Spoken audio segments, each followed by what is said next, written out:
on the idyllic island of Grand Cayman.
MAX60 continues.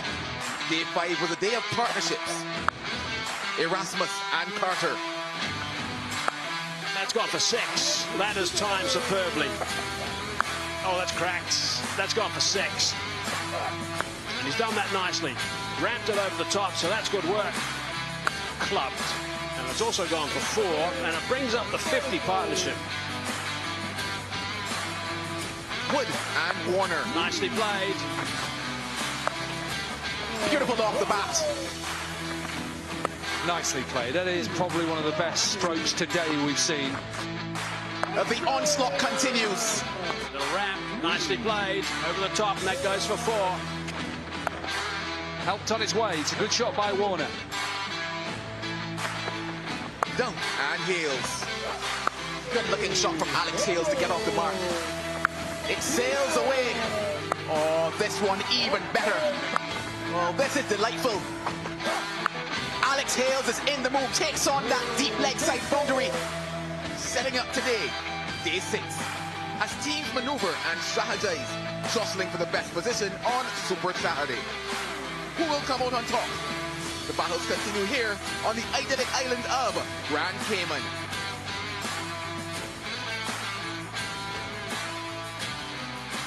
The Cayman Islands, a population of 70,000 in high season, who actually balloons to about 2 million because all tourists come in. It's so magnificent here, and we're in West Bay. Looking forward to this one.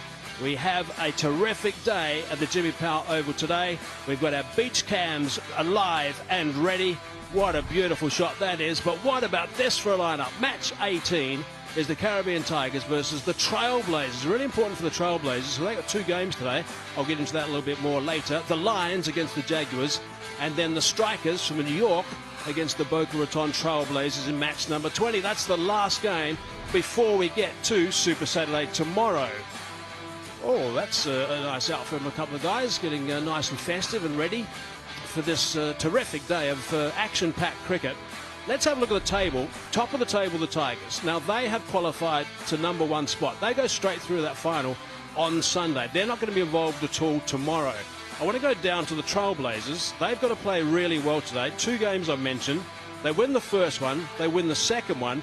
It's really going to be interesting to see how it gets down to the net run rate. We've got to presume at this stage, the Lions are going to win their game.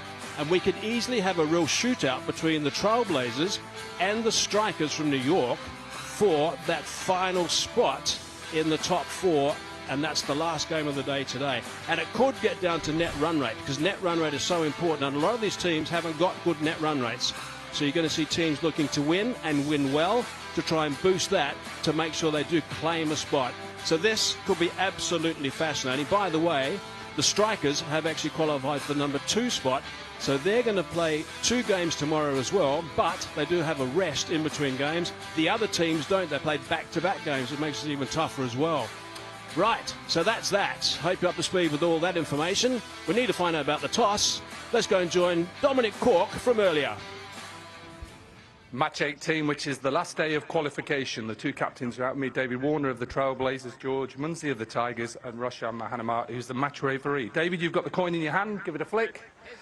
Heads is the call. It's come down a heads. It's come down a head, so George Munsey has won the toss.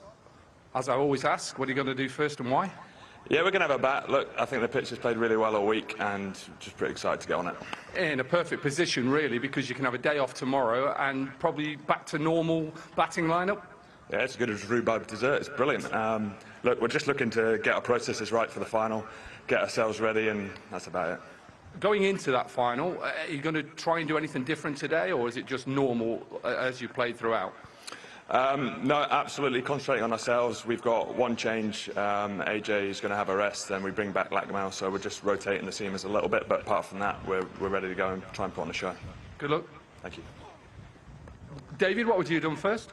We're actually going to bowl first. Is that because you then know what you're chasing with 2 games in a day, trying to get to that qualification? Yeah, 100%, yeah, definitely. You've done OK. What have you said to your team going into this game? I think it's about partnerships and trying to go at both ends with the bat. We felt that we lost wickets at crucial times, and it's hard when one player's in and then the new batsmen keep coming in to we don't talk about rebuilding, but to keep continuing to try and hit boundaries. You're an experienced cricketer. How good is this wicket played throughout? Oh, look, credit to the creators. Josh has been outstanding. Like, it is hard as an absolute rock, and the crease has held up fantastic, and it was sad that we actually lost one of the wickets, but yeah, look, he's done a fantastic job. Any team changes for you? No, same team. Good luck. Thanks, mate. So the Tigers have won the toss. They're going to have a bat first. Okay, Dominic, thanks very much for that. There's another look at our beach cams all over the place today. Right, there's the teams. I've got Joel Manning alongside me. Joel, take it away. Those Caribbean Tigers, they've been playing well, and they've kept the majority of their side. You heard a little earlier, 2 changes for them. In fact, just that change, in fact, with Saranga Lakmal, he is in, and AJ Tai, he is out. But when you look at the base,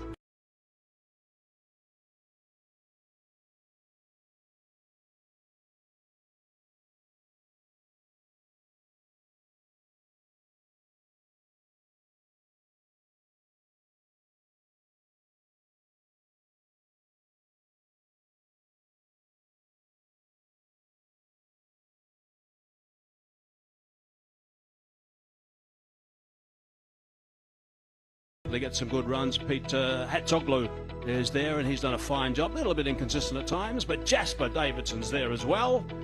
Right, here we go. The Tigers is getting a couple of photos. There's a little bit of a hint as to maybe the top three. Two of them padded up there in the middle. And there's the Tiger, sleeping at the moment, but that Tiger has been alive throughout this tournament. Trailblazers have got to win this one. They've actually lost their last 4 in a row, so it's been a slide, a real slide for them, because they look pretty potent right at the start of MAX60. Alrighty, getting ready now. Conditions right now 33 degrees Celsius. It's just a beautiful day. There's no rain forecast at all. The track is rock hard, and I'm going to want to just give Josh Hoffman, the curator, a big thumbs up, because he's done a magnificent job here. Josh has been outstanding, and David Warner said that at the pitch reports. Joel, what are your thoughts before we kick off? Well, my thoughts are this man on screen. Well, he was on screen, David Warner. What is he thinking at the moment? As you mentioned, they've had a slide in terms of their results. Need to make a change. They'll be hoping that, hey, this man on screen, Josh, has prepared another fantastic wicket. I'm pretty sure that he has. I spoke to him before we actually just arrived, just as we arrived, I should say, and he was very happy with the track today, and he was looking pretty relaxed in that shot as well. Righto, Josh Brown. Plenty of Joshes around the place.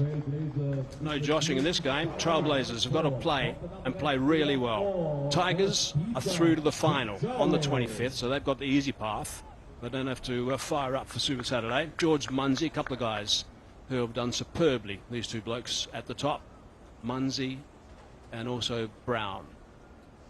Now, Jack Jarvis from Scotland is going to be starting proceedings. You might remember yesterday he lost his radar. Wasn't bowling well at all. There's not much of a breeze today. He was using that effectively yesterday, but today it's not much of a breeze, so it's going to be quite warm for those boys out in the middle.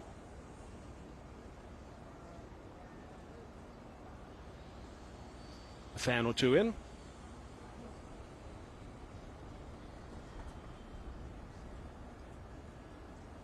Munsey tends to play a little bit square. Occasionally he'll look to go down the ground, but he's someone who will work a little bit initially in his innings, particularly when the spinners get involved. Look at this blue sky. Just another beautiful day here in Georgetown, in West Bay. Right, here we go. Match 18 underway.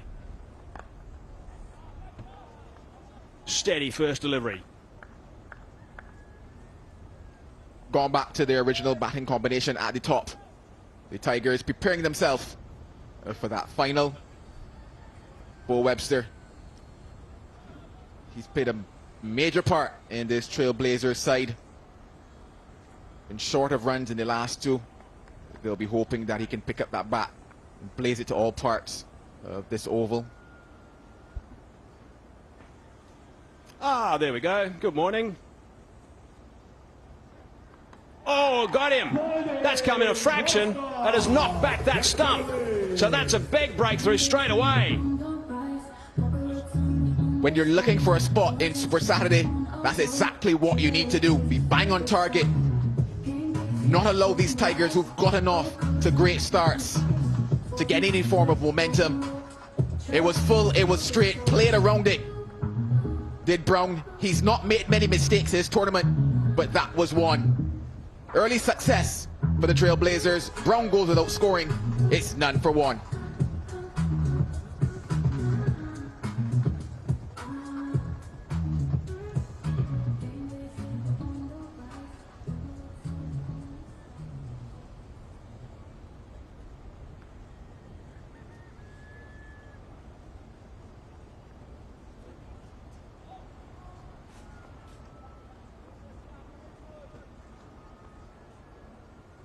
You batting for the Tiger, Chris Lynn.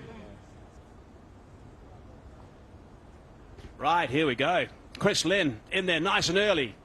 How's he going to play this? Extra bounce that time from Jarvis. It's been a real feature of this track has been the pace and also the bounce. And that was a great delivery. That wicket of Brown, once again, just simply in no position to play that shot. Looking to target that leg side. Just played all around. what was, in the end, a very straight delivery. Mentioned the fact he's not made many mistakes in this tournament. That certainly was one. What a start for Jarvis. That is a great start. That's an edge. That's going to go away nice and fine for 4. This is really impressive from Jarvis. They are fired up, the Trailblazers. They want to make serious inroads here against these Tigers. Had there been a slip and play, would have gone straight to first slip. A genuine edge on that occasion from Chris Lynn. Just squared him up nicely. In the end, produces the first boundary. A little harsh maybe on Jarvis. He started well here though. His captain next to him, David Warner, would be happy with this. Yeah, top start. Line and length is just ideal from Jarvis.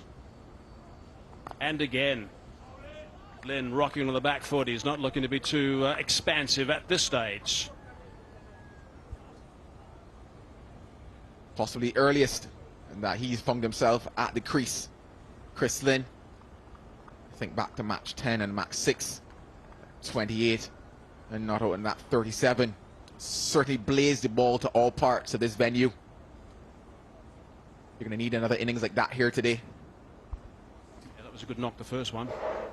Been a bit barren since then, except for one. Chopped that away, but straight to David Warner. That is a top first over. A wicket and just 4 runs. First over from Jack Jarvis. 4 for 1.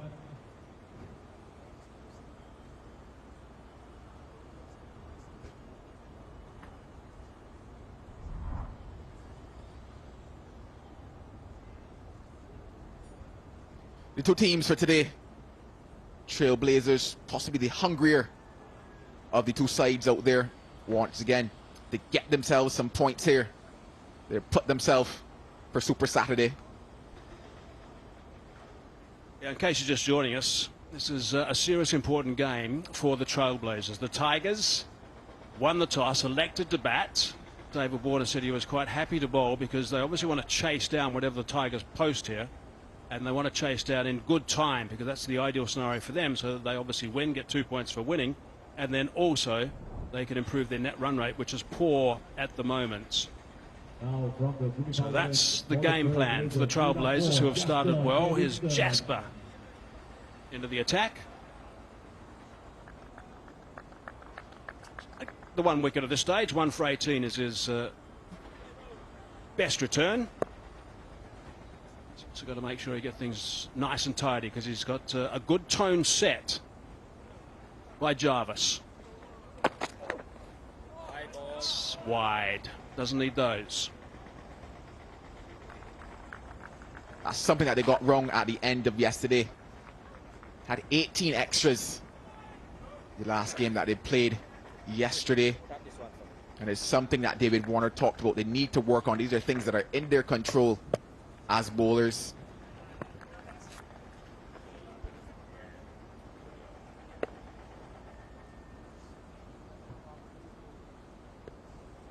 Key player Munsey, if he can reach one.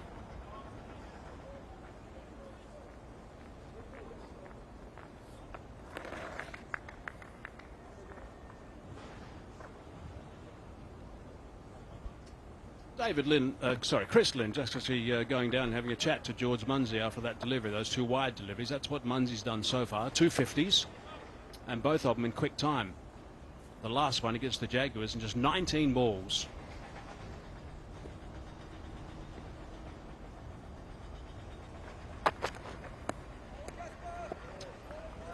Not called.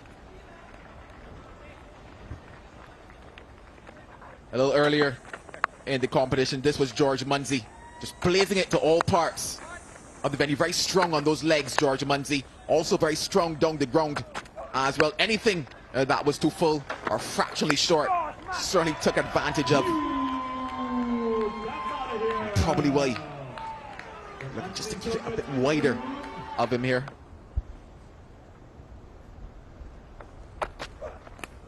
Got an edge on that. Got a glove on it as well. It's still run away for 4. He took a blinder like that. Cross. And he'll be crossed now. That's got away. Well, the plan is clear. Push the ball wide. of George Munsey.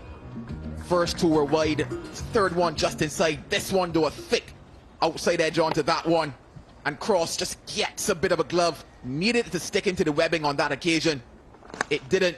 The plan nearly worked.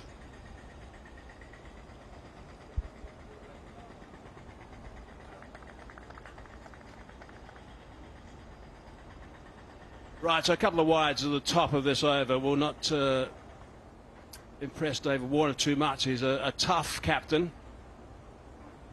So this is going to be a long over. Swing and a miss. So an edge, which went for 4 after getting a mitt on it. And now a big play and miss.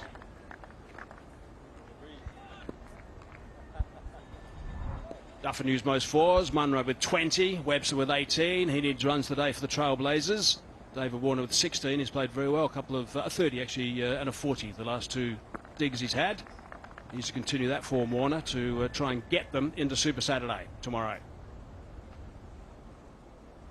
Fantastic Friday today.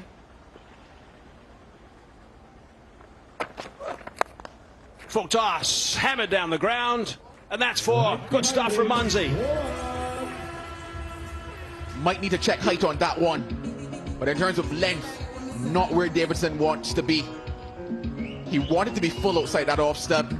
You saw the manner in which Munsey's looking to go. Front foot good, but let's look at that height on that one. Probably might be close. Just crouching a little bit, Munsey, on that occasion. Marginal maybe on the height. Might be able to get away with this one. Didn't get away with the fact that it was a full toss though. Davidson. Yeah, it's got to be standing upright in the crease. If it's above waist height, I always like to imagine if the batsman's wearing a belt and he's standing upright in the crease. If it's going to be above that, that wasn't. Chris Taylor says it's okay. The umpire, so 4 runs. And that's clubbed down the ground again, and that's 4 more. That's good stuff. Really nicely played from Munsey. Just getting it wrong again, Davidson. Once again, you see the plan is clear. Push the ball across. Munsey this time probably getting a little too straight. In fact, takes a longer stride outside that off stump as well, Munsey, to get a bit closer to that one as well. Smacks it straight back down the ground. Good work from Munsey, this. Adapting to what he's trying to do. Now, we might have a situation where it might be... no, it's just a 4. Last ball in the over. Top edge. That's gone down to 3rd, and that's going to be another boundary. This is a very expensive over. That's exactly what the Tigers wanted. 18 off that, 22 for 1. It's so interesting, when you look at an over, had that drop chance been taken by Cross, this over would have gone probably just for maybe 5 or so. Top edge, a thick top edge, because of how hard Munsey's going at the balls at the moment. Turns that over into 18.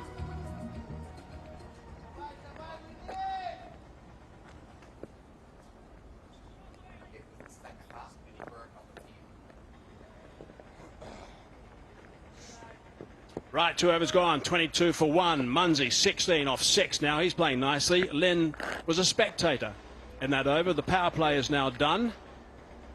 Pete Hatzoglu is into the attack. Hatzoglu's been pretty impressive. One game he turned it on its head actually when he came back for the 2nd over a couple of days ago. They couldn't quite get up and win that. Len is someone who fancies the quicker bowlers rather than the spinners, so let's see how he goes about this against Hatzoglu.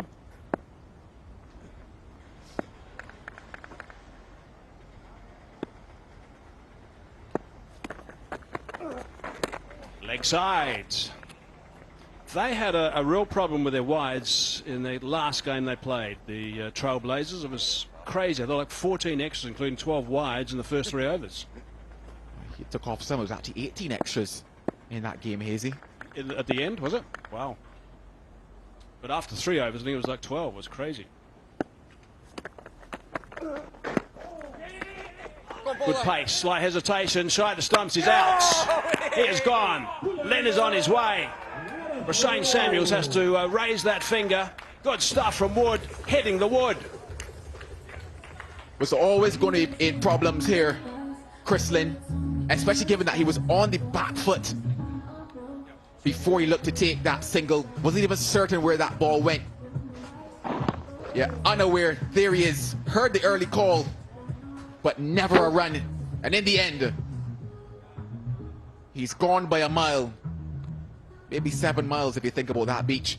But a good throw from Wood brings about the second wicket. Trailblazers love it. Lynn gone for 4, 23 for 2.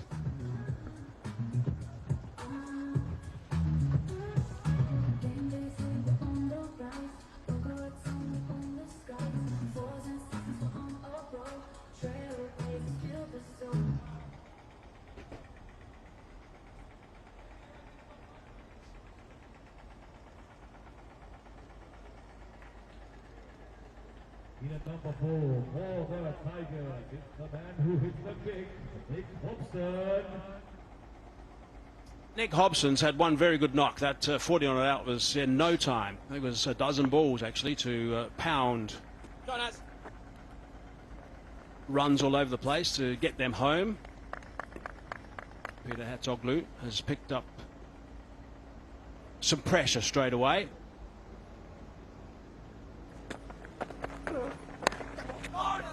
Wasn't too sure about that one, George Munsey. Well, you just wonder whose call it truly was. And I don't think the end of it was a single, because once again, on the back foot, unaware of where that ball was, Chris Lynn was always going to be in problems if it was a direct hit. The easiest of decisions for the umpire. Off the pad. So a couple of wickets down inside 3 overs. That's trouble for the Tigers. Let's have a listen to this rain between the wickets. Go bowler. And Munsey was calling yeah straight away, and he was unawares, Lynn, and he didn't win.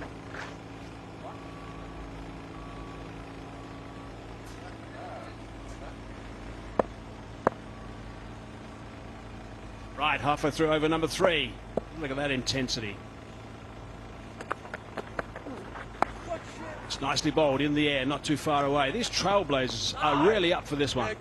I love the way that they come out and play with real intensity with the ball and also with the bat. Plans seem to be a lot clearer for them as well, especially when they're bowling to Munsey. Be interesting here with Hatzoglu. How does he finish off? 2 deliveries left in this over. Opts to change the angle also. They win today in this first game. They've got the last game as well, and that's going to be an important game for them. The Trailblazers. Change of angle now around the wicket. Catch it! Oh my. Just over the top. Running away. There is protection. A lot of risk with that shot. He plays it a lot, Munsey. Doesn't seem to be too perturbed about the fact that it might be risky at all. This reverse on occasion switch. It has produced quite a few runs for Munsey in this tournament.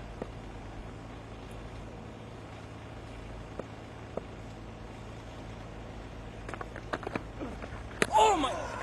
That one just kept a little bit low. That's a great take from Cross, by the way. That's the end of a fine over. 4 from it, 3 gone, 26 for 2.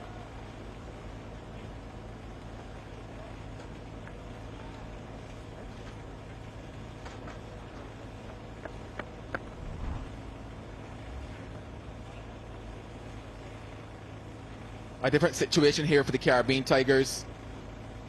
2 wickets down within the power play, or rather within the first 3 for them. A new challenge. What did they do here?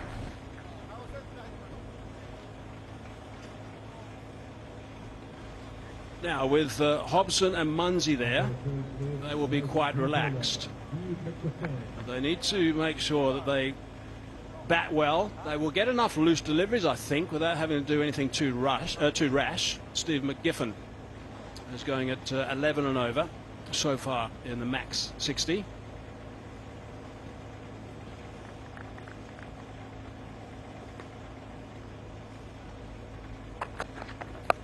Oh, that's gone high. This is going to be caught and bowled. Should be caught and bowled anyway. Can you catch it?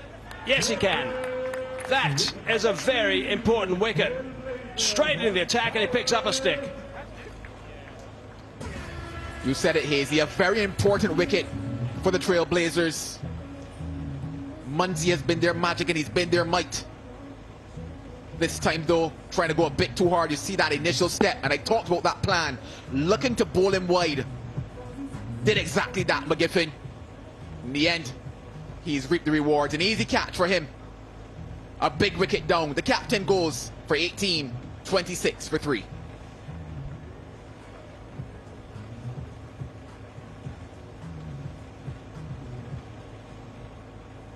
Now for the Tigers, who hit them big, hit them far. Give it up for Arslan Ash.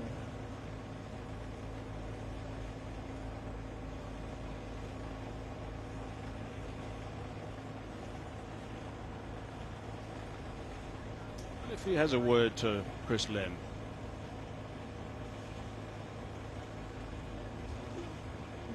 Right, Munsey's on his way. 3 down now. This is getting a little bit troubling for the Tigers. Ashley Nurse has now arrived. Strike rate is very high. Runs are low. Best of 37. Giffen will be delighted with his start.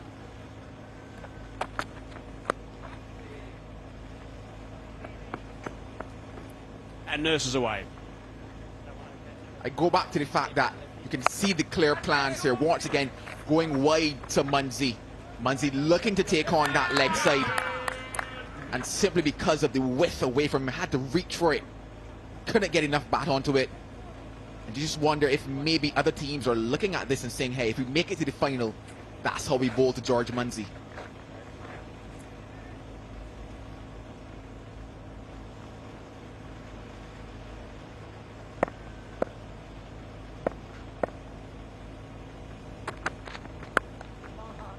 Solid shot. If they run hard, they'll come back for 2. No, I don't think that's great running. They should have come back for 2 then. They've got to hustle. I reckon that the Trailblazers would have come back for 2 if they were batting.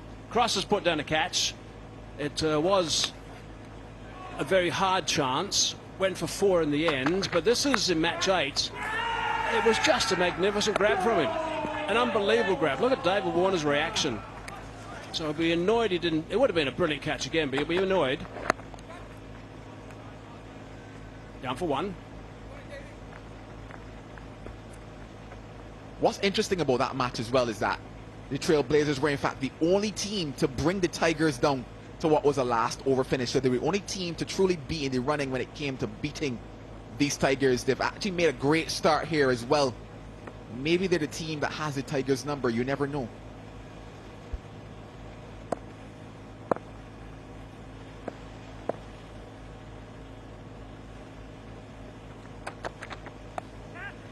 Cries of catch it, and that has gone away as well. Covers some good ground cross. Again, he's a bit disappointed. It's another boundary. Let's hope his shoulder's going to be okay. He had to do some work today. Yeah, simply no chance for Cross to get across to that one. At first I thought edge, but in fact looks a little deliberate from Hobson. Looked as if that's the area that I was looking to target there. Yeah, just gets that little extra wrist flick to get it backward of that short third man. Yeah, somewhere around about a third slip area, that one. Just going to have to re-bowl that one. Chris Taylor with some exercise. Let's look at that match 8 where that catch was taken. The same teams, of course. The Trailblazers against the Tigers. Webster played very well for that 55. Bottom line, Tigers won by 2 wickets. That was a real tight game. Middle game it was that day.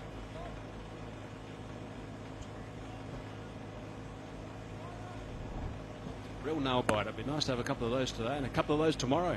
And another one on the weekend, on Sunday. That'd be brilliant if we had some tight ones. Conditions are ideal for cricket. Had to reach for that. Would have been called a wide if he hadn't done so. End of the over, 34 for 3. This is how that match ended between the two. Lakmal came to the crease. They needed a big hit. Lakmal was the man to deliver it. Interestingly enough, I think Lakmal was put down in that match as well, just before hitting that 6 also. So it could have gotten even closer in this one. It was a sitter, absolute sitter, who was put down. So again, that's just the story of match 8. Really tight game, terrific game, 6 to win it. Good stuff from Suranga Lakmal. After being dropped a ball or two before. He's looking nice and relaxed now. Right, big Bo Webster. He's picked up a couple of wickets. Economy's on the high side, but 2 for 19 was the same game. He got 82 off 36. Thrash down the ground. Big Bo indeed. I remember at a post-match saying, Bo, how tall are you? He said 6'7", and don't forget the 2 meters. So never forget, he's 6'7" and 2. He said the same to me, actually, just for a toss when David Warner was out and he was injured. And he said, you know what, I'm just too tall, actually. It posed some problems. Think about it. Got to duck all the doorways, beds, airplane seats. Slow delivery and out. My goodness. That is a freebie. That is really soft. Tigers are in trouble here. Big Bo strikes. And Hobson certainly disappointed. He could have done a lot more with that one. Almost a half tracker in the end. Pace off. You see him just drag it down. No real pace on it to get it over the man at short fine leg. Colin de Granholm, he will not drop that ever at all. More problems for the Tigers. Hobson gone. Just for 6. 35 for 4.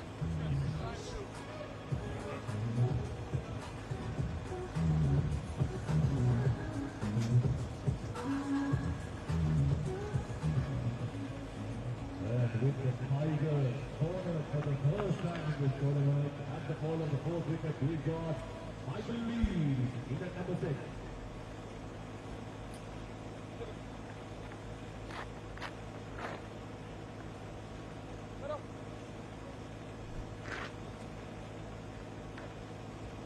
Leask, he's got some work to do with the bat. He'll have some work to do with the ball as well a little bit later on, because it looks like the Tigers, unless someone does something really special, they're not going to have a big total here. Bo Webster already picked up a wicket.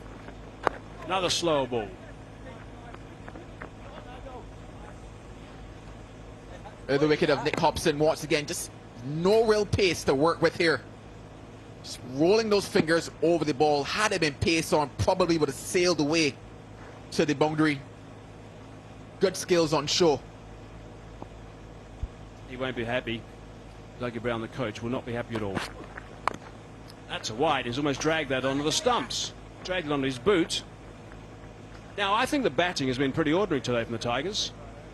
4 down, inside 5 overs. Let's have a look at the wickets that have gone down. Here's the first. That was just playing across the line. That was Jack Jarvis. That wasn't great batting. This wasn't great cricket. Stuttering all over the place, but a terrific throw. This was a poor shot from Munsey. And the last one from Hobson was just really soft. Poor batting. Trouble is, who's now going to be able to do the successful counterpunch here to get him some sort of total? You just wonder if maybe they lacked a bit of intensity because of the fact that they've already qualified for that final, so not feeling any real pressure, not coming out with the same energy that we've seen them come out with across this tournament. Yeah, they're through to that final. I don't buy that. I think a game's a game. You've got to make sure you play your best, and you've got to play well. You're being televised around the world. 5 done. 38 for 4.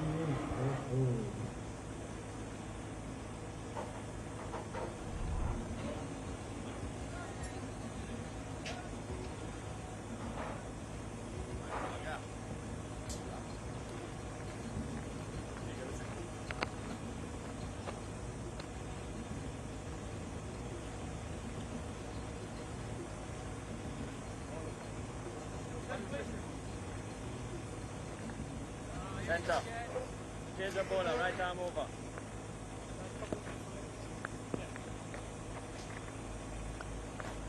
Tigers know they're straight through to the final on Sunday. Trailblazers need a win and look in a good position at the moment. Even if they don't win this game, they still have got a chance of getting through and into the top 4. They have another game later on today. They take on the Strikers, but it's been an average performance from top of the table Tigers. Abhishek Junjunwala, what have you made of it so far? And good morning, by the way. A very good morning, Corky. I just feel every time we've seen the first game so far in this competition has been difficult, especially for the team batting first. As the day progresses, yes, the pitch does get a lot better. In the first game especially, yeah, it's been hard going.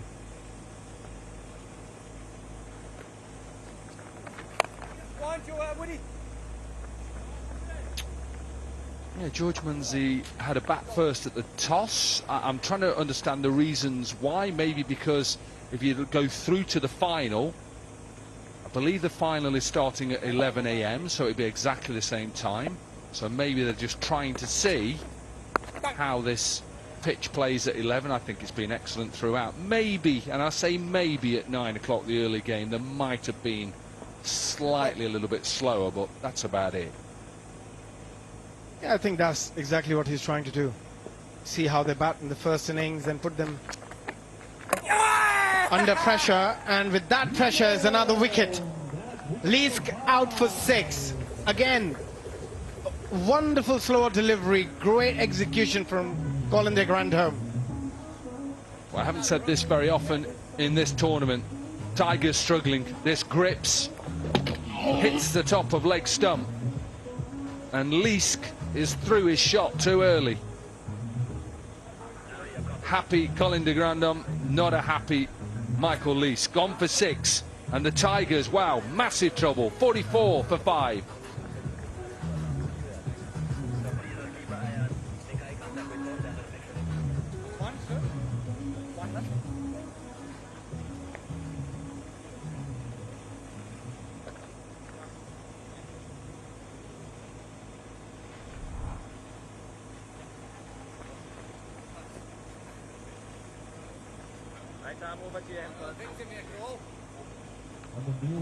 One delivery to come.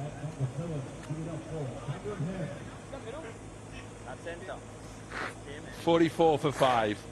We're just coming up towards the end of the 6th over. It's been a really good start. Trailblazers, who have 2 games today and win both games, and they're in the top 4 and go into Super Saturday. 6 overs done, 45 for 5.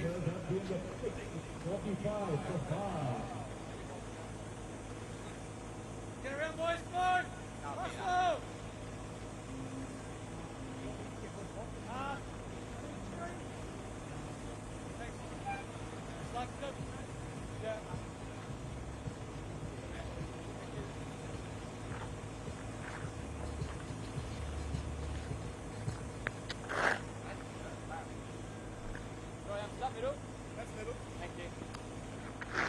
17 dot deliveries. David Warner will be delighted with that. Asked him at the toss whether he was happy to bowl first. I think in where they find themselves and what they have to do, it's probably right they look to chase. Hatzoglu into the attack. In the air, but not far enough. And Hemp has tried to hit to the big side, into the breeze. And the Tigers have lost their 6th. You're under a lot of trouble here. Again, as you said, hitting into the breeze, never easy. It's quite a strong breeze from the east side of the ground. And the ball just holds up. Well bowled, inviting him to go for that big shot by tossing the ball up from Hatzoglu. Hemp out for 1, 45 for 6, Tigers.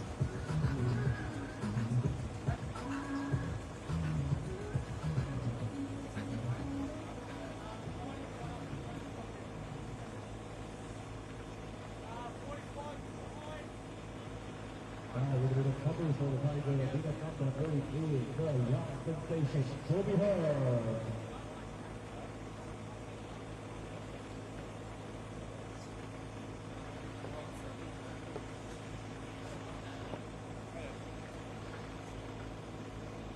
Kobe Hurft in at 8. Opened in the last game with Hemp, so still have a little bit of batting, but they've got a huge mountain to climb from here. They're still a young cricketer. I think he just needs to be a bit smart here. Try and get the singles and get the experienced cricketers on strike. Warner on the attack as well. Look how close the infield is getting. Brilliant! Hatzoglu with that googly again. Hurft had no answer. He's silencing the supporters. And the Tigers, they could be bowled out. Yeah, he's had a very tough time in this tournament so far. Kobe Hurft again, look at that. No way in line to play that delivery. Wonderful delivery just with the arm. A quicker delivery from Hatzoglu. The previous one was a tossed up delivery. He's mixing things up really nicely. Another duck for Kobe Hurft. 7 down for 45 Tigers. Into the tail now, the Tigers 7 down in the new man engaged.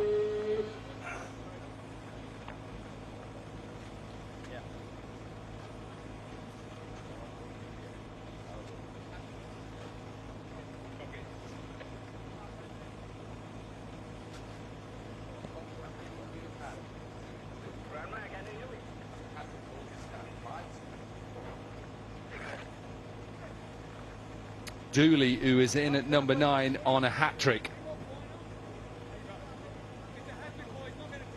Hatzoglu with a slip in place. Warner has shouted, don't worry. He tries to play a big shot on a hat-trick, he's shouting, then good luck. So slip in place, hat-trick, delivery. Hatzoglu.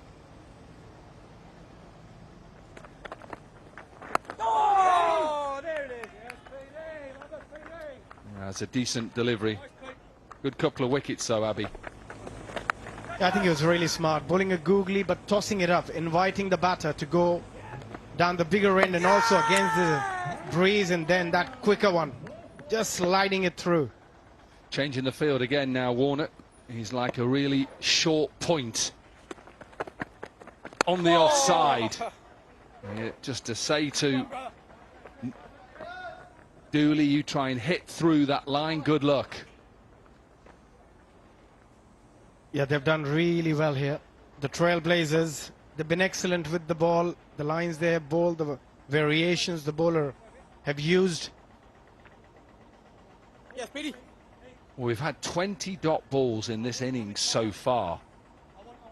What have we had? 36, 40 deliveries so far.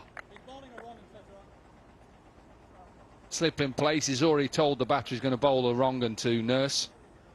David Warner. He does as well. It's just mind games you play as a bowler. Just letting him know exactly what you're going to do. I'm going to bowl a googly. Let's see if you can still score. Dafa News, most dot balls. Patrick Dooley, 33. And Hatzoglu, number 3 with 30. Can he get another one? Nurse likes to be aggressive. What is he going to do? Gives himself a little bit more time. Goes back in the crease. Good over from Hatzoglu and a good performance. 2 overs, 2 for 6. 7 overs are done. 47 for 7.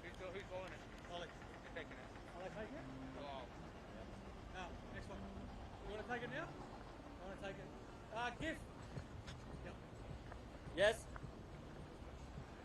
What do you reckon? It's going to be harder to give you the power.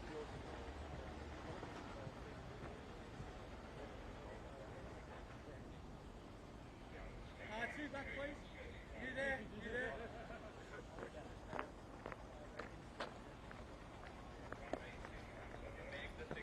.47 for 7, 21 dot deliveries, and Tigers have decided to go for that floating batting power play. They have to take it before the last, and just picking up on stump Mike then.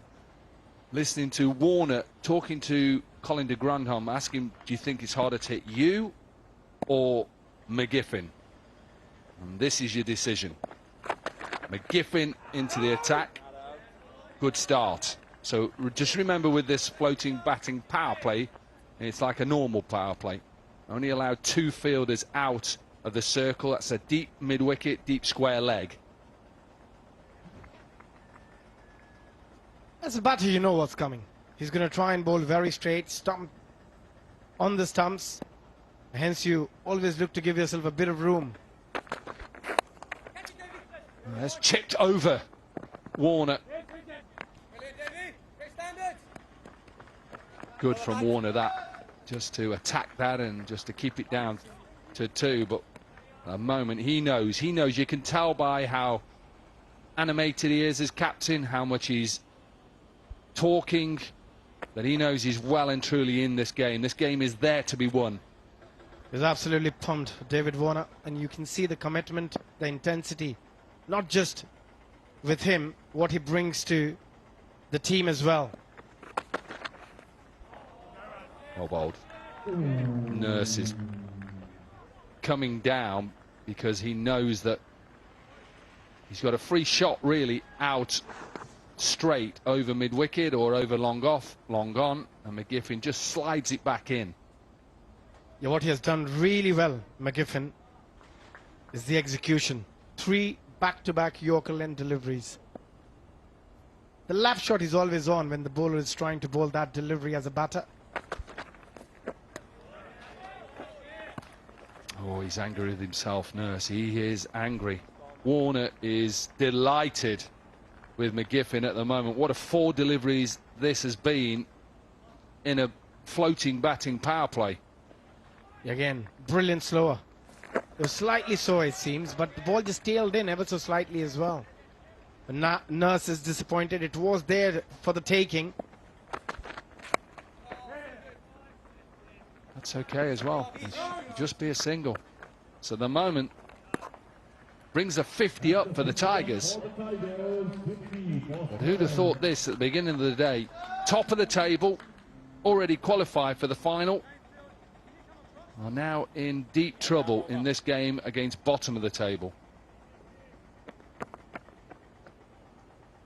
They're batting first, just trying to test their batters and also maybe getting a bit more idea of the pitch. Standings, Tigers top of the table.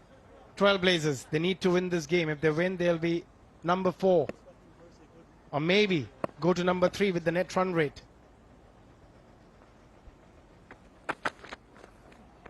That'll be a wide. No, not given. Nurse isn't happy. He'll have to stay happy. 8 overs done, 50 for 7.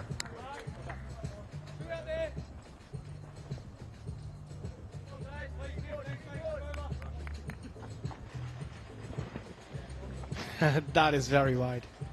That should have been a wide, and he's not wrong to complain about that. Ashley Nurse. A lot would depend on how he bats for the next 2 overs. Jarvis 1 for 4. Not that first wicket. The glue with 2.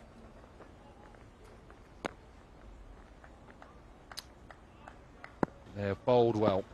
Trailblazers under pressure. They knew they had to try and win this first game. Even if they didn't win this first game, they were still involved, but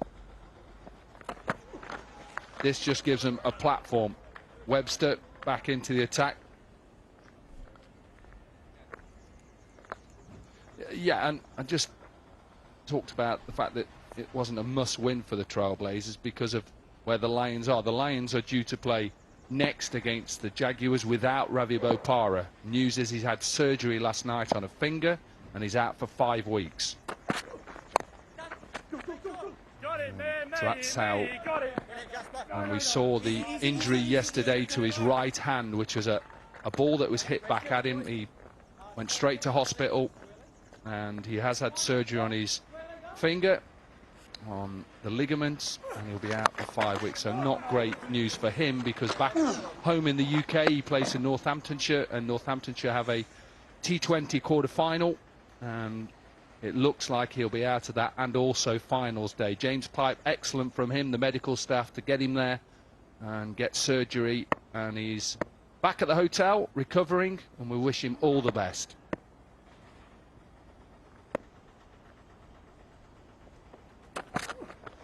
So they'll have to have a new captain for the second game, but also not easy to cover that experience. Yeah, they had quite a few injuries. Before that, it was Unmuk Chand who couldn't take any part as well. And he's another very good player. But it was really sad and unfortunate for Ravi yesterday.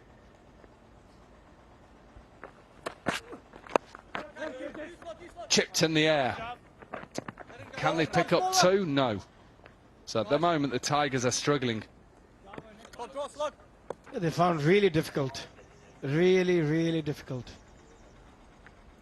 Because it just feels like the pitch has slowed down. A touch and stroke making has been difficult. But still, there's 8 deliveries left. Powered down the ground. When you look at this total at the moment, it's got to be close to the lowest first innings score. I know we've had a 70, I think. This is not being good from the Tigers. He's happy, let me tell you now, because it doesn't take pressure off that second game, which is the third game today, when they take on the Strikers, who are also in trouble, but it just gives them a little bit of leeway. Clever from Dooley, and he gets a 4, and it finishes off the 9th over. 57 for 7. I think it's harder to hit you than.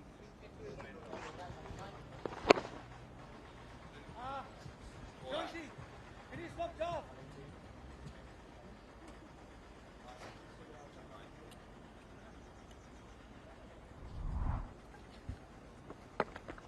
Right time over, Ashley.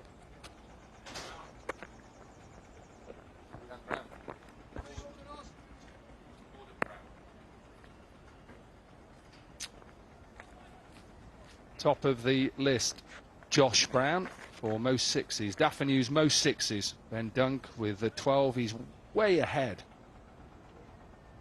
None today. They've not got any sixes in this total so far. Last over. This isn't going to be a 6 either. It's going to be a 4. Not sure what he was doing. He tried to attack it. I think he thought at first, I could probably catch this, and then just stands off it and it skids past him. Yeah, Jenner. Good effort to try and go for the catch, but the moment he realized it, he should have put his body behind. Yeah, that's the key. Yeah, just pace off. 52 is the lowest score that we've seen this year in the MAX60. That was by the Lions against the Strikers. This isn't very good at the moment, though. Now, is this the first 6? You bet it's the first 6. David Warner is just watching that go miles over his head. Yeah, earlier was a slower delivery. You can really call it an off spin, but this one in the slot. And Ashley Nurse have been waiting for that one for a long time. 3 more deliveries left in this over. Grandhome will have to do them well. Oh, he doesn't get a hand on it. I don't think it'll run away, so it'll just be a couple. Yeah, Warner had could have gone Jarvis, could have gone Davidson, and I understand why he's gone de Grandhomme, because of the surface. I think slower the bowling, it may just stick in, and also the fact he's saying to Ashley Nurse, hit to that bigger side. And you can drag it if you want. Should be 1. They're going to have to go 2 to get Nurse back on strike. Can he get there? Yeah, just. I'll get it. Yeah, he's been a bit expensive, though. Colin de Grandhomme, 21 so far of his 11 deliveries. You're a bit surprised. Thank you. And you have Jarvis, who has bowled an excellent first over. 1 for 4. Not to give him the final over. Now, has he got it in the gap? Warner is chasing it. Does get it in the gap, so finishes it off positively. An expensive over in the context of the game, 18 from it. 10 overs are done, and the Tigers have got to 75 for 7. Yeah, probably David Warner thinking he might, just might have made a mistake by giving the ball to Colin de Grand home. 18 of the last over got them something to bowl at, and it was quite predictable. He was bowling off spinners. He was running and then bowling off spinners. Nicely finished by Ashley Nurse, 30 of 23, 2 4s and a 6 in that innings. Again, if you're the Trailblazers and you bowl first, you'll be happy chasing 76. So them fans just a little bit more quieter today than they were yesterday. They won the toss, the Tigers, and George Munsey decided to, well, they had a bat first. Brown was out second ball, Lynn was run out, the captain was out for 18. Nurse was the pick really with 30 from 23, and they ended with at 75 for 7. Yeah, brilliant from Habzoglu. Just 2 runs of his 2 overs, picking up 2 wickets. Jarvis was brilliant at the start. Pretty much everyone doing the job with the ball, apart from Grandhome, who's been a bit expensive in his last over, going for 18. But still, a very good bowling performance from the Trailblazers. Right, let's get pitch side with Joel Manning. Who have you got, Joel? Well, I can tell you, Hazy, I've got Hatzaglu here with me. Fantastic bowling figures in that innings. I believe it was 2 for 6. Just talk me through, how you're feeling at the moment at this midway stage. Yeah, obviously pretty happy. They only made, 60 odd, so, taking that to the top team is something that I think we're going to be really proud of, and hopefully we can finish off well and book ourselves a spot on Super Saturday. Yeah, overall, in terms of just your bowling performances throughout this tournament, how have you felt the tournament has gone for you? Yeah, I've bowled a lot of power play overs, so I guess I've enjoyed the pressure of that. It's been difficult at times as well. We've come up against a lot of really good batters, and yeah, I mean, today it was nicer to bowl outside of the power play, I suppose, and make the most of it. Yeah, finally looking at 76 as your target on the board. How you guys go about chasing this one? Well, we've got David Warner and Bo Webster at the top, so I'm sure they'll do a pretty good job at looking after it. Well, thanks a lot for your time and all the best going forward. Thanks, cheers. Yeah, a little bit more than 60. He's excited. Nearly got a hat-trick today. 75 for 7 is where they got to. So coming up after the break, the Trailblazers need 76 to win from their 60. We'll take a quick break. On the other side will be that run chase.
Welcome back. We're halfway through match 18. If you're just joining us, it was George Munsey who won the toss a little bit earlier on this morning, and he decided to have a bat first. Didn't get off to a great start. Brown went second ball. Munsey himself ran out Chris Lynn and then got out himself for 18, and Arslan Ash with 30 from 23, and they got to 75 for 7 at the end of their 10 overs. Let's have a look at a few of the highlights of those 10 overs. Husband Afzal joins me. Not a good start for the Tigers. Yeah. Good morning, the viewers. Good morning, Don. Good morning, everyone around the world.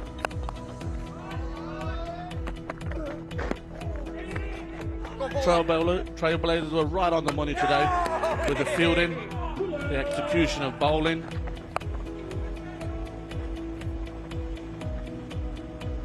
The catching was absolute top draw. Yeah, everything that they did really worked for them. Webster came into the attack, took pace off.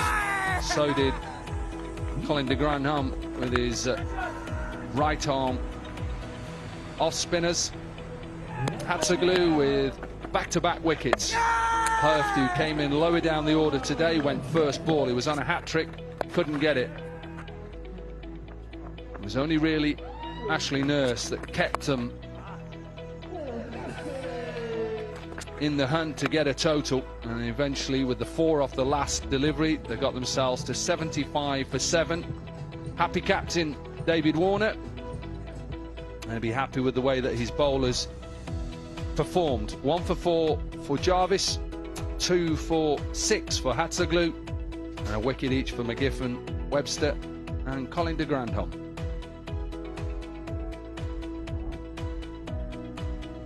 It is beautiful weather here on Grand Cayman. A little bit, I would say cooler, but not as humid today. So there is your target. The Trailblazers, who are bottom of the league, remember, require 76 from their 60 deliveries.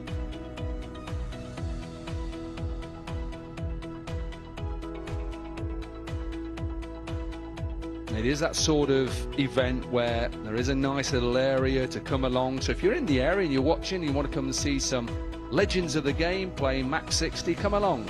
Jimmy Powell Oval. It won't be too far if you're on the island, I can assure you. It's good to see that there is a lot of people from different countries supporting Sri Lanka, England, Australia are around. Same pitch that we've used throughout. This is the 18th game, or 17th. We lost a game yesterday because a little bit of sweat that had come up for that morning game, so we lost that game. The ground staff have done an excellent job. They cut the outfield this morning, so it's looking pretty.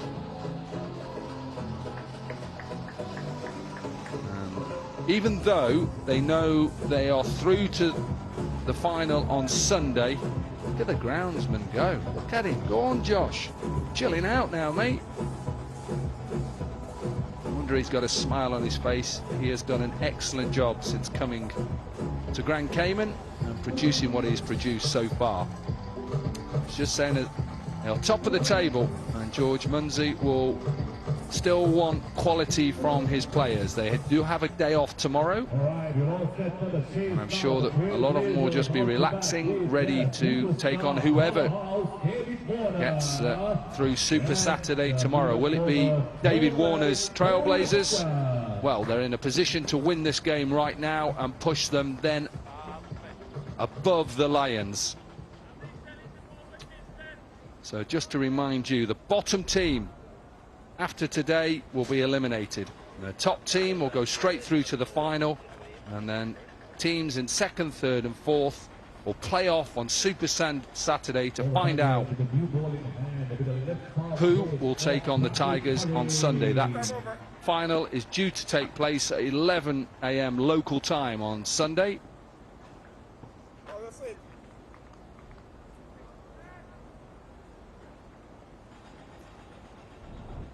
Looks like we're all set to go. Webster will take first delivery. Looks like it's Curry is going to open the bowling. He is the impact player. So Lynn didn't make too much of an impact. He was run out by his captain. And Curry, with his left arm swing bowling, will open for the Tigers. Here we go then. 76 is the total to chase. New ball in hand, Webster on strike, and points to be gained by either side. That's a good start.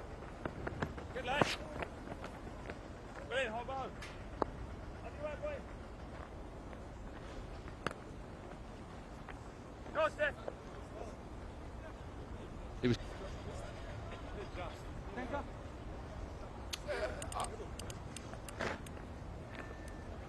David Warner will take strike. We always say about small targets, Usman, but why are they tricky? Why does it make it tricky when it's a small target? Surely it should be easier. Yeah, good question, Dom. It's just the small targets, normally they're small for a reason.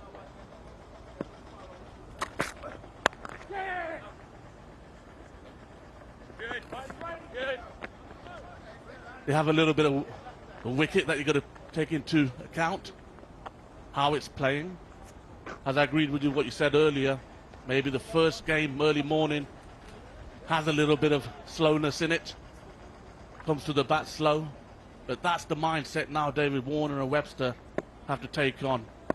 They're going to see what's happening and reassess.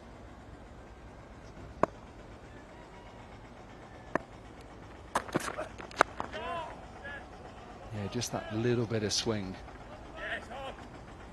Yeah, I get it that small totals is because of reasons, whether it's good bowling or whether it's the surface that has caused it. But I always think, and this is me as a player, this is me as a coach, I think go out and kill the game in the power play. I think, yes, there'll be people saying, yeah, but you're giving the opposition a chance. No, I look at it the other way, the positive way. Kill the game. Make them feel they've got no chance of winning. If you lose a couple of wickets, guess what? You lose a couple of wickets, you haven't lost the game. And look at this. This is why Warner is good. And the ability to be able to manipulate that ball into gaps and pick up twos. Yeah, brilliant. He's been supreme throughout the innings and throughout the tournament. Just busy. He said in the interview yesterday, on big grounds, you need to run well.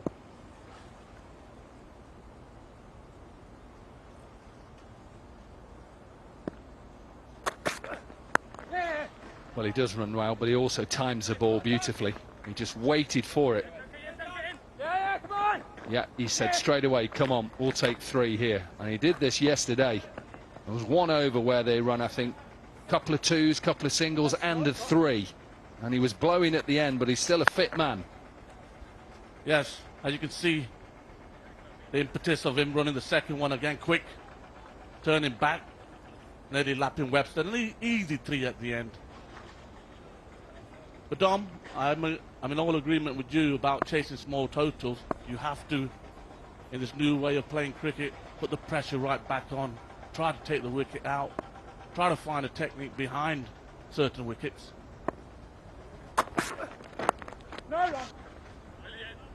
Not a bad over from Curry. 8 runs from it, and the Trailblazers are 8 without loss.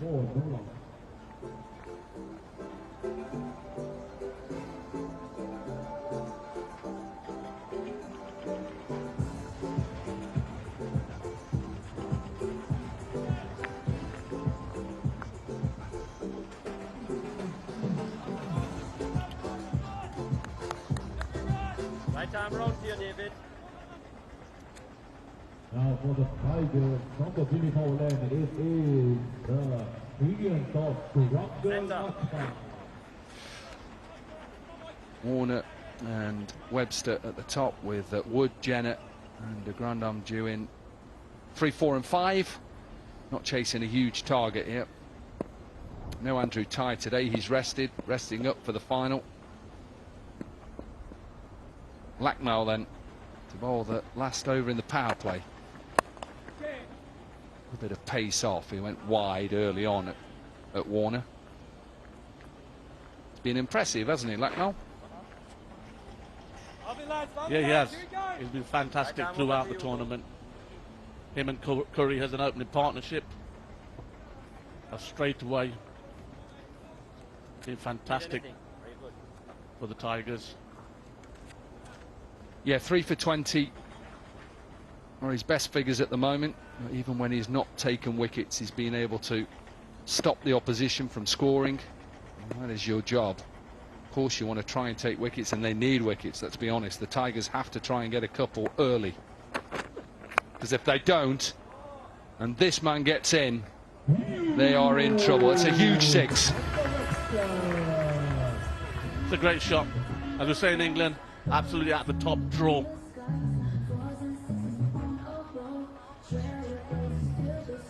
Blackmount here. Seeing Curry get a little bit of swing. Tries to get the same. Starts the ball on middle and leg. Doesn't swing for him. Webster just clears his leg and hits it out of the space.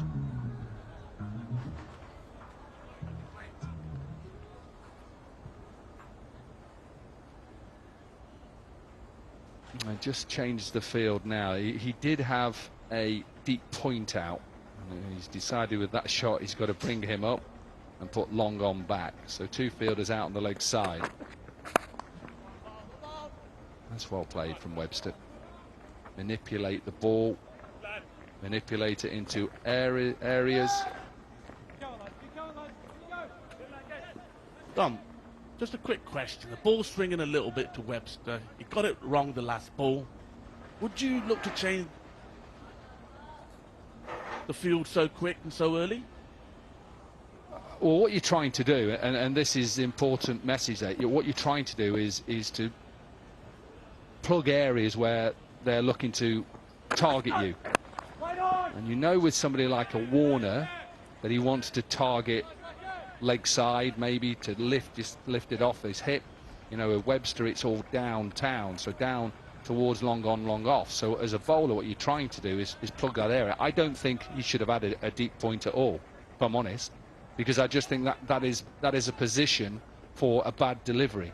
For me, against Webster, I'm covering leg side, and what I'm trying to do is hit top of middle stump, hitting the bails and saying, if you want to pull me off that, good luck. See, that's going to be sliced away. That's not a bad delivery, really. And Warner has a little bit of luck, and it runs away for a boundary.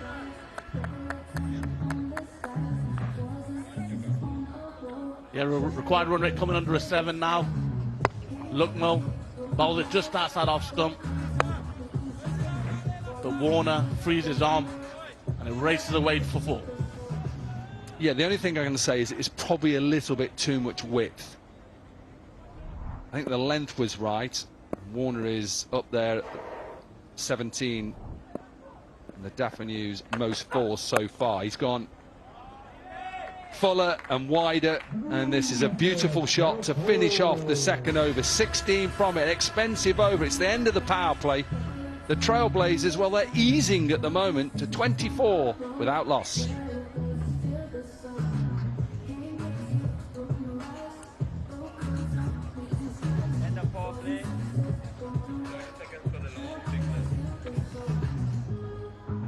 Second over, Trailblazers now 2-0, 24 for that.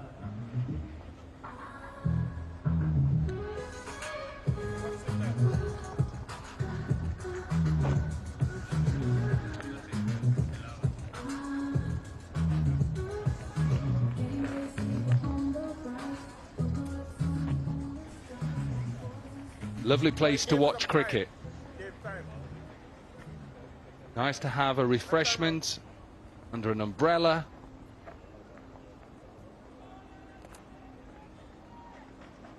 And take in some wonderful performances.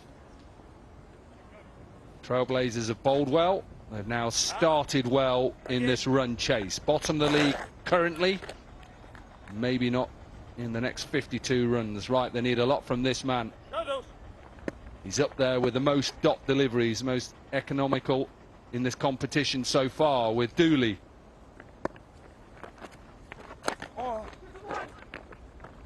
little bit of all arms, all legs, the way that he comes in, but doesn't matter about his action. What he does is really good. This is a fantastic shot. Yeah, width. That's all that was. Too much width for Warner. You can't allow him width. He just puts his arm through it. Dooley's been exceptional. Top balls. But he needs wickets here. Yeah, a little bit of cloud just building up. I think that hopefully has just gone past. No, going down, going down. Hear a little bit of a smile from Munsey. I don't think that's out. I don't think this is hitting leg stump. No, going down. Definitely going down. Munsey asked Webster, did he hit it? But no, it will definitely miss a leg stump that. Good call from the umpire. Well, Mike Hazelman was spot on right at the top. He said that there wasn't any weather or rain due at any stage today. But then when you look at these apps, all of a sudden they change. And I've just looked at my weather app. It just says possibility of a thunderstorm. Let's hope not, because we certainly want all the games to go all the way. Love to see a super over at some stage.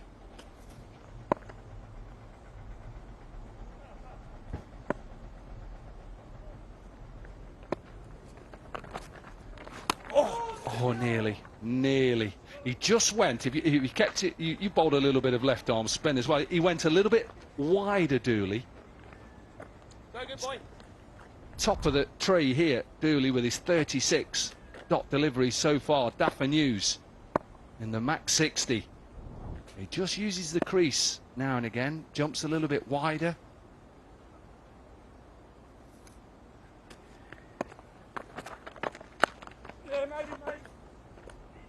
Good shot from Webster. Good pick up from Hempy. One bounce, two bounce over the stump. Yeah, the reason why it does that, to come wider, the left arm spinner, is to create some angle. So if the ball spins, it'll turn away and hold. And if it doesn't, it'll cramp Webster up for room. But that last ball, he started off too wide. Let's have a look at him then. Looking right at him. All arms and legs. He just sometimes gets a little bit of grip, and then sometimes the ball just slides through. So it's really good from Dooley. Just 5 runs from the over. 3 overs are done, and the Trailblazers are 29 without loss.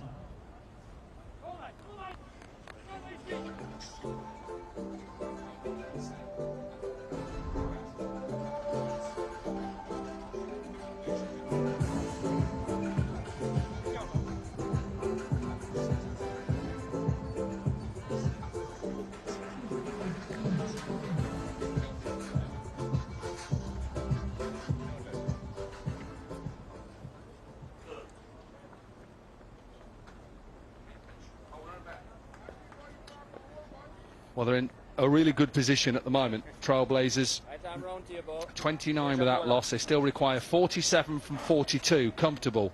No wickets down. And a little bit of pressure that perhaps George Munsey has not had throughout this competition as captain. Where does he go? Who does he go to right now? He's gone with Leask. Another part of his team who's done well with the ball, taking important wickets.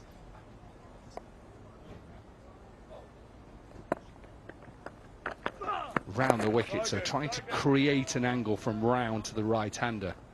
I'm sure he'll stay round to Warner as well. And it'll be interesting to see how Warner plays this. He likes to reverse sweep, he likes to reverse switch hit as well. Right arm round.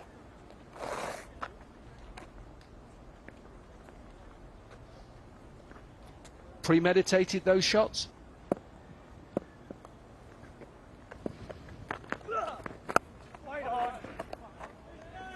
Warner feels he missed out there. Yeah, they are, Dom. Firstly, you've got to see what surface you're playing on, what field setting the captain put against you. And then you've got to look for areas and gaps and pockets. Well bowled.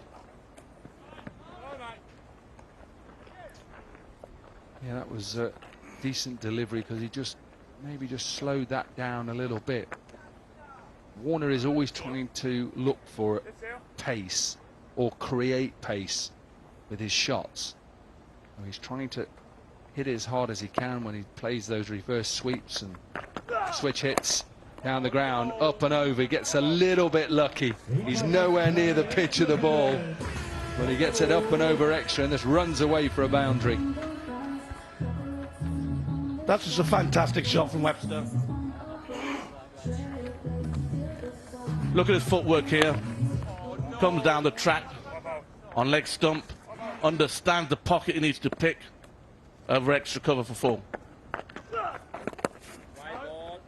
He thought he was coming again, so he just fired it down the leg side, and George Munsey just gets a hand on it. Just got to stop it. Nobby below over.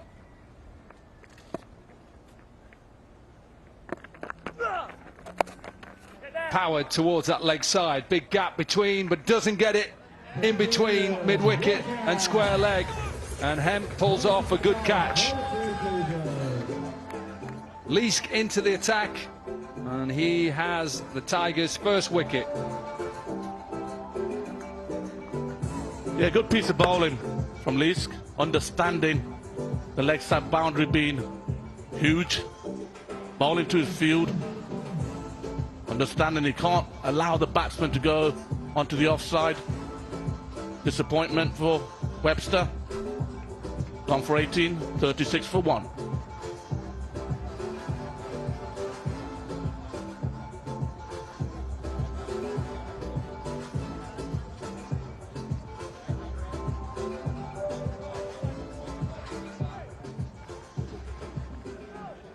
Number 3 for the Trailblazers, it is T20.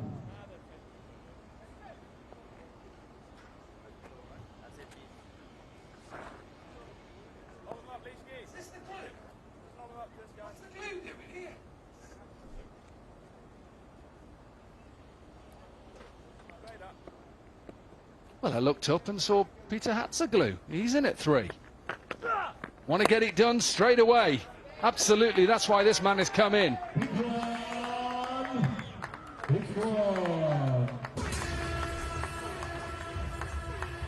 Team are happy, and the glue is happy.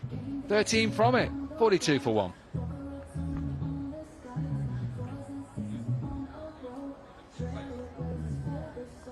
Top shot from first ball he faces, just leans back. That's just pure power from Hatzoglou.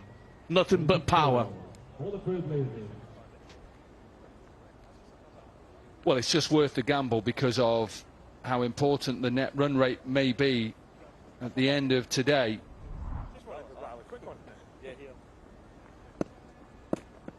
22 for the Daffy News most sixes. Josh Brown, Webster, Dunk, Hobson and Munsey.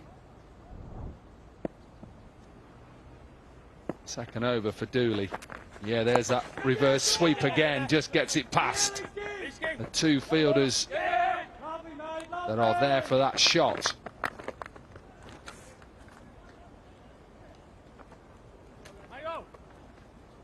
Have a look at the end of Webster. Just have a look at camera work here is exceptional. To follow that all the way to Hemp. Good catch by him. Absolutely. Normally see him at the toss as well. He's always there, smile on his face.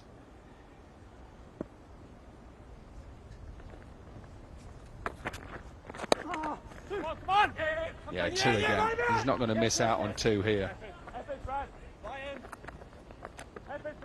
Again, Warner.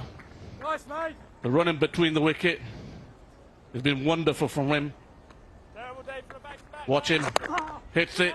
Calls quickly 2. Taps.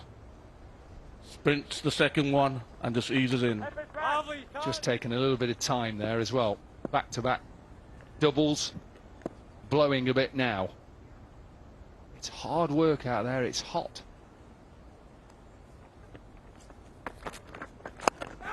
He may have to go for another 2. He shouted 2 straight away. Just keep your eye out on him right now. That's 3 2s. He'll take his gloves off and he'll give himself a bit of time. He'll just walk around and then come back. I have no problem with that. Sapping weather out there.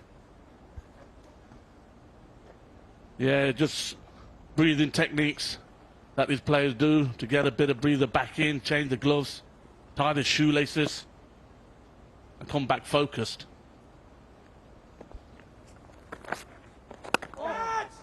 This is out towards mid-wicket.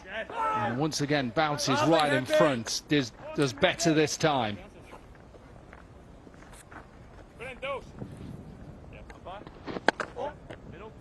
This time round, again, he tried to pick the pocket, but found the fielder. Otherwise, it's just clever batting from Warner. And that big boundary is just looking for twos only. Not looking to clear that.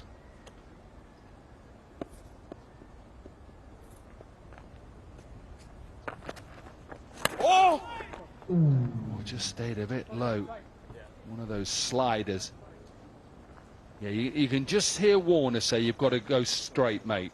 That's exactly what he said to him. Go straight. I mean, when he means straight, he means with the bat as well. Hit it straight. Don't come across it. So good. Yeah, that's better. Better from Hatzaglu. Better from Dooley. 7 from it. We're halfway in the run chase. 5 overs are done, and the Trailblazers are 49 for 1. End of over number 5, the Trailblazers now on 49 for 1.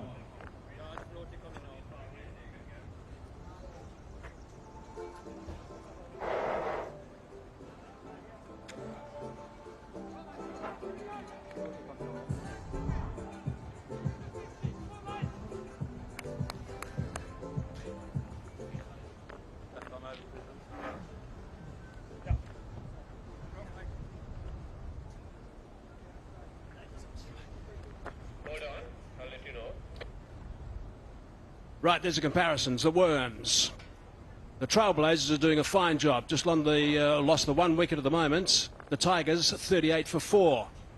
Just at the end of that over, there was a message that came running out to David Warner. I presume that was actually about what they need to do. They probably worked out the stats, what they need to do to really ramp up that net run rate, which I guess is quite basic. You've just got to get this as quickly as you possibly can, because the net run rate is not good. And there's a real feel that the net run rate might be seriously into play. The beach is looking magnificent. We've got a heavy cloud that's not too far away from us. That's just behind the commentary box. Yeah, there'll be a bit of a worry. And with that is the floating power play. I think they've taken it at the right time, and that's the reason Hatzaglu is out there, because they want to finish it as quickly as possible. And you absolutely said it right. They must have spoken about that straight away after the first innings. Yeah, and again, the message. So I'm sure David Warner in his own mind was saying, right, now's the time to get this batting power play going. Put a bit of pressure on the old Tigers. Curry is going to be in the hot seat here, 1 over for 8 at the moment. Warner 23 off 14, strike rate of 164. It is seriously hot here today, 34 degrees Celsius. Big fans around the place for the players, which is good. Here we go, Curry. In the slot, worked it away. Warner's going to look to come back for the second comfortably. He'll probably sit on 2. Yeah, I mean, the fitness level of David Warner, that's something we need to talk about. In the previous over, he took 3 twos, and he took 3 back-to-back twos. I mean, it's incredible to have that sort of fitness and that sort of commitment, intensity, still from David Warner. Right, what can they do in over number 6? 25 they need.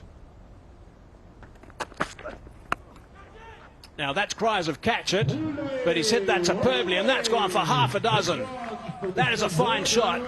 The way that he timed that was quite exceptional.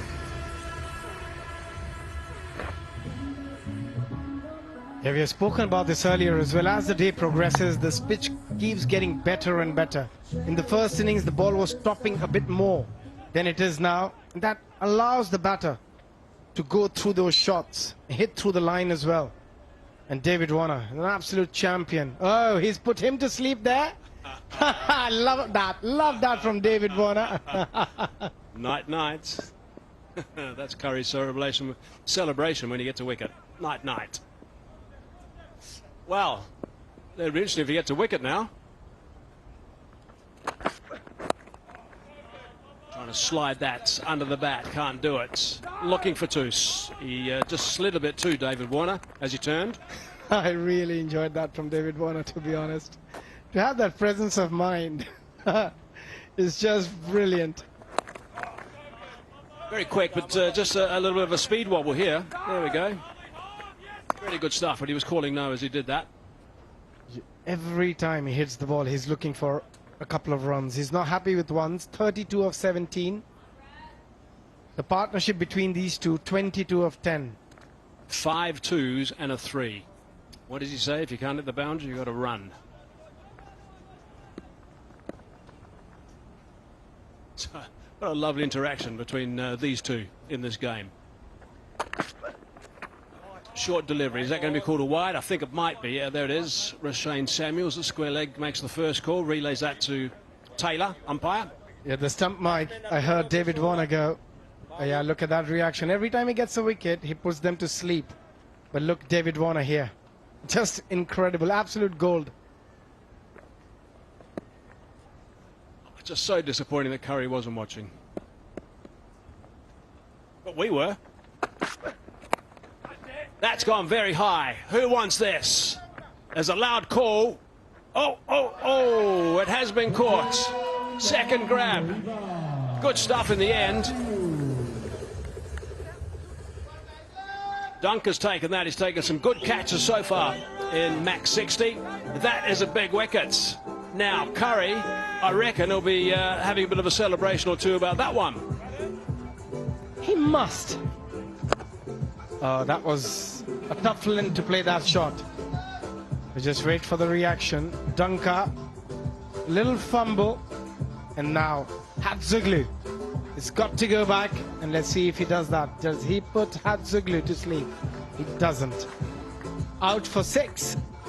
2 down for 59, Trailblazers.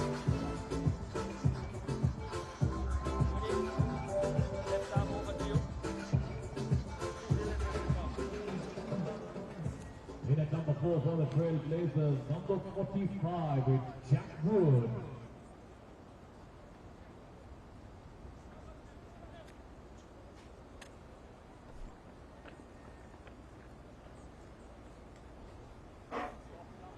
That's middle and off.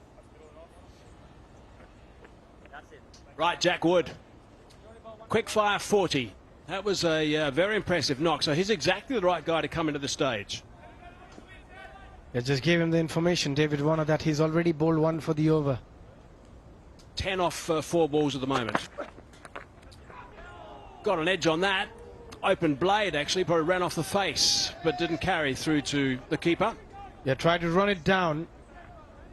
Past the third. Very lucky that the ball didn't carry. And before that, Hatzuglu. A very difficult position to play that shot on this surface.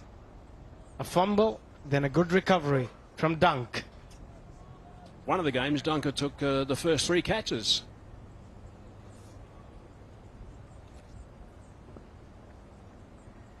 He'll be looking for boundaries, Wood. Can't get that away. That's a good comeback. 10 off the over, 6 done, 59 for 2. That's the end of over number 6, the Trailblazers on 59 for 2.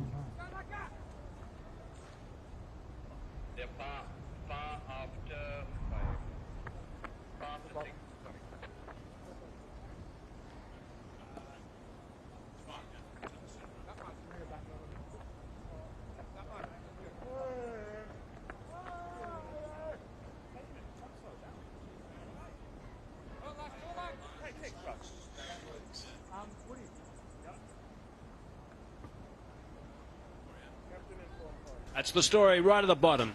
Trailblazers need 17 off 24. Trailblazers want 17 off as fewer balls as possible. They want to give that net run rate a nice injection. They're at the bottom at the moment. They first of all want 2 points.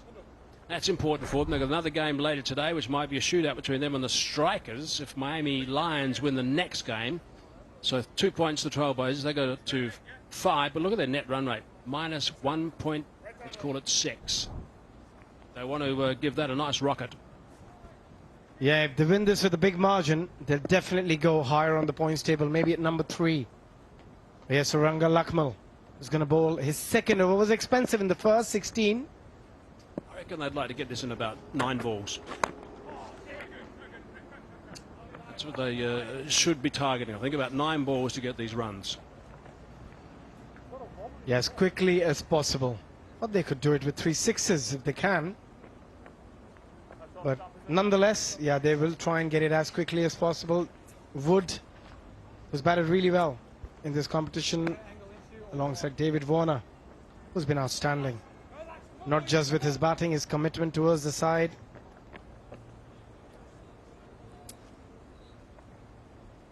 But from the Tigers' point of view, they need a wicket or 2 to make this game a bit interesting.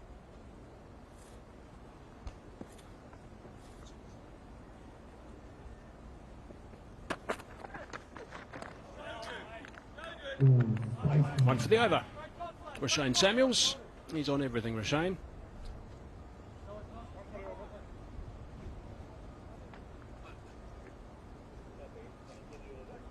A good delivery. Well executed, good bouncer. Always love a short delivery.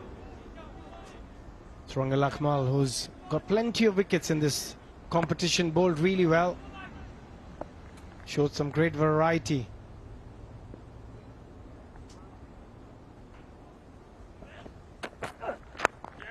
Stuff from Lucknow, you can't do too much with that. Just the single brings Warner importantly back on strike, I think, at this stage. Nice little clash this, head-to-head between Suranga Lucknow and David Warner. Yeah, for the Tigers, it doesn't really make much difference if they win or lose. They're still going to finish right at the top and straight to the final. That's how this format works.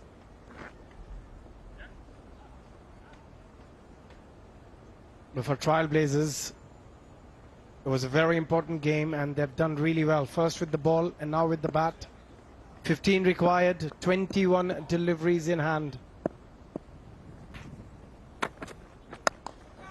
In the air, safe, well drilled. Just the one though. I just feel hazy. There's the 6th day on the same pitch, though the pitch still looks brilliant. I just have a feeling it just slowed down ever so slightly, especially in this game. What we have seen, the stroke making has been quite difficult, and obviously you expect that. The sun's been beaming on that surface for the last 6 days. Yeah, we actually thought that was the case in the last game yesterday as well. And the game before that, the Trailblazers lost and they struggled a bit also. But then the Jaguars came out and pumped it all over the place. Oh, it's looking to drill that one over the top of the side screen. This big swing and a miss tied over this.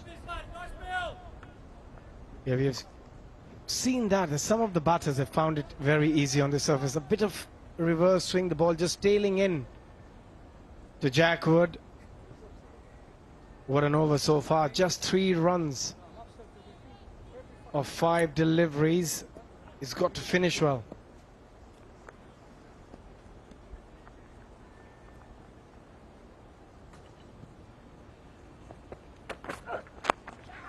Leg side. He's got that away quickly and he's got it away for 4. That's more like it. 7 off that. Oh, that's that's Ravi Bopara. 66 for 2.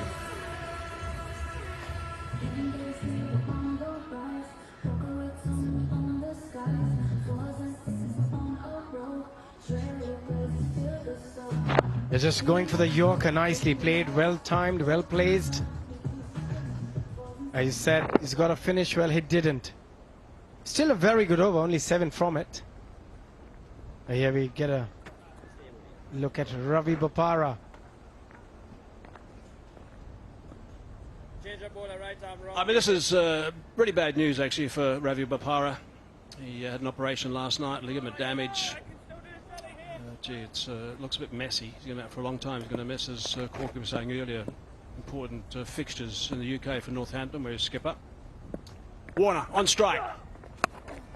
Looks to drill that one as far as he can, but he's got too much height on that. I think it should be out. It is out. Hobson's taken that catch. So that's the end of David Warner. He'll be disappointed with that. Yeah, he's livid with himself. Just extra bounce on that delivery. Nicely taken by Nick Hobson. Good technique.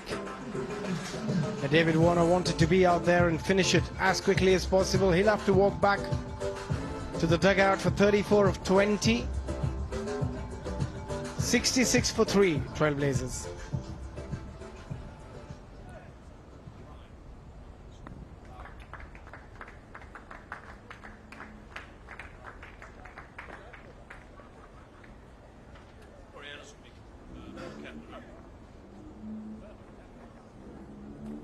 Taking it with us here, lads.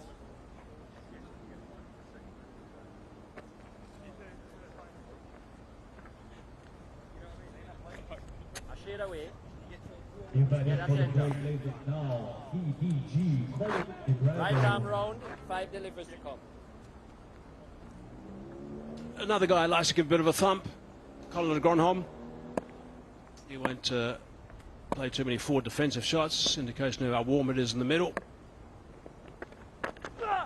A little bit leg side, just going to be a leg by in the end. Leask has got 2 for 13 now.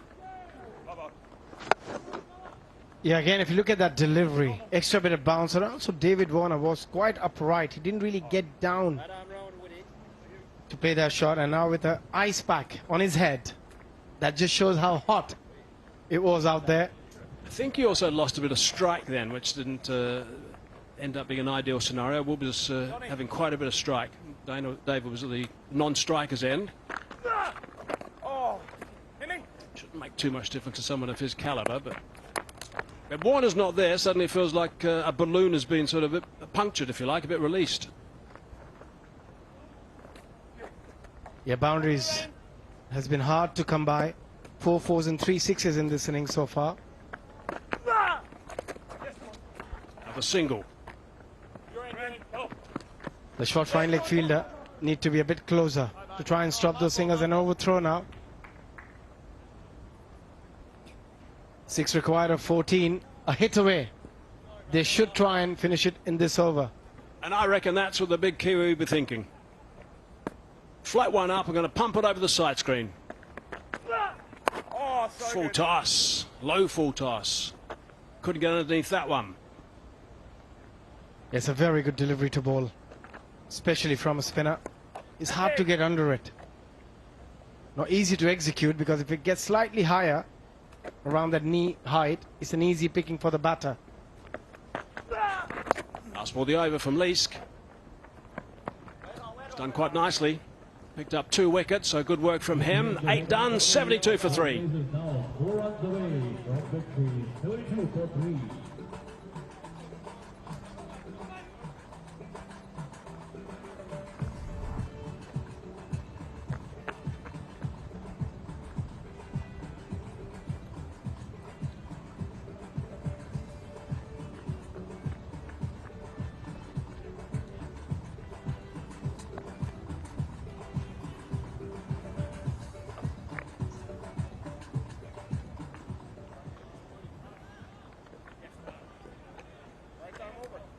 One ball into the 9th over will still give them a little bit of a net run rate boost. I don't think it's going to be anything massively significant, but it will still help. 4 it is, just 1 strike. Hemp into the attack now. 4 to win. Oh my goodness, that's a very ordinary delivery. It's been hit down the ground. It's going to be also a free hit as well, which should put pay to this game. That's well over waist height. Yeah, it looked very high to me. Again, trying to hide the ball. We just have to wait. Oh, that is a no ball. We're just waiting, and it is. Rightly so, it's going to be a free hit. 2 to win for the Trailblazers. The Kiwi on strike. And he hits that down the ground. He hasn't hit it well enough, though. It's only 1.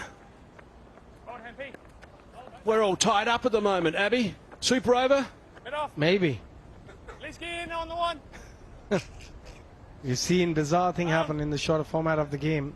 In on the warning. but I think at the moment it's of no risk of a super over.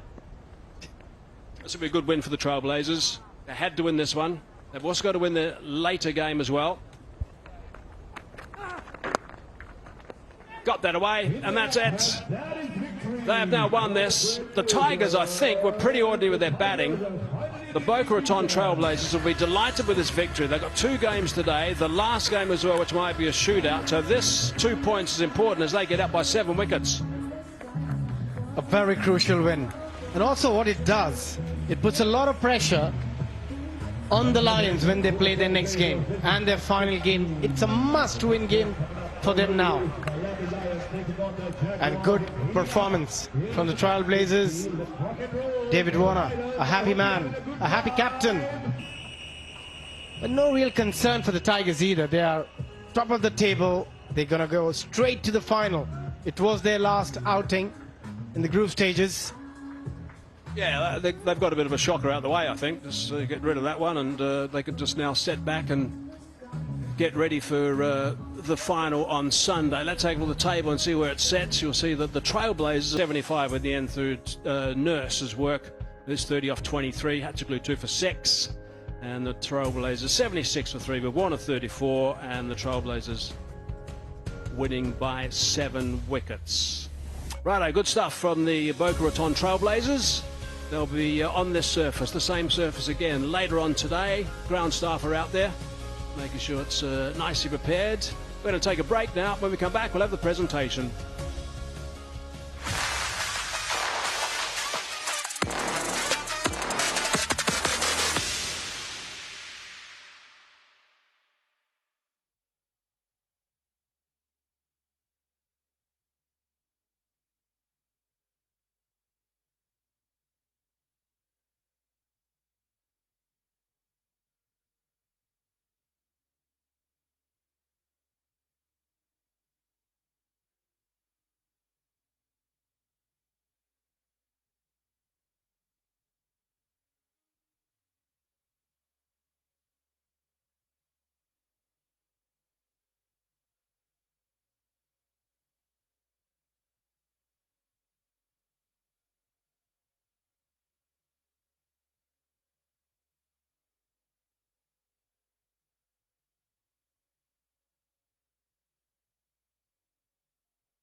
Trailblazers keeping themselves in the hunt. The first team to defeat the undefeated Caribbean Tigers in this year's MAX60 competition.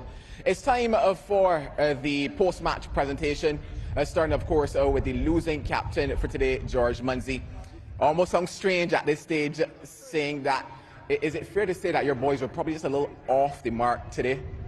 Yeah, definitely. Look, it's been a great week, but it's been a hard week. The boys are pretty tired. They've put in a massive shift to get to this stage, and ultimately they deserve the rest now. So we can have a nice day off tomorrow, chill by the pool, get in the sea, and then come back ready for the final. Whoever joins us. Yeah, obviously you've done the hard work already and put yourself into that prime position to allow yourself to have a day and a half off. You know, what do you, I guess, do with the boys over the next day and a half to make sure you're ready for that final? Yeah, they can do whatever they want. Have a few drinks tonight, chill, have a cup of tea, whatever they need to do to be ready for Sunday morning. Thanks a lot, George. Now we're going to hand off the microphone now to the man of the match and also the captain of the Trailblazers. It must be a good feeling to get one here, especially against a team like the Tigers, David. Yeah, most definitely. The team in form at the moment. You know, they've got some power hitting up the top and some good bowling, you know, up the top and through the middle. So now it's pleasing to get that win on board, but we know teams that are dominant like that always have to lose one, and it was just great it was against us. No, you've done well with the bat, but I want to take you to a moment, that celebration versus Curry, that little bit of a sleeper. Talk to me there in terms of that moment. No, you know, it's just one of those things in the game of cricket that people like celebrations, and why not? If he's not going to get me out, I hit him for 6, I'm going to give him one back. Yeah, in terms of what you've been looking to do in terms of ticking the boxes, do you think that, you know, in this match you've been able to tick the boxes that you wanted to for your side? Oh, especially from a bowling point of view. You saw the way that teams have been bowling to us.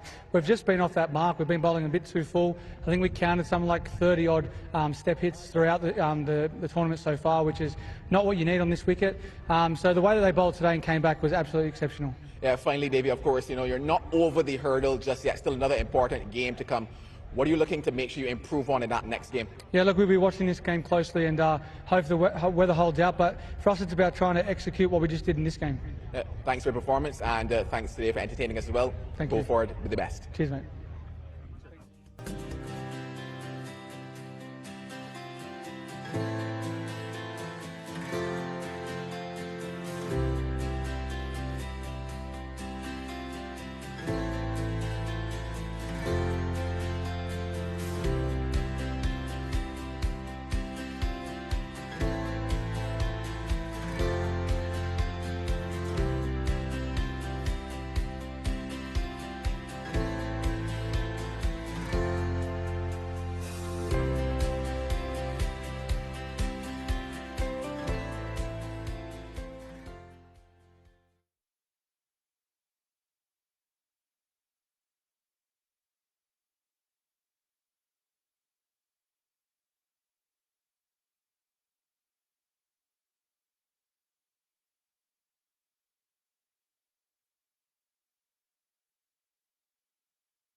We have something special for you guys.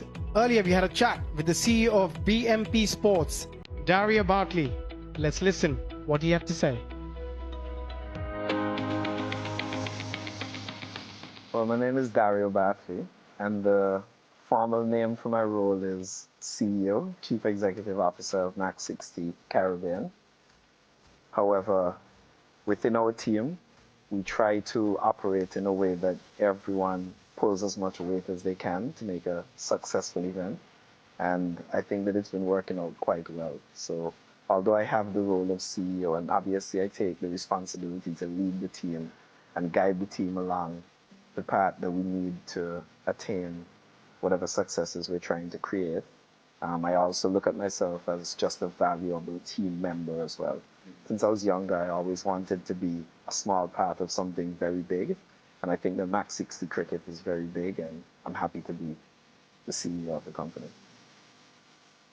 Well, the concept behind the MAX60 Cricket League, as I've said in quite a few mediums, is it's an opportunity. So we do have some of the best T20 players on the circuit here. But when you look at the fact that we have also 20 Caymanian players that would have been integrated into the 5 franchises, and the host of other associate nation players and players that have not played international cricket as yet, we want to create another safety netting for talented cricketers to showcase their skills against the best in the world. Right? They would have shared a changing room, they would have shared the field, they would have exchanged words with some of the best players in the world. You're talking about a guy like David Warner, a World Cup winner. You're talking about guys like Alex Hales, Sikandar Raza, who are champions not only on the circuit, but in international cricket as well. So when you look at those type of players and you get the opportunity to meet those type of players, there's a spark that it can create within you. Our objectives are to make the best league in the world. Now, obviously, that takes a process, and it takes collaboration with the right people. It takes ensuring that you go to the right countries. Obviously, we got a lot of support from the government, especially the Ministries of Sports and Tourism, in terms of putting the entire project together. And we really view that as an opportunity to give back to Cayman society, to rejuvenate cricket, but also to encourage more people to play the game and show people that there are other viable options to make a living from cricket, in administration, in umpiring, in being a curator. So there's just so many opportunities that cricket can create, and we just wanted to open those opportunities to the Cayman Islands. Well, we did face a significant amount of challenges. I did mention my team before, and obviously the assistance that we would have gotten from the Cayman government. But it would be remiss of me to not mention Cayman Cricket and their board, led by President Courtney Miles. They have been fantastic. They have really championed this effort. One of the challenges that I would say we definitely have, which the government assisted us to work around quite effectively, is the fact that the building laws, and we couldn't just put up all of these huge structures within the stadium using concrete. So we had to get innovative, and we put in some decking and so forth that we would have worked around having to seek the full approvals from planning. But the government has assured us that they love what we're doing so far with the tournament, that they plan to make a big investment as a government in the future as well. But I mean, when you look at the turnout on day one of the tournament, it was actually a shock for us. It was quite impressive. We really and truly believe that for a long time to come, this will be the biggest sporting event in Cayman. Having not played that much cricket throughout the years, seeing how involved some persons on the ground were, when they heard about the concept, how they immediately went and bought tickets and told their family and friends about it, and booked their VIP sections and so forth. We're extremely grateful. The sky is the limit for Cayman cricket. And as I've told Cayman Cricket Board, my aim is to see Cayman at a T20 World Cup qualifier first, and then obviously in a full T20 World Cup in the fairly near future. It's sixes in paradise. It's being played against the backdrop of a very beautiful country, and it's high action. The pitch has been fantastic so far. We're very proud of our groundsman, Joshua Hoffman. He's done an incredible job, and he's getting and rightfully so. He's getting quite a few plaudits for that. And we hope to see more strips of that quality as we go around and as we take MAX60 cricket throughout the region. Emphasis isn't only on the cricket, it's an improvement of the local structure, it's an improvement of the regional structure, and it's for each person's personal development as well. Well, I don't think it's a secret that Bahamas was actually our plan, the first edition of this tournament. And then just due to time frames and making sure that we were able to get things done to pull it off to this standard, we kind of had to make a shift. However, the Bahamas is very much in the plans. We hope to go to Bermuda as well in the near future, but that's not breaking news. Reason being, we plan to go everywhere. My company and the directorship is quite clear on that. And if there are countries that are looking at the MAX60 and thinking to themselves, hey, this could really benefit us, then let's have a discussion. Short-term goal is to be profitable for our franchise owners. You want yours to be the premium product. And we think that if we create that, that certainly the business model will work. And once the business model works, then everyone will benefit. There'll be a significant trickle effect. And then I would say that our long-term aims would be to have multiple successful tournaments in many markets at a profit as well. And if we can replicate that model in different places, then MAX60 Caribbean is something that's here to stay and something that I think will have a positive impact on the cricketing world. If we continually produce the level of tournament that we think we can, it'll be a no-brainer on where the MAX60 will be positioned. I think I was very clear from the beginning on saying that we want to be the best run league in the world, and that's where I want to position the MAX60. From a tourism perspective, I think that for the people that are here, the Cayman Islands will sell itself. For the people that are not here, we want to be able to showcase the Cayman Islands to them, not only from a cricketing perspective, but also the beaches, the people, the excursions, the food, because Cayman is a very, very culturally diverse and rich economy. In future editions, MAX60 Caribbean will be a huge asset for the Cayman Islands. We see MAX60 Caribbean guests being able to book out most of the hotels on this island for future editions, and we also foresee quite a few people coming in to not only participate but watch the tournament.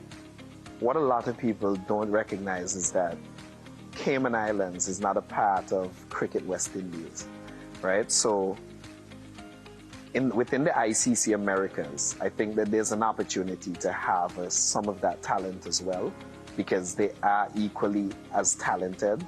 However, the game has not been played as much traditionally throughout the years. These are the things that we foresee MAX60 doing. The local interaction and involvement is what makes me most proud, because watching from home, a lot of people get the opportunity to experience this high-octane, high-quality cricket. However, it means so much more for the persons that are here on the ground. Knowing that these franchise teams that have players that play in the biggest leagues in the world are coming to Cayman and playing with your brother, your cousin, being on the same team, just knowing that is very special to a Caymanian. And to be honest with you, that's what gives me the warmest feeling inside. Just knowing that you're doing something that's significant for someone else and they're pleased with it. So we've been getting amazing feedback for the first few days of the tournament so far. We've also been promoting our app, which shows each match live and has the leaderboards and the scorecards and everything available. It's called World Series Cricket, and we think that that app will be so extensive in a few editions to come that it'll basically become a one-stop shop for all things MAX60 cricket. I must give kudos to our production team. A lot of the feedback that I've been getting, especially from the Indian market, Sony, has been extremely positive. Majority of my family and friends are watching it on Willow as well, and they've also given excellent feedback. So it seems as though the production is doing the business. It seems as though the production is very good, and any improvements that we can make, obviously we're making those during the tournament to make sure that our processes are well set, and hopefully everyone at home is enjoying the quality of production that we've been able to produce.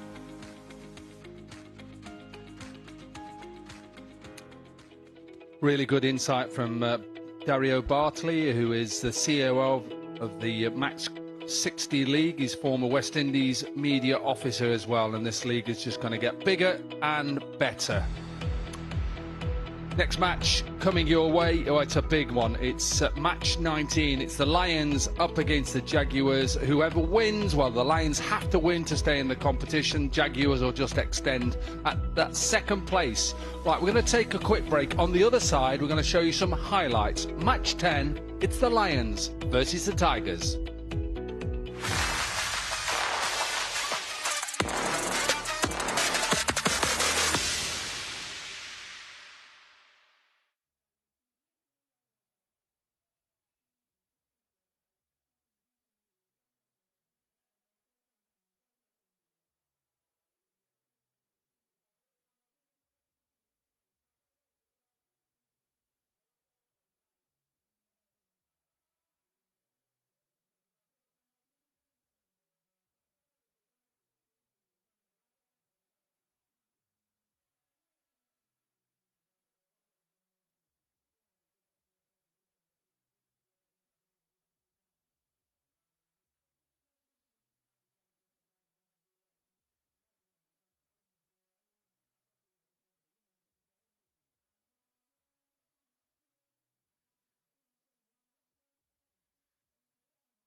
We are 700 kilometers south of Miami in the Grand Cayman Islands. And here we are in Georgetown in West Bay. A live camera at the beach is looking just magnificent this morning. And we're going to have outstanding cricket. The Caribbean Tigers versus the Miami Lions.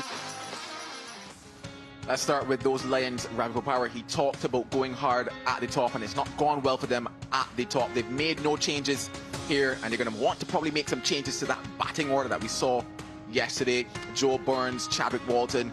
Just wonder if they might be at the top come today. But yeah, you're going to have a change in fortunes, those Lions. And the Tigers, well, Kobe Herfter's back in, and Munsey said they've just got to tidy up a few things. He said, including himself behind the sticks, which is good to hear him say that.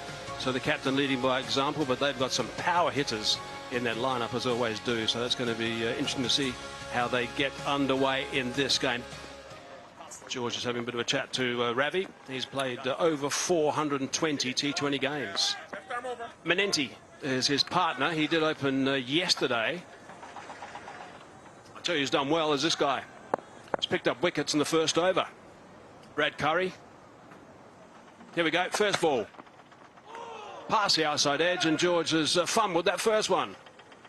Little bruise on the top of the finger, I think, for Big George. It's come back a little bit. Is the finger going up? It is. There it is. Curry has struck. He has got another one. Brilliant stuff. He's done this consistently. He is a real weapon at the top. He's one of the most impactful and effective bowlers at the start, pitching just in line, shaping back in nicely as well into the pads of Vibro Power. First one goes away, second one comes back in, and that finger goes up. And yeah, he's put it to sleep again. The captain goes without troubling the scores. It's none for one.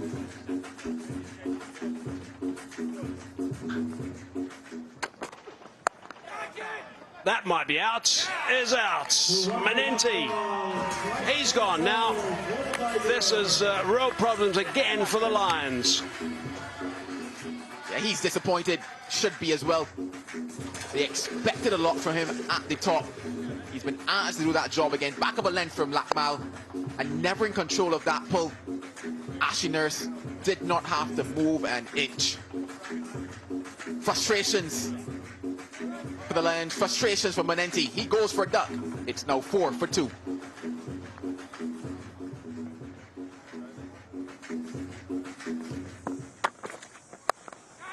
That's over the top, and it's out. Ty has taken that catch comfortably. There's only 2 men allowed outside the circle in the first 2 overs. That was the last ball of the first 2 overs, and another wicket goes down. Probably just dragging that one a bit more than he wanted to. Maybe that pace factor could be it as well, because he got through the shot a bit too early, and in the end offered the easiest of catches. Lakmal, he's got another big smile on his face. He's picked up early wickets. Corey Anderson, he's gone for 4. It's 9 for 3. This is bad news for him and the team. Very disappointing. Well, the movie was Bad News Bears, but I tell you, it's bad news Miami Lions at the moment.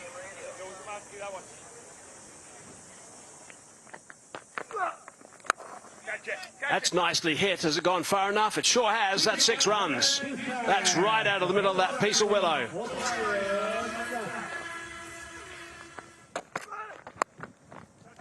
Cut away. This will go all the way, I think. It's just in front of our commentary. No, 1 bounce. Just a 4. Catch it! That has gone. You can shout, catch it. You're going to have to be on the beach to catch that. That is a big shot, so...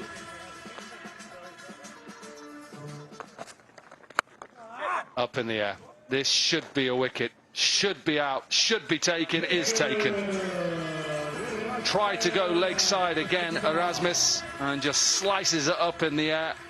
And the Lions have lost their 4th. Yeah, it was there. It was in the slot, but as you said, wanted to go onside rather than going with the spin and going over long off. And at the end, just slicing it. An easy catch for Curry. Gerard Erasmus, after a crisp 27 of 20. Back to the pavilion, 58 for 4 Lions.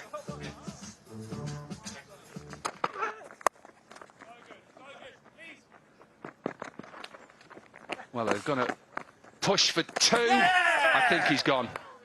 Good piece of fielding, nicely bounced in as well. So Munsey, all he had to do is collect it and take it. Looks like Carter's gone. Yeah, way short.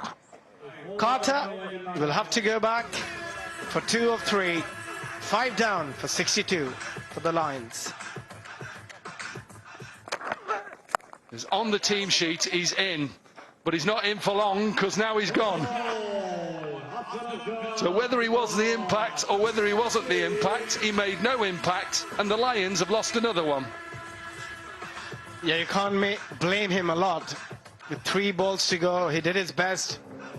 Timed it pretty well as well, just didn't get it enough to go up and over that fielder deep in wicket. Doesn't make any mistake, Dooley. He's bowled well, he's fielded well. And the Tigers, at the moment, having the upper hand over the Lions. Out for a duck, 62 for 6, Lions. 2 balls to go. Yep, that's okay. Get a boundary. Ooh, nice.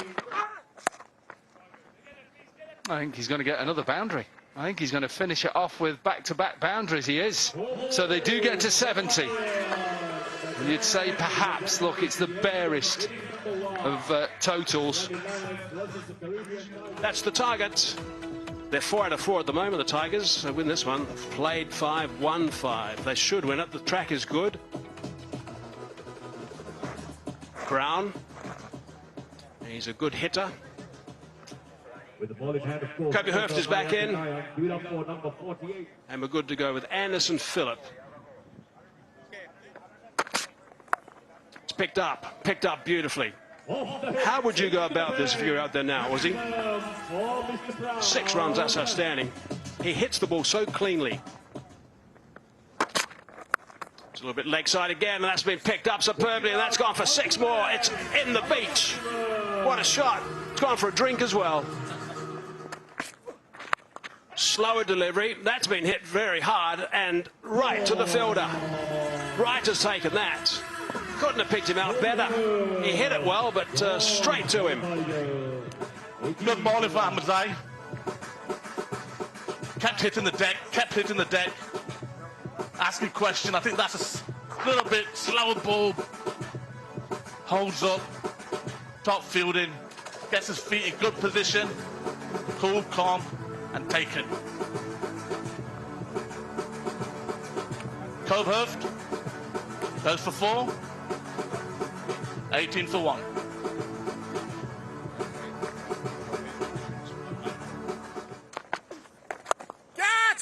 Crive catch it in the stand. Can he catch that? No. I think it's been dropped in the stand. Anderson. And gone. Straight into the attack. And he picks up a stick. Yeah, Anderson. Left armour coming around. The angle, if there's no swing, the ball's going to go across him. There you go. Just kept going across. Brown for this occasion, absolute no footwork. Just flashing his hands through the ball. 31 for 2. Brown, 26.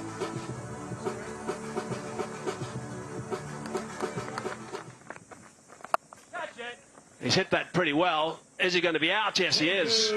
Picked him out. Erasmus has taken that catch comfortably.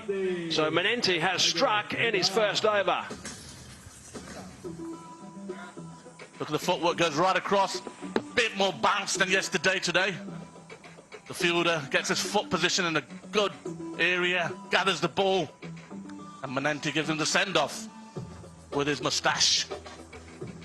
George, Munzi, 2. Tigers 34 for 3. And this will be timed away through the offside. Beats backward point. And this is in between the 2 fielders that are in the circle behind square. And another boundary in the over. Phillip to bowl the batting floating power play. And Lynn picks up that short delivery. Starts it with a boundary. Powered down the ground. This one a little bit fuller to Chris Lynn. And with mid-off and mid-on up in the circle. Opens it up and then he can lift it. Has he got enough of it? He has got enough of it.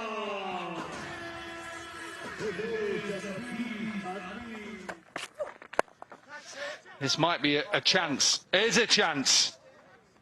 And taken quite comfortably in the end. Another one of those celebrations. And they lose their fourth. Should have thought about the red ink, Hobson. Going for it.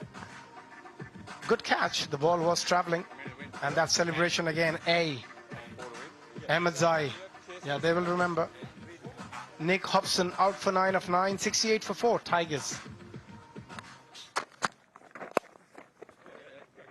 Maybe a way to finish it, just run a couple. It is, and another victory for the Tigers.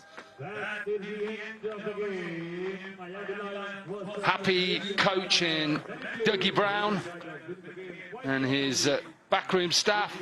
We have the owners and supporters in front of us here in the commentary box. They're happy as well. And simple, Caribbean Tigers win by 6 wickets. They've played 5, won 5.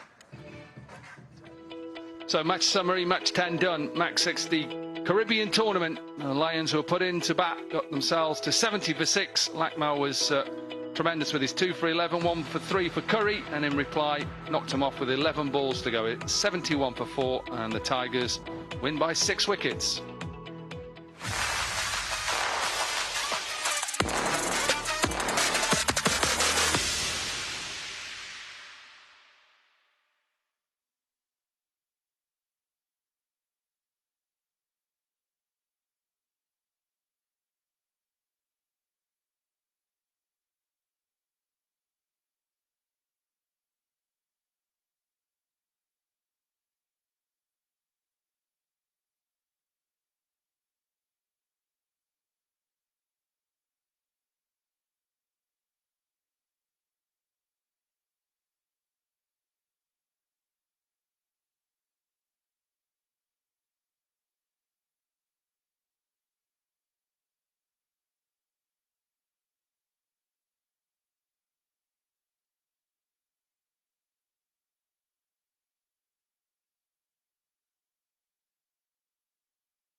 Glistening sunshine, beautiful scenes, and the setting where we've been for the last couple days, known as Grand Cayman. We're getting ready for match number 19. It features Miami Lions, who are going to be looking for some points against the Grand Cayman Jaguars, who are currently sitting comfortably in second position. to be there right now. We've not had a chance, those of us up here in the commentary box, to get across to any of these beautiful beaches right here in Grand Cayman. But very soon, you know what? We can find ourselves there. Maybe take a horseback trail ride. Allow the water to just glisten and just touch our toes. But instead, we're right here at the Jimmy Powell Oval. A couple clouds ahead, and we're monitoring those, hoping that there's no weather interruption. Lions certainly will be hoping that there are no interruptions. They need some points here. They've done well coming into the back end of the competition. And we just hope that blue is what shines through for us. Shining has been the Caribbean Tigers, even though they had that one loss just now in match number 18. But still, they're going to find themselves in pole position. They get a day and a half off before coming back for Super Sunday action. A couple teams have to come back though for Super Saturday. Grand Cayman Jaguars, they said they were second, and they will relax in that position there. Miami Lions sitting at the bottom. They need to get themselves a win here if they have a chance of going through to Super Saturday tomorrow. And after that, it's going to be a shootout between a couple teams. Conversations going on, and we had a conversation a little earlier. It's Mike Hazeman, and he had the captains with him. Okay, here we go for a very important game, this one, particularly with the blokes just alongside me here, the old Lions. I've got Corey Anderson, who's captain for the Lions now, Sikandar Raza, who's the skipper of the Jaguars, match referee Raton Mahanama. Rashan, welcome again. Right, Corey, away we go. Tails, please. Tails is the call. Tails is the call. It is head. And it's a head.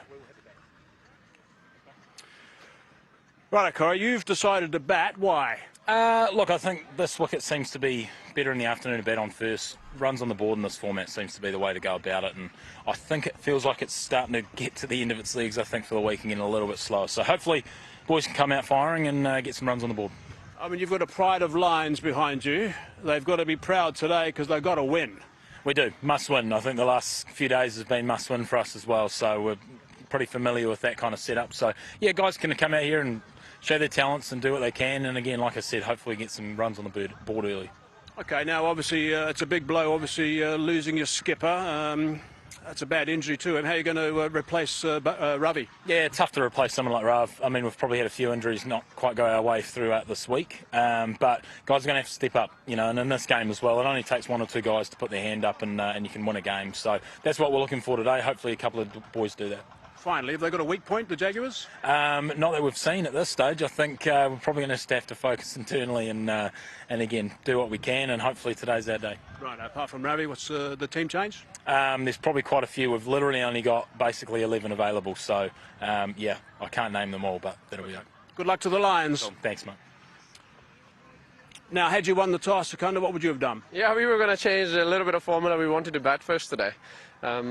I think just going into the Super Saturday and hopefully be there on a Sunday as well, it's important that if we are to put bat first, we know how to bat and post a good total, because we've been changing pretty much in every game, so I wanted to bat first today. Do you think you guys have a weak area at all, or something that worries you as a captain? Yeah, the fatigue and things like that, it's been quite a hectic tournament. So yeah, some of the guys have carried a few niggles, so we're trying to rotate the squad as much as we can so that we have the best 11 available or best 12 available for Sunday. So I guess the fatigue is creeping in, but I think the guys are showing a lot of resilience and character to just put everything behind and just put the game on the road now. If you look at that last game yesterday, it looked like you're peaking at the right time. Certainly, a lot of good performances are coming, a little bit of hiccup here and there, but when we do get it together, I think it's very nice. And in short tournaments like this, is always peak at the right time, and I think we are. So yeah, looking forward to the same today. Okay, go well. Thank you very much. Righto, the news in the middle, the Lions have won the toss, and they're going to bat first. Thanks a lot, Mikey, for that. Ravi Power, he got an injury yesterday, but still taking the time to sign a few shirts for the spectators who've come out to watch this MAX60 action. Jaguars, they're happy with the position that they're in at the moment. Let's take a look at these two teams here. Miami Lions, they've had a couple changes. Ravi Power certainly out because of that finger. Corey Anderson steps up to take the mantle, and a couple other guys will have to step it as well, and that's what Corey Anderson said. Just need one or two guys to step up, and if they do that, they can get themselves over the line. It's a must-win game for them. Mike Hazeman alongside of me. Mike, let's talk about those Grand Cayman Jaguars. I don't want to start at the bottom. Chris Wood is there, so that's good news. He seems to have recovered, so that's positive for them. Lintots has been good. I think he's been quite impressive. McClenaghan's been impressive right at the top with a couple of overs. Little also left arm quick. Logan as well. I've got Ben Dunk at the top, but obviously they want to try and pick up wickets. That's an area where the Lions have had a few issues so far throughout this tournament, is losing wickets right at the top. And the skipper, Secunda Raza, in case you just missed that toss, he's a little bit concerned about some of the boys carrying a little niggle or two and maybe a bit of fatigue. It's been seriously warm, and it's been quite interesting that a couple of players, and I'm also speaking to some of our cameramen, they've been saying it's been very draining with the high temperatures. The humidity hasn't been too bad, but the high temperatures here in Georgetown, West Bay, in Grand Cayman, has certainly sucked energy out of the guys. But the Lions have to win this one. If they lose it, they're going to start packing their kits and heading home. But if they win this one, then we've got a terrific game coming up next. This is going to be a wonderful shootout between the Strikers and the Trailblazers to see what happens with that and positionings going forward. Gary Anderson is not someone who hasn't captained before. He's done that job previously when Ravi didn't play the first game, and he's had experience in doing that in a few levels around the place, Corey, so it's not going to be a burden for him. Mitch McClenaghan, it's been a bit of a burden for him getting through 2 overs once or twice. As soon as he finishes normally, he goes to the boundary line, gets subbed. Chadwick Walton, we haven't seen the best of him. Those numbers reflect that. Best of 22 not out only. Strong on the leg side. They would dearly love to start nicely, the Lions. Jonathan Carter, who's been impressive for the last 2 knocks.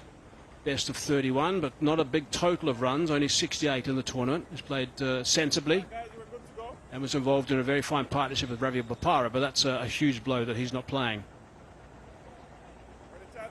Tendon was torn off his finger. Finger's not broken. 4 to 6 weeks on the sidelines for Ravi. Doesn't have to have any further surgery. That's good news. But it is bad news for the Miami Lions. Mitchell McClenaghan. Starting proceedings for 19. Oh, it's on target too first up. That was going to hit middle stump about 2/3 the way up. Good start there by Big Mitch. Just looking to push that one across Walton. Yeah, just plays inside the line. Probably makes it look a little better than it was. Chadwick Walton squared him up at the crease. Good start. First afternoon's dot ball. Quite happy with his bowling marker at the moment, Mitch. Very important, these bowling markers, of course. I'm at Cork. We'll get him actually to chat more about that a little bit later. I'll remind him when he comes on air, because he's quite a genius at talking about that. Friendly full toss, slower delivery, hoiked away, 4 runs. You maybe wonder if just that run-up that he was looking at might have caused a bit of a problem for him, because he got it completely wrong. The total opposite of that first delivery, went for a change of pace, probably came out the hand a bit wrong, ended up being a loopy full toss for Chadwick Walton. He's been out of form in this tournament. Maybe that can get things going for him.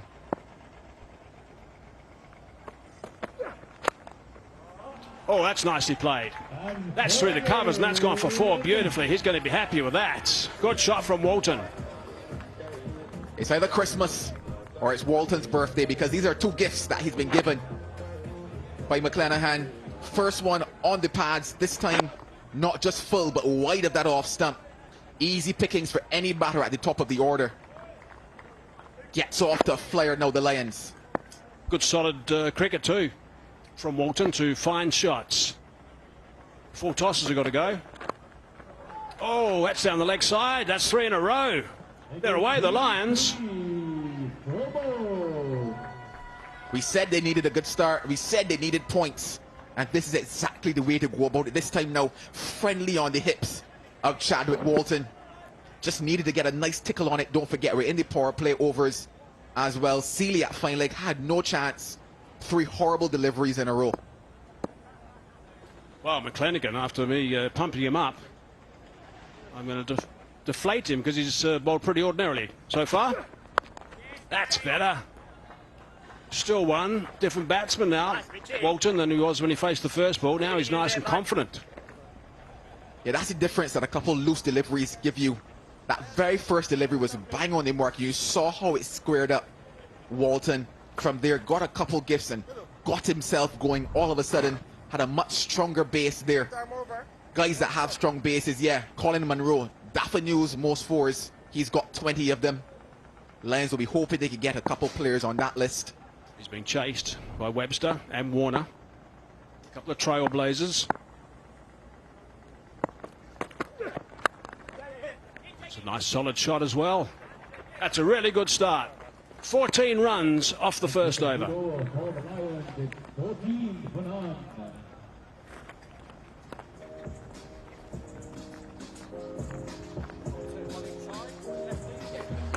Here's a look at the boundaries. That was a full toss on leg stump, put away. That was a full toss thrashed through the covers. That bounced, but it was leg side and just tucked around the corner.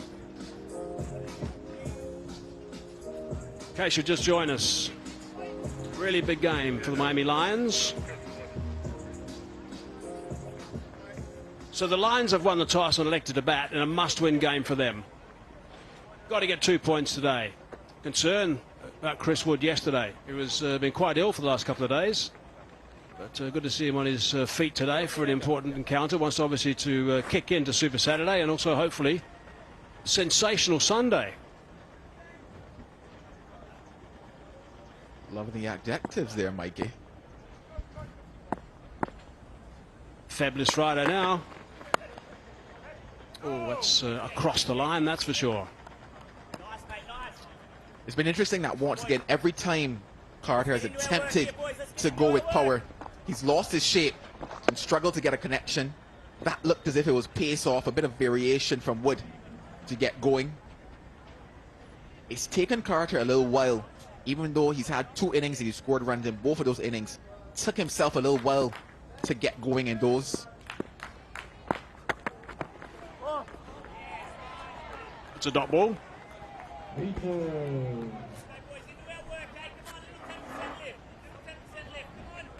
Logan van Beek, who got pounded to all parts. 2 overs for 60, but he's come back well since then, thank goodness. Could have destroyed a few players, that's for sure. 37 off 1 over. It's quite extraordinary. It's good stuff from Wood. Nice, good rhythm. Carter right now being caught in that in-between area at the moment. Neither forward, neither back. And just having to push with the arms at the last 2 deliveries. And it just goes back to the fact that, like I said, he's not been the most settled at the top of the innings. He's taken a couple deliveries to get into stride.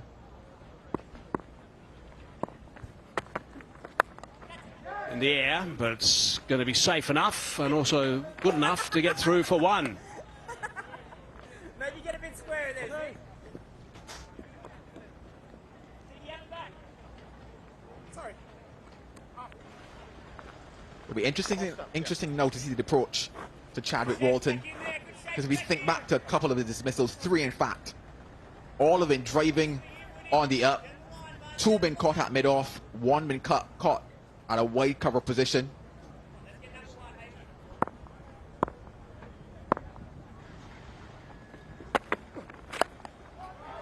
It's gone over the top. Is it far enough? Just. Good catcher from Bake.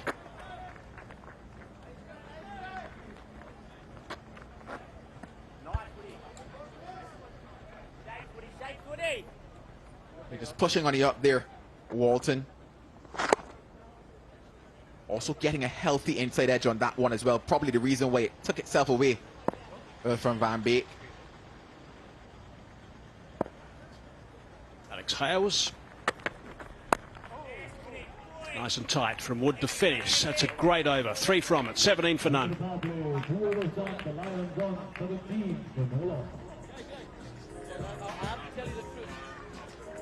What's been good about this power play from a Lions perspective is that wickets column.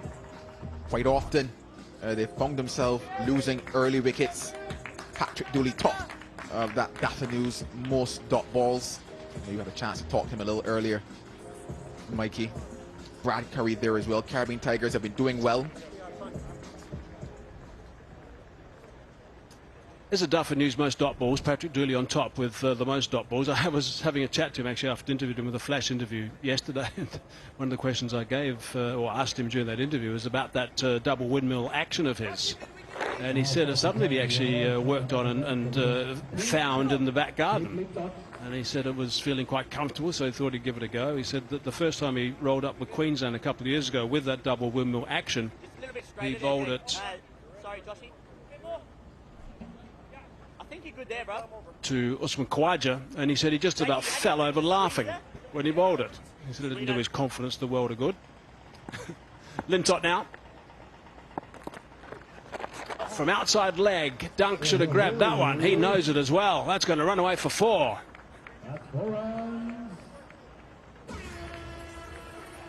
Possibly blindsided a bit because of the initial movement from Carter Dunk. Yeah, ended up skipping down that leg side just a bit too late. 4 byes. He's not going to be too happy with that for a start. Yeah, it was the wrong one as well, so it even turned further, but still, Dunk will be annoyed. He's a perfectionist, Dunk. Oh, he's down there that time. Wears it in the midriff, in the bread basket.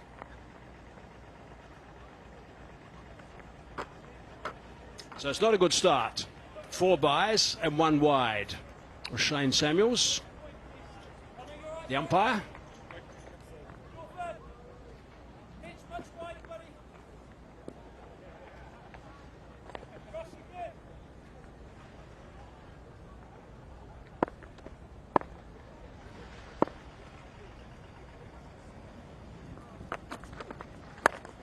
Another wrong one.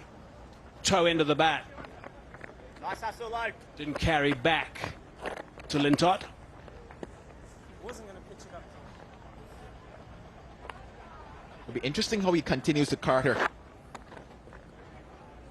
because he's going down on the angle, and that angle favors the ability of Carter to just sweep that ball coming down behind square.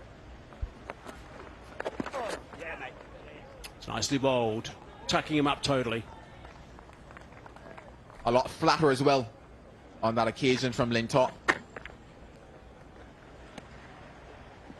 Not worried about the guy. One of his teammates actually standing in front of the sight screen at the other end. He's just been moved by the umpire. I wouldn't be too happy if that was me, if my teammate was standing in front of the sight screen right behind the bowler's arm. How is that? Sliding down the leg side. Ben, I'm afraid.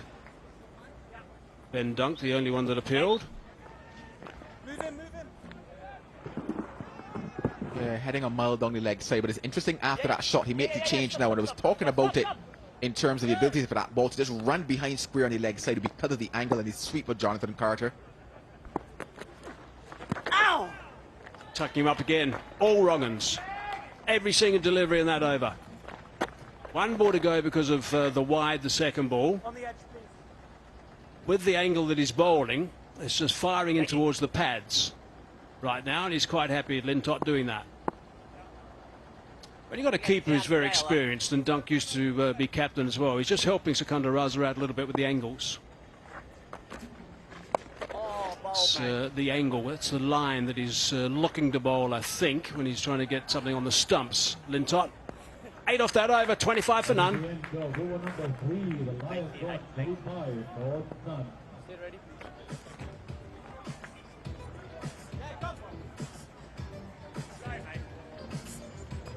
I just did not see it like. No, I know.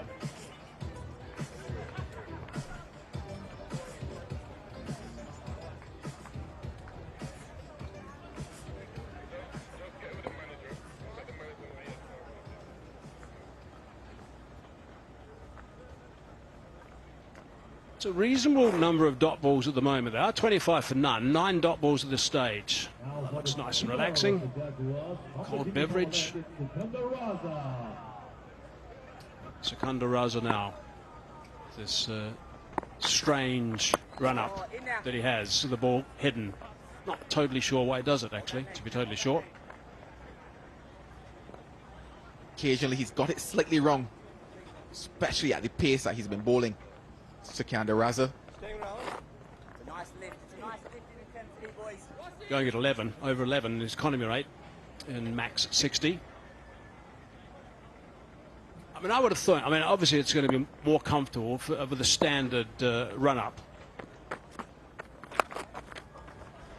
And he hasn't got the variety that Sunil Narayan does have. And Sunil Narayan can do it because he's got a complete bag of tricks.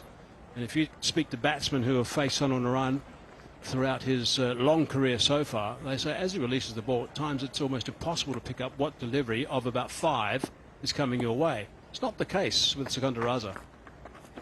He generally bowls that. He's got one that goes the other way as well. That's a standard offie. He's got one that goes the other way as well, and he's got a quicker delivery. So I would have thought he'd be better balanced. He'd be in more control if he just ran up with a normal action. That would be my thought process. But he's not me.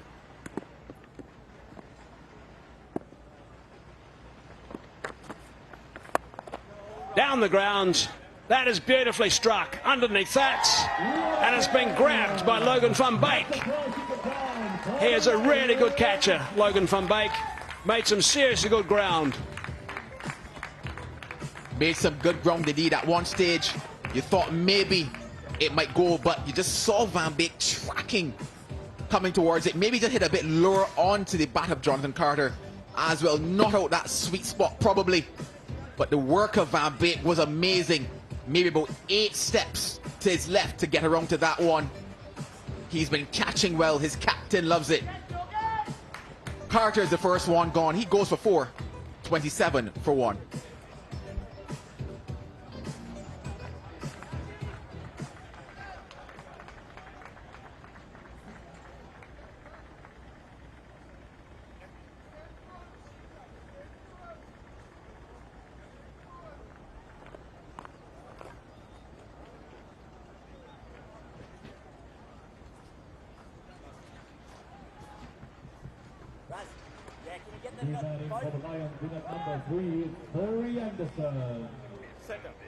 The skipper now, Corey Anderson, high strike rate.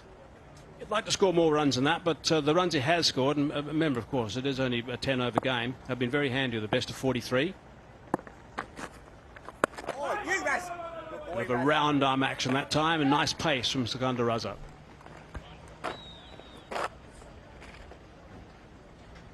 Just looking back at that wicket, probably the length just slightly fuller, not allowing Jonathan Carter to get under that one. No run there. 27 for 1, a wicket off that over.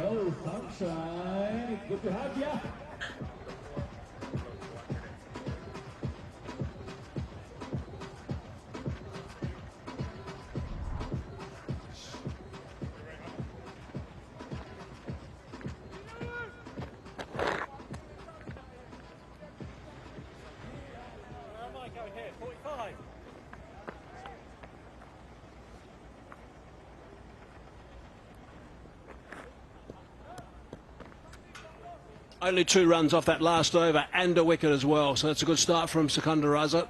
There's been a lot of dot balls. Carter was dismissed for 4 off 13 balls, so he certainly got tagged down, got dotted up. Lintott bowled a lot of balls to him which were dot balls. This is the catch from Van Beek, really good. Good movement.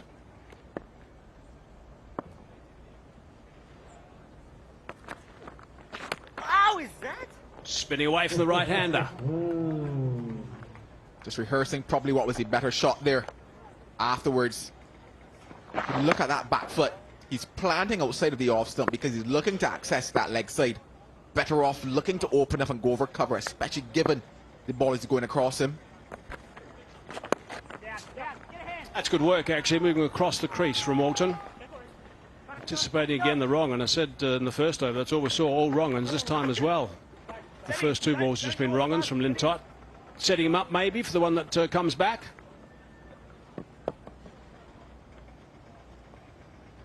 Quite possibly as well, and probably just a bit more pace on the one that he's probably going to look to trap him in front of, or probably just rock into the stumps. But setting up a mile outside that off stump at the moment, Walton. Keeping low, turning away again. I think he's just putting additional pressure on himself because of where he's looking to target here, Chadwick Walton. And 9 out of 10 times he's going to miss that. Staying away from his legs. They want him to play on the offside. How is it? How was that? There's a polite appeal from Ben Dunk, which is sometimes a little ploy to disturb the thought process from the umpire and to get him to miss a wide. Not with Samuels, though. Shane Samuels doesn't miss those. Oh, he might have to... Mind you, perhaps proof that next week's track's going to turn a little bit. Yeah, you just wonder where that one pitched. Getting it a bit wrong, but you understand the plan. Keeping it away from Walton's pads. Yeah! Oh, that's not too far away from leg stump. It's been a mixed bag at the moment. Slowed that one up as well. Considerably slower to Walton on that occasion. Was through the shot quite some ways. Missed that leg stump by a whisker. Whew. Walton thought that was a gift, that one. So here's the 2 extra balls that he's got to bowl because of the 2 wides in the over. Oh, nice, mate. That was the one that turned back in a little bit. Inside edge onto the pad. They are struggling now. These dot balls are really building.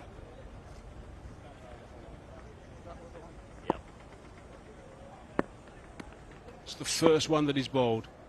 That was a standard left arm orthodox spinner's delivery. Push, run. Drilled down the ground. Might be 4. Good shot. Really well timed. Nice way to finish the over in the ends. They got 8. 5 done. 35 for 1. 35 for 1.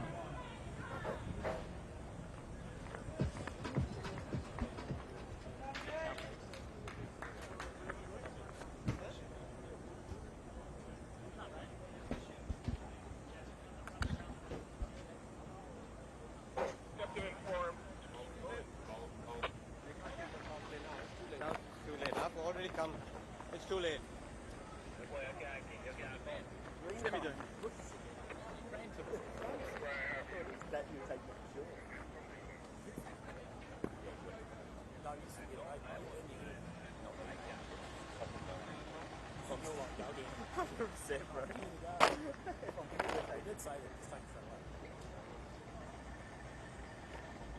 Come on, Raz. 35 for 1 from the first 5 overs. The Lions are just under a bit of pressure here. Sikandar Raza with his second over. 1 for 2 so far. Wow. How to introduce yourself as captain and the new batter to the middle. Good afternoon to Abby. What a shot this is. Good afternoon, Corky. That's a monster hit. Again, picking the length, and look at that timing. Oh, such a strong player, Corey Anderson. And he'll have to play a special knock as a captain here. At the moment, they're far behind the Lions in terms of run rate. 6 off the first. You can see what his plan is. He's going after Sikandar Raza. Yeah, well, it wasn't the best innings, was it, by Jonathan Carter? I'm sure at some stage, perhaps, Anderson was thinking of bringing him in, getting that crook around his neck and pulling him back in and saying, "You're retired, out." Oh, Raz, nice. I love the length, mate. I love that length for you. Yeah, he keeps mixing things, Sikandar Raza, but if there's one bowler they need to go after, probably they'll be looking at him. He's been a bit expensive throughout this tournament, Sikandar. But here's an opportunity again for Anderson.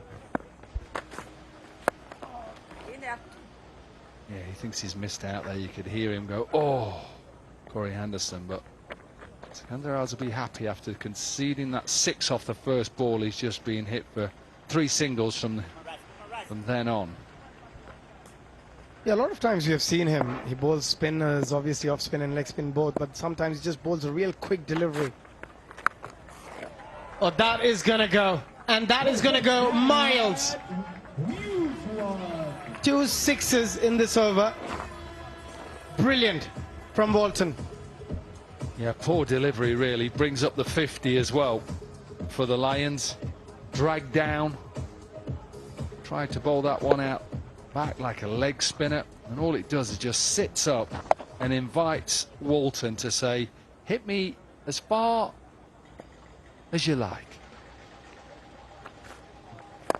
Gone again down the ground. So an expensive over from the captain to finish his spell off. 19 from it. 6 overs are done. They're dancing in the stands. 54 for 1.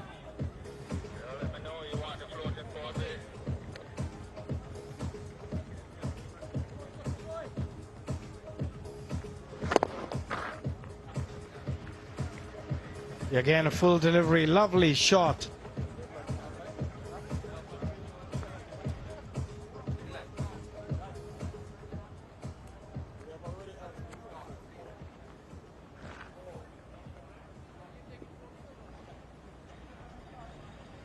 Well, he only conceded 2 off his first over, Sikandar Raza, and then 19 off that last one, and just a little bit of momentum.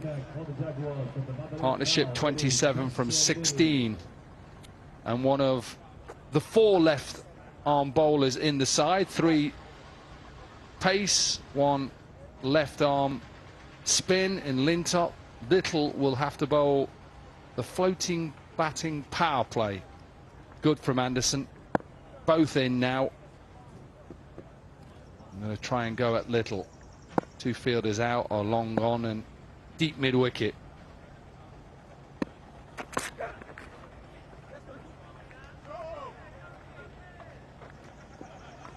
Yeah, started well with the slow delivery outside off. With the square leg and short fine, the line and length is crucial. But that shot again from the previous over, slightly full. Sikandar Raza, we were discussing that probably this is the over they're going to go after, target him, and they did it nicely. Picked up 19.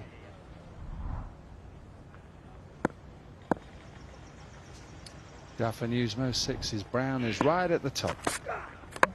Chopped on. Really good from Little. Pace off.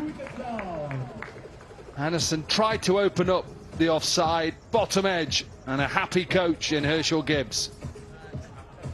Yeah, how often have we seen this? Every time a team takes a floating power play, inevitably there is a wicket. It's just the pressure of going after the bowling in that particular over. As a batter, you know you have to try and make full use of it. Corey Anderson playing that slightly earlier, was a slower delivery, nicely bowled. And a big wicket for the Lions. Captain will go back for 8, 54 for 2. Lions.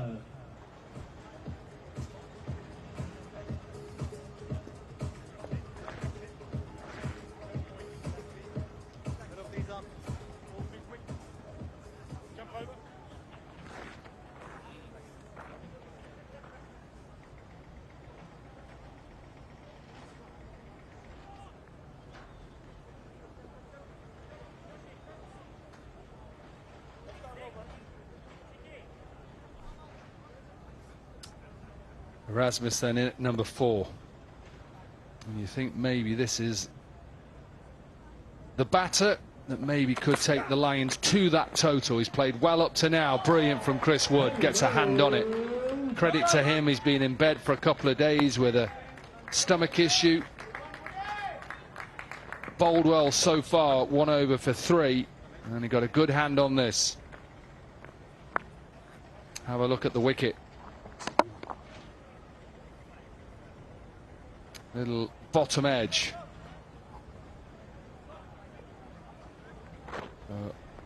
Get the wicket, and the new man comes in, and Wood just gets a little hand on it just to stop the 4. Really important. Let's try and back that wicket up now. In the air, over square leg, who was up in the circle because we are in the batting power play. And gets the boundary.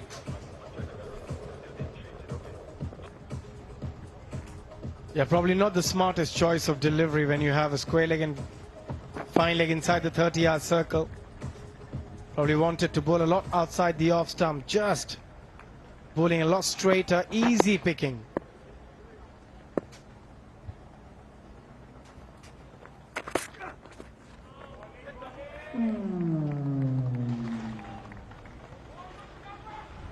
Just changed the field, so square leg went back because of that previous shot. And Walton, instead of trying to hit straight, he hits across the line. Put the fielder out because of that previous one. You see that mid-off and mid-on are up in the circle. Surely try and hit straight. Little is always going to take pace off.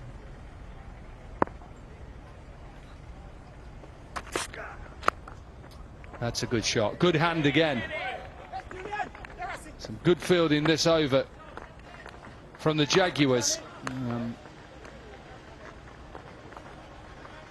Finishes the floating batting power play off 61 for 2.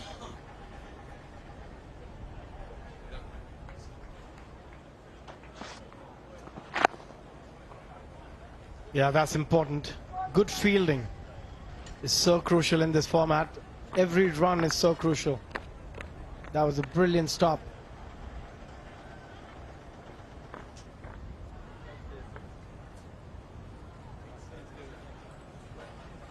At the end of the second over, the Lions clock 61 for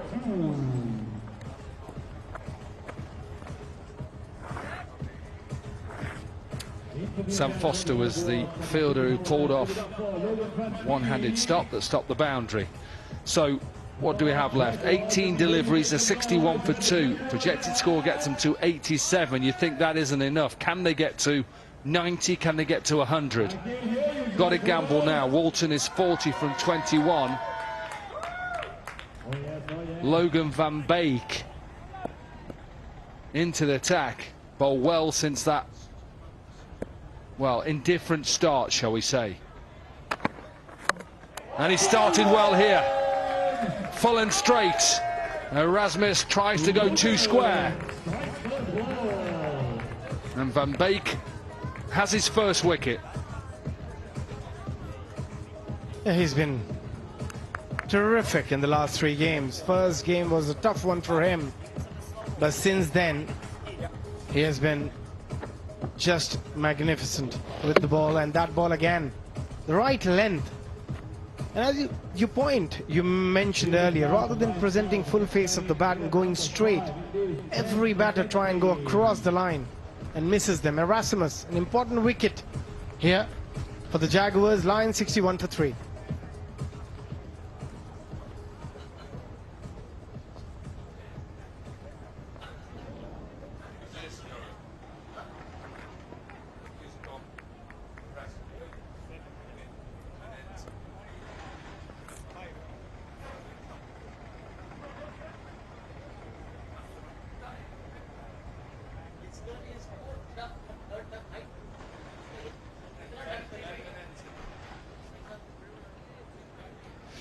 In a bit of trouble here, the Lions. Ben Menenti then in at number 5. There's only 17 balls remaining of this innings, and Van Beek with his tail up. Well, he may hit. He hits. He's gone.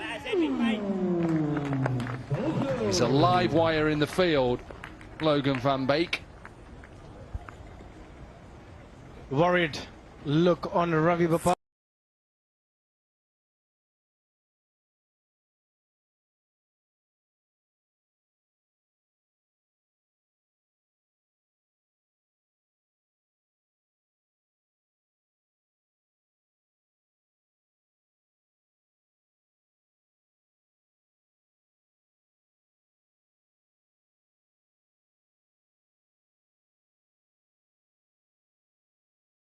He was in one of those boots that you'd wear when you're trying to protect your foot or your ankle.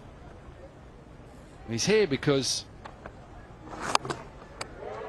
Erasmus just missed a straight delivery, really. Just tried to hit it too square. But yeah, Menenti was just sitting where the team were and just had one of these boots on. Whether he's struggling with injury, I'm not so sure. He seems to be running okay now.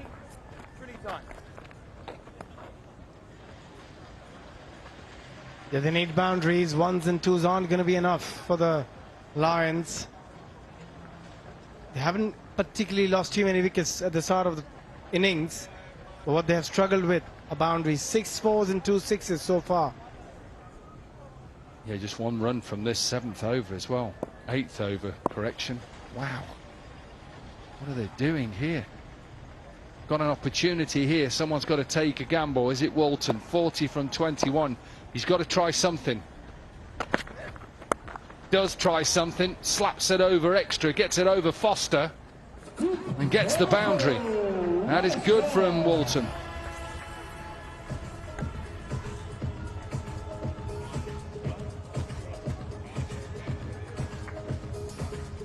That is an extraordinary shot. Look at that, to generate that sort of a power from such a high ball.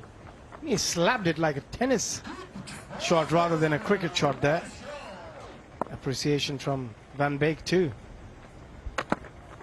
A little bit of pace on that, and Walton perhaps thinks he's missed out, but a good over from Van Beek. 5 runs from it and a wicket. There's only 2 overs left, and the Lions, well, they're crawling. They're 66 for 3.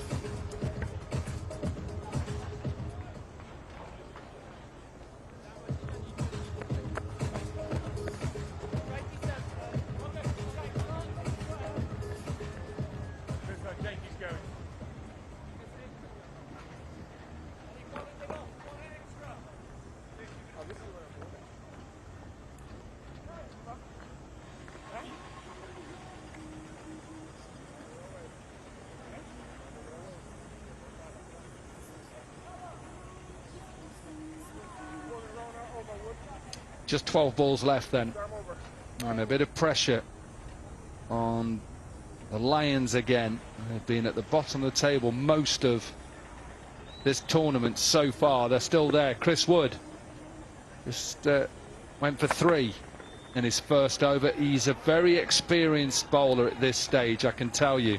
He uses that line really well because of the angle he creates as a left armour. He tries to cut that blue line quite a lot at the end. I think you're facing a left-arm fast bowler at the back end of the innings. You're better off going slightly outside the off stump and have a really open stance so you can target both sides of the pitch. Well, I did say it was a blue line. It was actually a white line. It's me getting a little bit confused with back home in the UK where they put blue lines down those markers for the umpires just so they can see how wide the delivery is. He plays for Hampshire. He's played in the 100 for the London Spirit and the Birmingham Phoenix. You just see there, he's trying to cut that line. Now, that is fine. Again, Walton is trying to go across. That won't hurt them. Singles now. Conceding singles right now for the Jaguars. They'll be happy. They need at least 3 to 4 boundaries to finish things off in style. Get close to that 85, if not 100. Something for the bowlers.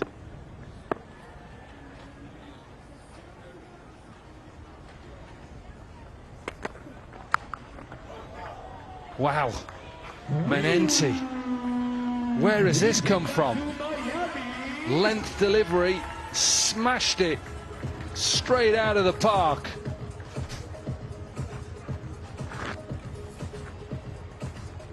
He surprised himself as well with that shot.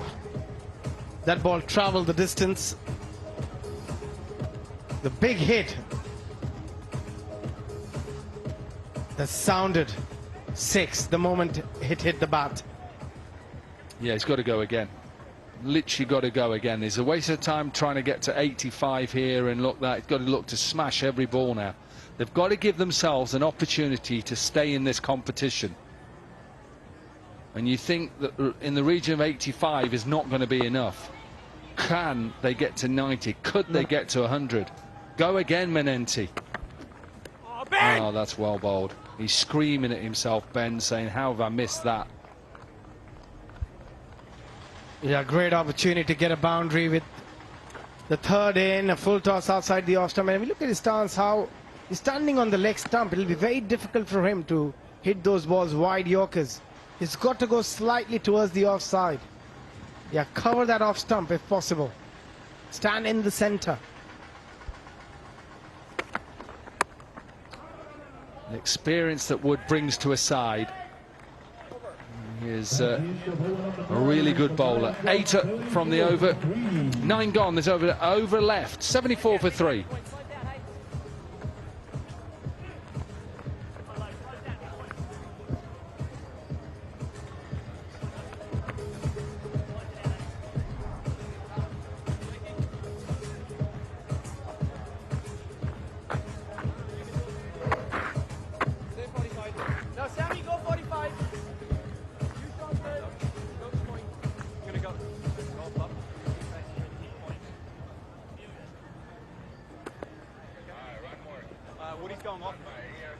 Walton is on 45 from 24.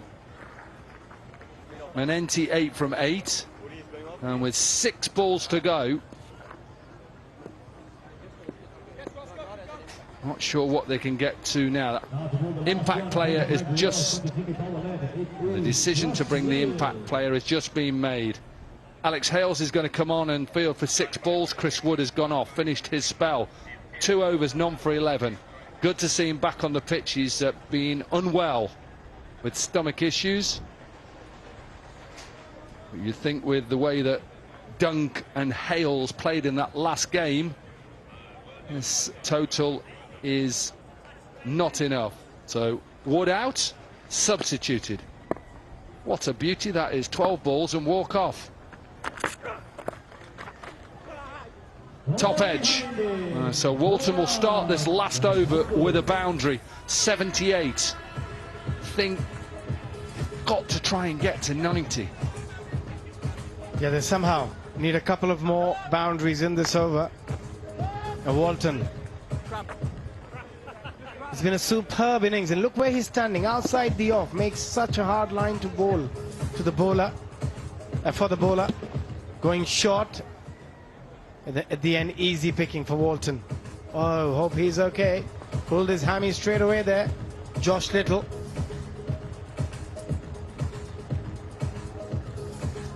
Well, you just hope it's cramp. That's all it is. Is it cramp? Is it? Looks like it's just cramp. Striding out. Making sure that he just gets a little bit of stretching out.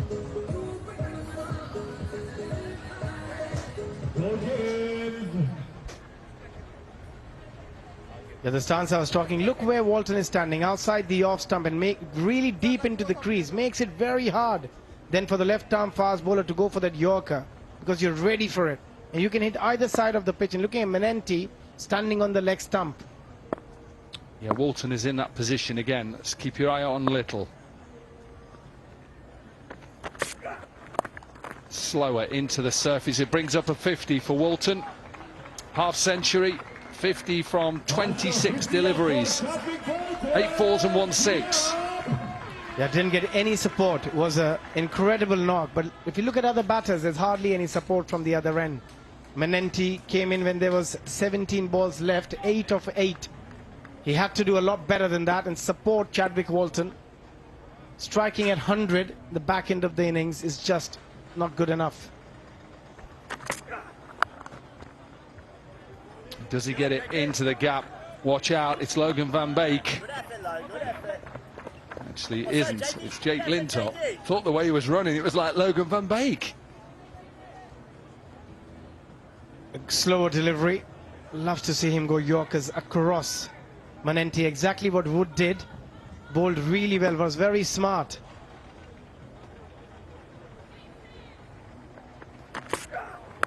Yeah, the way that he attacked it, I thought it was Van Beek. And then when he picked it up with his left hand, I knew it wasn't. Good running from Ben Manenti. That's quality stuff. They needed 4s and 6s, 1s and 2s. Not sure they're going to do the job at the moment. 83. for 3 with 2 balls to spare. They need at least 1, if not 2 boundaries here.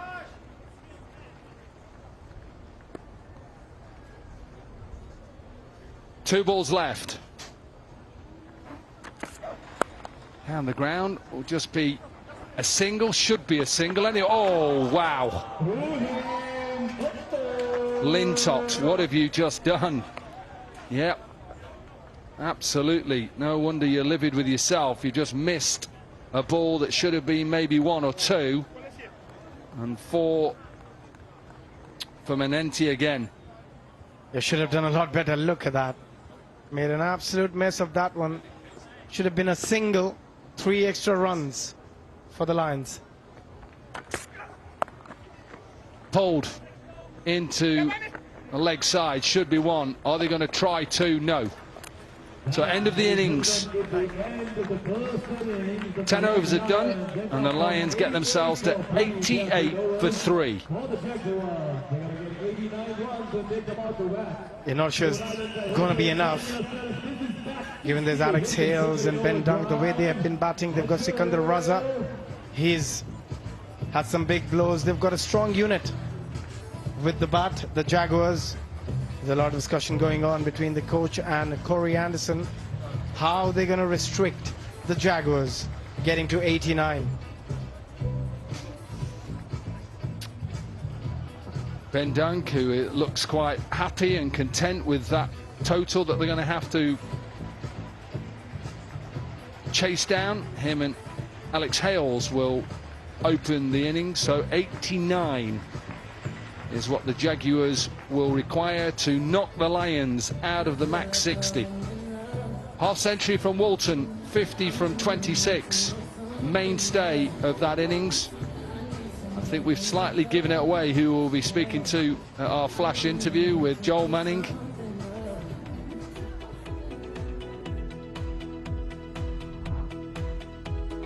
Walton with 50 from 26. Everybody else really struggled. Menenti with 17 from 12. 88 for 3 from 10. Let's hear from the man of the moment. Chadwick Walton is with Joel Manning. First of all, congrats on that knock, Chadwick. Just walk me through how difficult you reckon it was to score out there on that surface today. It's a bit different, the surface, because it's keeping a bit low and a little bit of spin, so I guess if you get the ball in the right area, it makes it difficult. Yeah, you talked about getting the ball in the right area. You guys have 88 on the board. How do you reckon your bowlers need to go about this to really defend this, because these points are important for you?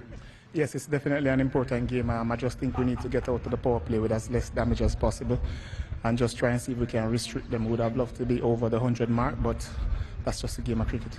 Well, I know you have to go pad up now to keep, so Chadwick, congrats on that knock and all the best here in this innings. Thank you very much. Yeah, a half century from Chadwick Walton has given the Lions a chance. McClenaghan with only 1 over today, none for 14. Wood with 2, good to see him back. None for 11, and a wicket for Raza, Little and Van Beek.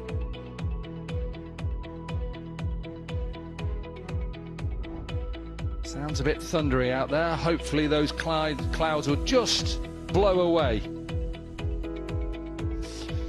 Right, target is set. Jaguars need 89 from 60. We'll take a quick break, and on the other side will be that run chase.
stretcher.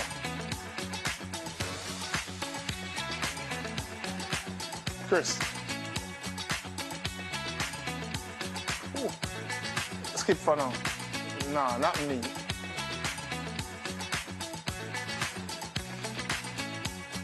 Farmer.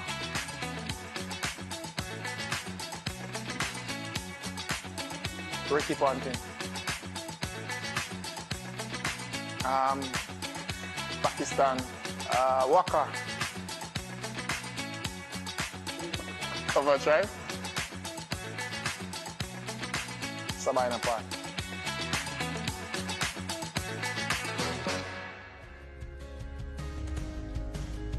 I quite like those MAX60 power plays. It's quite fun to hear from the players. That was Chadwick Walton we heard from. He played nicely today, 50 off 26, 8 fours and a 6. So it was a really good performance from him. He was the mainstay in this innings by some way. And he really did strike it nicely. You can find out good information about these guys, their mindsets. It gets me thinking, I'm sure as you, the viewer, you were thinking also about some of those answers, some of those questions. One thing I always tend to think of from back my year, if you like, Joel Garner. I think he would have been just a magnificent MAX60 player or 20 over player. Would have been unbelievable. Righto, anyway, Lions at the moment in a really important game. 88 for 3 is where they ended up. And as mentioned, it was Chadwick who was the top scorer with 50 off 26. Not too much after that, really. Manenti, a pretty handy hand, 17 off 12. Let's have a look at the highlights. Right at the start, they didn't lose wickets, so that was quite important as far as the Miami Lions are concerned. It's a must-win game. They've got to win this to stay alive. And it was quite important that they got away early, and Walton did that. It was I guess a couple of full tosses which got hammered from McClenaghan and one down the leg side. This was all in the first over, actually. Then Secunda Raza came into the attack and he was belted down the ground. So it was a time where they had to try and get runs, but Van Beek was just screaming around the boundary and took a really well-judged catch. And Secunda Raza got some treatment in his second over. His first over was very tidy, but got smacked around big time in his second over. So here was a situation where there was a little bit of Levitt chasing. Yeah, Anderson came in, had a short stint. They would have expected him to bat for a bit longer to get over 100. Van Beek came in, bowled extremely well in the first over. Walton continued, and then came Manenti. Slowed the pace down a little bit. However, 88 for 3. The Jaguars, one thing we know about them, they don't hold back. No, they won't, and they didn't yesterday when they batted so well. And I think they'd be looking that they were pretty much in control when they were bowling today. McClenaghan was a bit off colour. He didn't do the job that he normally does. Raza 1 for 21, the same, I guess. Little getting some tap, but also picked up one. Van Beek picked up one with 1 over. So not their best performance. It looked like the Lions weren't going to get close to the 90 mark. But the Jaguars have got that total, so it is something. Jaguars need 89 to win. And, of course, if they get that, then the Lions are out of here. That looks pretty comfortable. We're going to take a quick break now. We'll be back shortly, and we'll check out the chase.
Righto, let's get ready for this chase. 89 they need, 60 balls.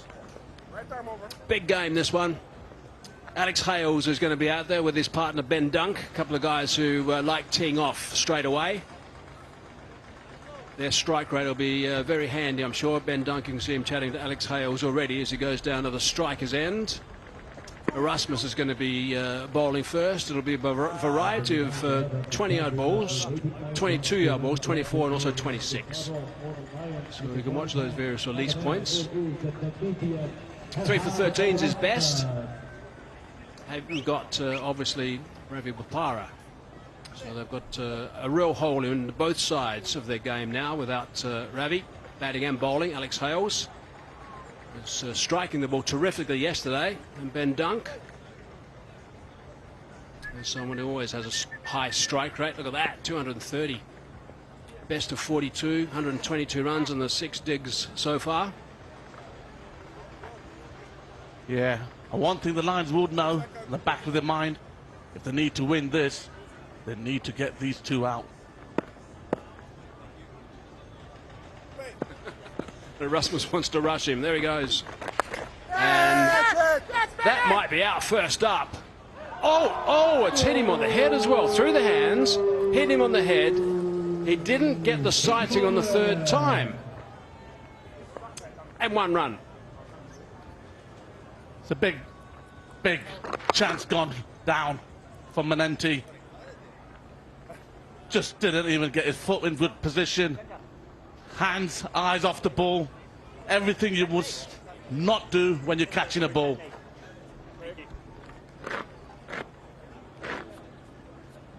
Yeah, disappointing for Manenti. That would have been a massive wicket to get Hales' first ball. That would have been a long way towards staying in this tournament, I think. Trying to tuck him up. Erasmus was pretty much celebrating as the ball was in the air. He thought that was going to be regulation. Well, it should have been regulation.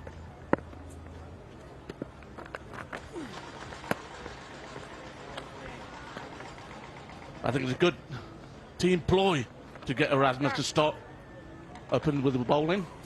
Take pace off. Yeah, they've been feeding off the seamers, these two.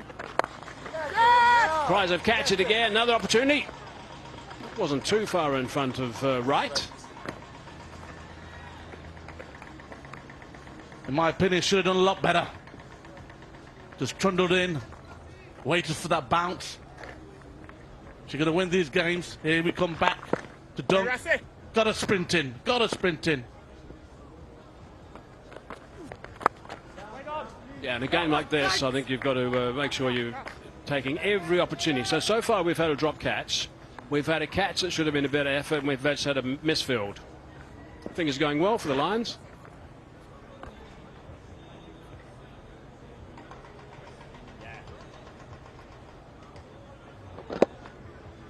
Hits it well, slices it. A bad bounce for Afghan. Hits him bang on the wrist.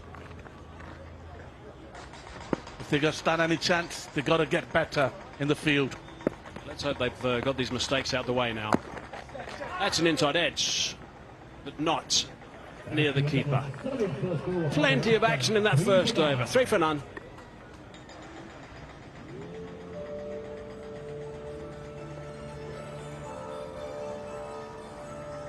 Ravi Bopara. Operation last night. He doesn't have to have any further surgery. Tendon ripped off the bone of the finger, which is far from ideal. 4 to 6 weeks, they're saying. He's hoping, of course, that's all it's going to be. But I was actually chatting to him this morning, and he thought there was something quite bad to his finger when that catch went screaming back at him. This is exactly what happened. Actually, it was the last ball was over. And just at the tip of that finger, straight away he knew something was wrong. He didn't quite know what it was at that stage, but then when he realised he couldn't bend the finger, he realised that gee, this isn't how it's supposed to work. And that was when obviously the tendon was ripped off the bone. Right, impact player. There's a swap. Kartik has been subbed. Sajid's in. Nicely cracked. I've been very impressed with this Ahmed Zai. A young bowler. Both good areas, varies his pace. And he must be on top of his mind. He has to do that against these boys. Don't let them settle with your bowling rhythms. And that economy rate is really good. 8.3. That's really good work in a MAX60 game.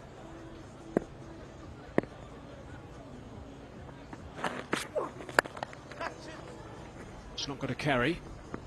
But they've got to break this partnership. That's the thing they have to do, these Lions. If they can't split these two guys, they're going to be in trouble. If they bat for 4 or 5 overs, you might say it's game done. Yeah, totally agree. This is a partnership from yesterday. They were just supreme. Both feeding off each other, Hales and Dunk. One hits the ball far, the other one hits it further. Checked his shot at the last minute. It's good batting from Hales. It's so important, and I'm liking what I'm seeing from Jaguars. Still looking to take them ones. It's so important to do so. We saw that in the previous innings from Warner. Hitting the pockets, running for ones and twos.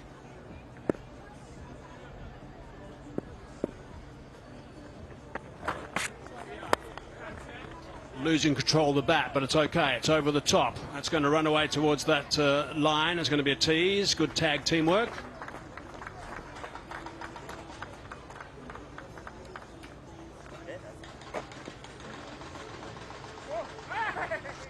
Here, Ahmed Zai takes pace off it. Clever thinking from Dunk. Tried to go over the infield, he does. The outfield slowed down a little bit. Just pick up 2. So far, so good. Just 5 runs off 4 balls. These are the 2 balls that really count. Cries of catch it. He's hit it pretty well, but not well enough. Now the catch is taken. Good stuff, Ben Menenti. He's pouched that one. He's clearly still annoyed with himself for the catch he dropped in that first over, but they've got Dunk. Yeah, the coach is really happy. Clever thinking from Ahmed Zai. This is just quality bowling. That's what that is. Understanding his field positions. Rolls his wrist over it. Bowls into the wicket. High catch this time. Menenti gets his feet position right and watches the ball into the hands. Dunk goes for 4. Jaguars 8 for 1.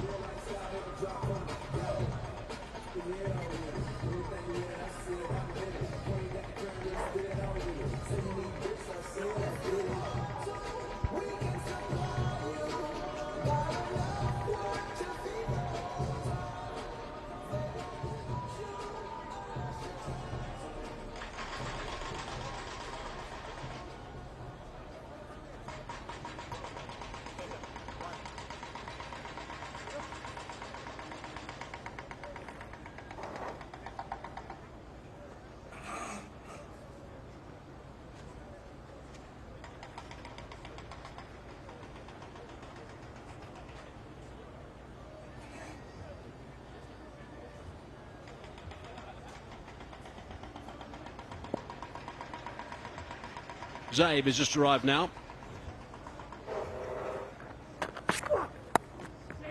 He's got a high strike rate. He likes to get going pretty quickly. He hasn't got too many runs, but he's a nice, busy little batsman. Yeah, for sure, Hazy. Here comes the wicket. Bowls it into the wicket, takes pace off. And then gathers it well. Must be relieved. If you drop that, I'm not sure he would have walked back into that dressing room safely. I think you're right, Uzi. I think you're right. Oh, there's Jan, one of our engineers. He's what's he off to do now? He's been delivering water. He's been doing all sorts of things, Jan. Taking on 3 or 4 jobs, like a few other guys. There he is, always smiling. Good on him. Just walked past his fan.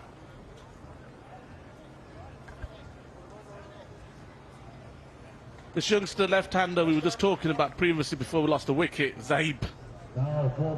Love to use the pace, Hazy. Sweeps, reverse sweeps. Someone who's always willing to learn.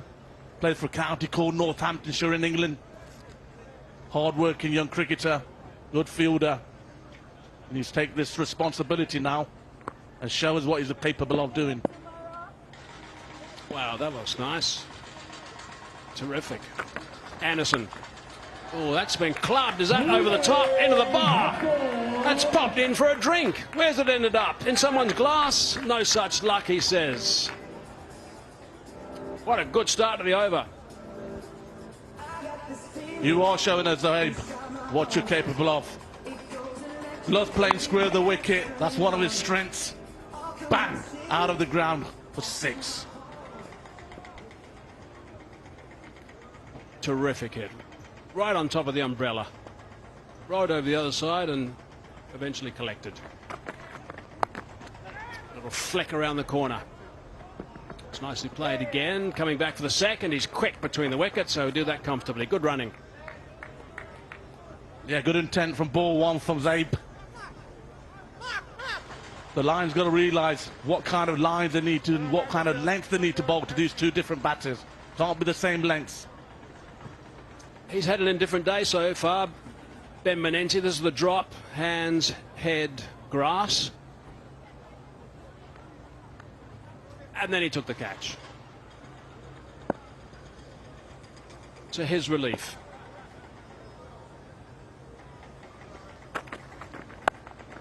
That's smashed as well. Sweeper into play.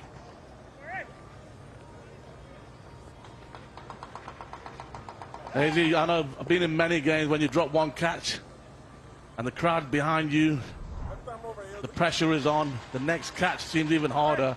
So well done to Menenti for holding on to that. Duffy News most sixes. Brown at the top, as he has been throughout the entire tournament, which is good. Those fans are working overtime all over the place today. Very, very, very warm. It's about 35 degrees. What have we got? 2:30 local time. Scorching. Some of these players have been suffering. They're looking very comfortable. Those girls are doing a terrific job. They've been at this all the time, so it's pretty draining, I'm sure. Corey Anderson, 9 off 3 balls at this stage. That's nicely struck, straight to the man in the covers. Straight to Carter. Anderson knows here, if they can get Halsey out, they can stand a huge chance. Required rate is just under 10. Big wicket Hales already been dropped.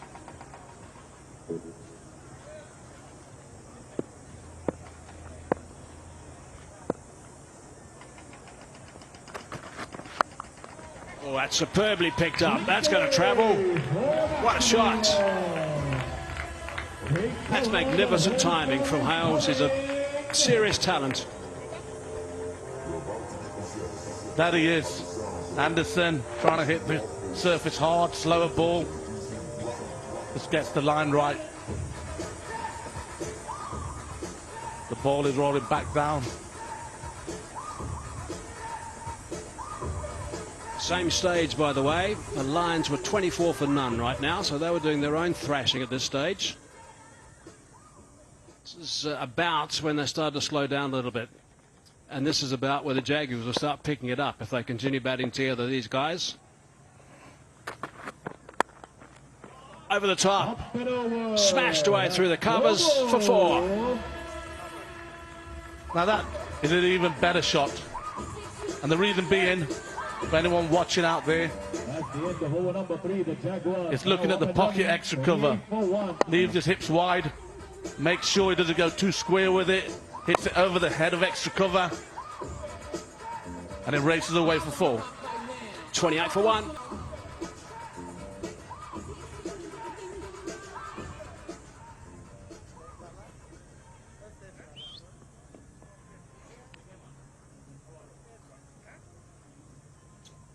About to be one of the finest sounds in the world happening there. Guys.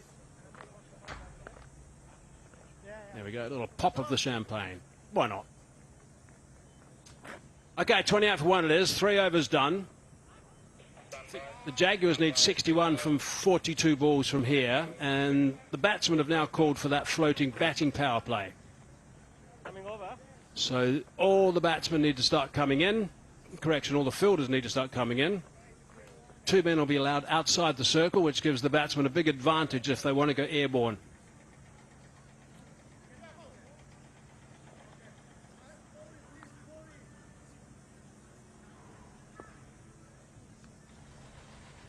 Just need a boundary post or two, actually. I was going to say, he's got to get protection somewhere, so someone at dip backward square is an option.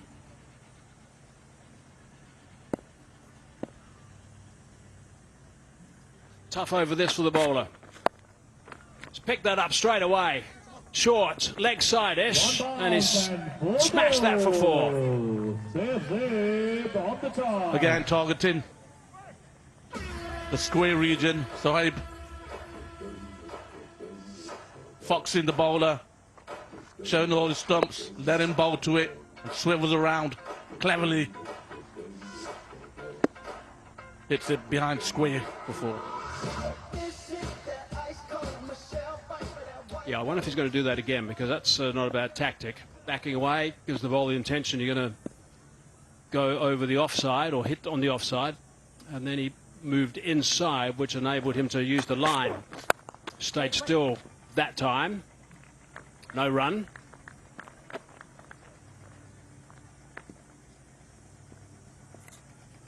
Been a good innings so far from Zaid. Only fished 6 balls, 14 of it. Strike rate over 233.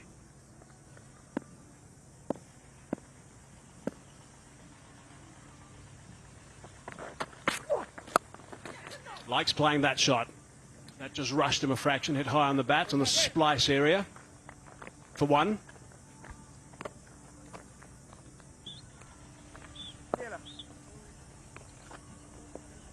There's only going to be one thing on Halsey's mind here, is to clear the ropes. That's why they've took the power play here. Bring the required rate down from 8.6. And I think they've got this field wrong. They've got 2 men on the leg side, 2 men outside the circle on the leg side. Now, Alex Hales likes to go on the offside, so they've got to have protection out the offside somewhere. Got to be a sweeper offside. I think they've messed this up. They need to make a little change here. There's no one behind that ring. If he gets through that ring, it's going to go away quickly for 4. Right? They've maintained those 2 on the leg side. Not sure how he's going to bowl this, Ahmadzai. That's the best ball he could possibly bowl. That's well done. It's about his only option, actually. Yeah, he had to get that spot on, and he did. Otherwise, Halsey was looking to commit to the offside. As he does open his legs up, right on the money, Ahmadzai. Right on the money.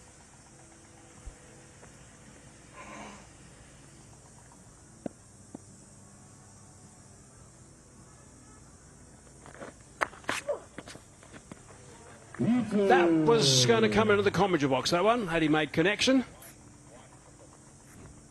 Swinging that hard at it. Again, Ahmadzai showing his skills. That in-between length, whether you come forward or back. So he just loses shape, takes his eye off it. The coach needs more dot balls here. Top comeback after 4 with the first over. That's outstanding bowling for Ahmadzai. Fine performance. 4 off the first, and then 3 off the next 5. 35 for 1. That's the end of over number 4. The Jaguars now 35 for 1.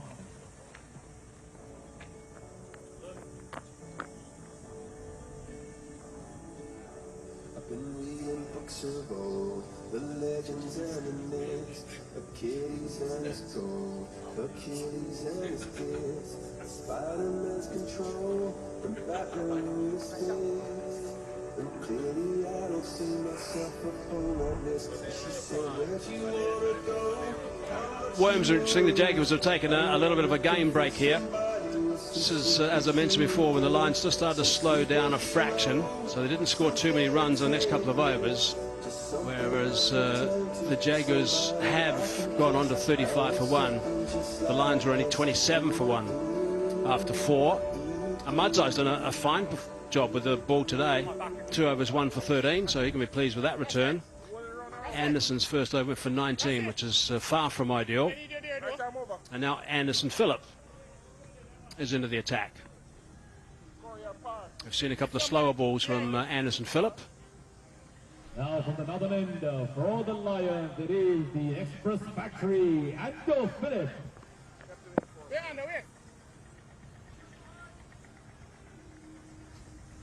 Two for 8 is best, Anderson Phillip. 5 wickets. We've seen that slow ball come into play as well, so that's been a nice learning curve for him. Nice and festive there.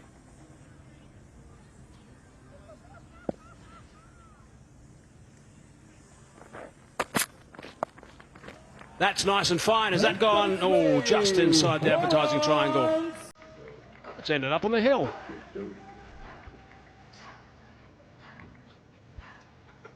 That is pure class from Zoeb, because the fine leg was out, deep square leg was out behind. You had to get that really fine. And he does. I'm making sure he swivels his body around, pockets that fine, fine leg.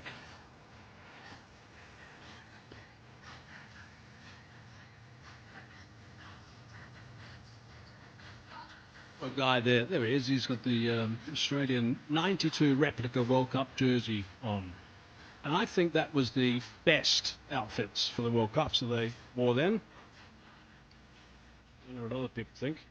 I think it's Australia. It looks like it is. Oh, it must be Australia. He's got a beer in his hand. Good range of jerseys, that one.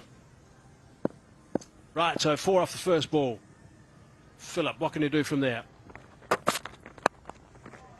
Over the top of mid-on. This outfield is fairly fast today. It was mowed this morning, so it has got quicker. Yeah, should have been 2 there. Elsie just wanted to strike back again. Duffin used most 4s. Colin Munro with 20. Webster with 19. Warner is chasing him on 18. Munsey and Walton 16 and 14 respectively. Zabe has outplayed Hales at the moment. He's on 21. Hales on 15. Munro's been a real signing for this league. He's such a consistent performer in all the franchise events and teams he plays with.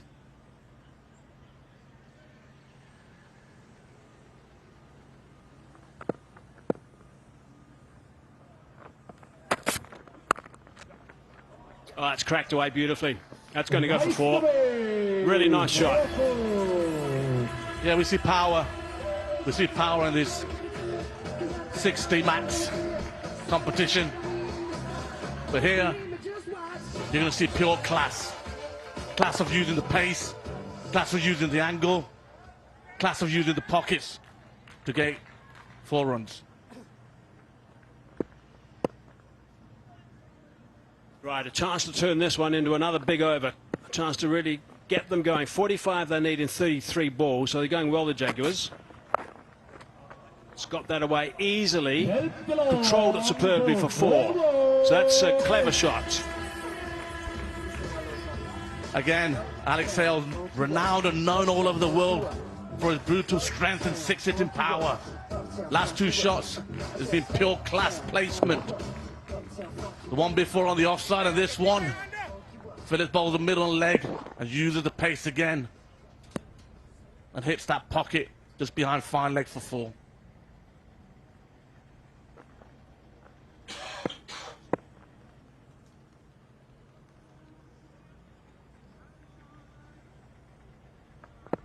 Sitting in second spot, the Jaguars. Just a lone appeal. Phillip joined him just after that, but it was a dot ball. Hales feels he missed out. Here you see it. Not a bad shout from Walter, knowing that he needs his wicket, slightly desperate. So they're second, and they will go through and qualify in second, the Jaguars, which is quite important because that means on Super Saturday, which is tomorrow, they won't play back-to-back games. They play the first and the third game. All the other teams play back-to-back games, the other ones that do qualify. And we'll know after this game whether it's going to be the Lions. If they don't win this, then they drop out. If they win it, then we've got a serious game coming up in the third game between the Strikers and the Trailblazers. It's going to be a terrific shootout. To see who gets in. Oh, he's tried to belt that one over the side screen. 13 off the over. Can't believe he missed it. 5 done. 48.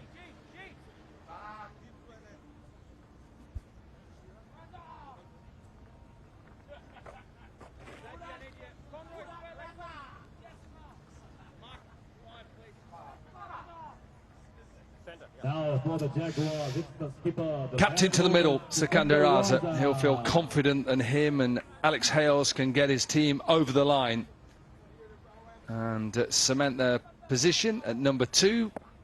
So they have a gap between their 2 games on Super Saturday.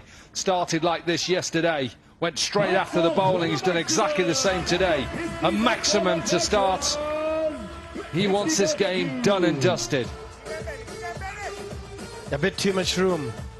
When you've got a new batter, you've got to be on the stumps. Just allowing him to free his arms. Length was there for him to go up and over, and enough time to execute for Sikander Raza. After a wicket straight under pressure, Ben Manenti. Yeah, but at least the bowlers know if they're going to keep going at it, they've got a chance of taking wickets. And while there's a chance, and there is another chance, you can get yourself back into the game. How has he dropped that? 2 dollies being dropped. First it was Manenti, and now in his bowling is Ahmadzai. Yeah, you've got to take these catches. Again in the air. Surely. No, I thought it'd gone straight to long on. Flies it all the way for another 6. Yes, so crucial to take your chances. Alex Hales could have been out. The first delivery of this game dropped.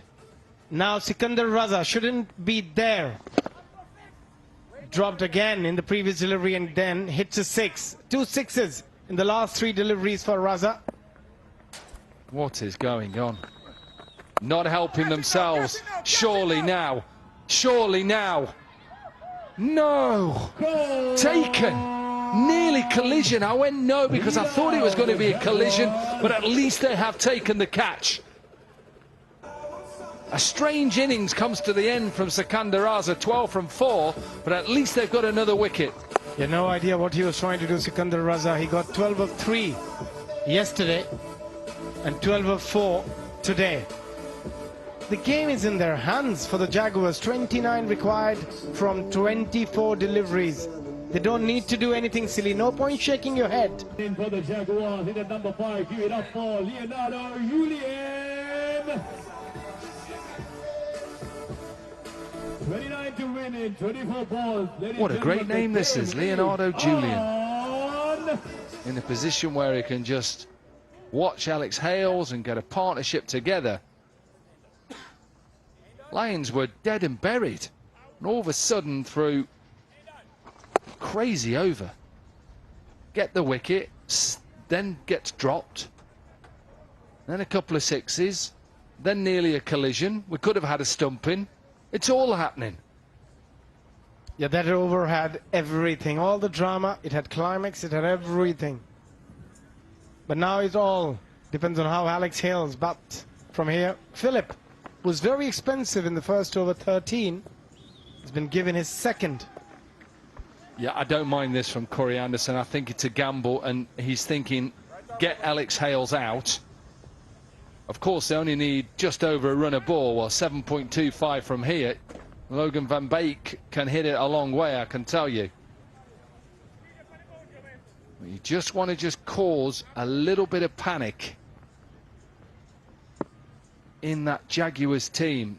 Just trying to get 4 fielders in the circle at the moment, so Two fielders on the leg side are behind square. Short third, extra cover. Yeah, I think Hales realises that he's just got to be the man to battle all the way through. Yeah, there's no required to hurry. They just can take their time. There's no need for 4s and 6s every delivery. Just be sensible.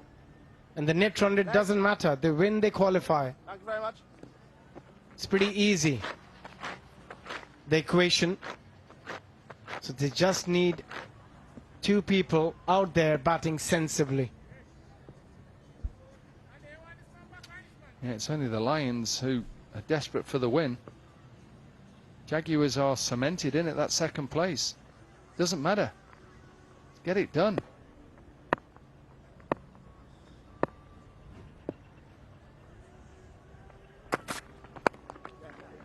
That's a decent shot. That's okay. The Jaguars in no rush. There shouldn't be any rush. They've already qualified. They're going to be second on the table. But the moment they win this game, both New York Strikers and Boca Raton Trailblazers, they qualify. So they will be under no pressure when they come out to play the next match.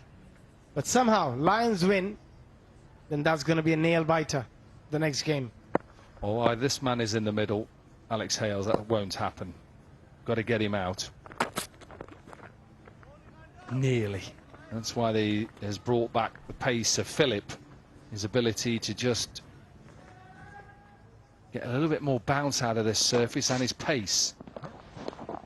That one just bouncing a bit more than Alex Hales anticipated. Was a slower delivery, good change up. The previous delivery when previous over when he went for 13, he kept on bowling that pace on delivery. You've got to make those changes. Variations are key on the surface. Gets himself offside. He knows those 2 fielders are up in the circle. He flicks it away for a maximum. Really good shot from Alex Hales.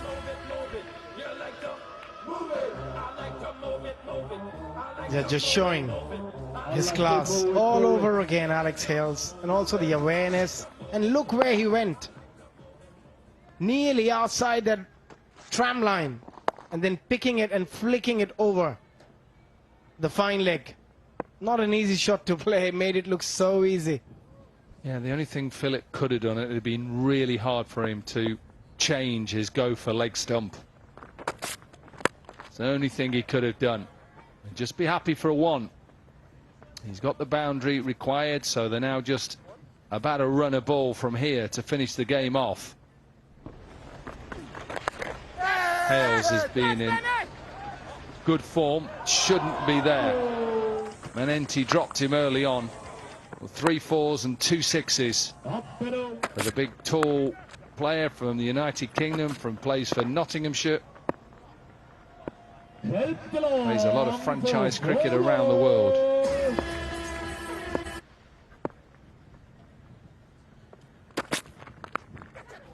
Top edge.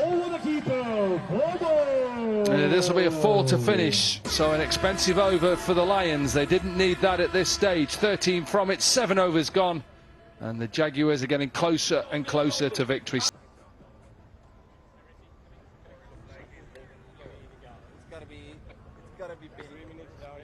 All right, 16 runs to win from 3 overs of Jaguars. Up and Quite a running. happy and content area that. They know that they're in second place, they're fine. They will play the first and last game tomorrow on Super Saturday, so they'll have a break. Whoever comes 4th will play the first 2 games, so the first game and the second game. Whoever comes 3rd will play the 2nd and the 3rd.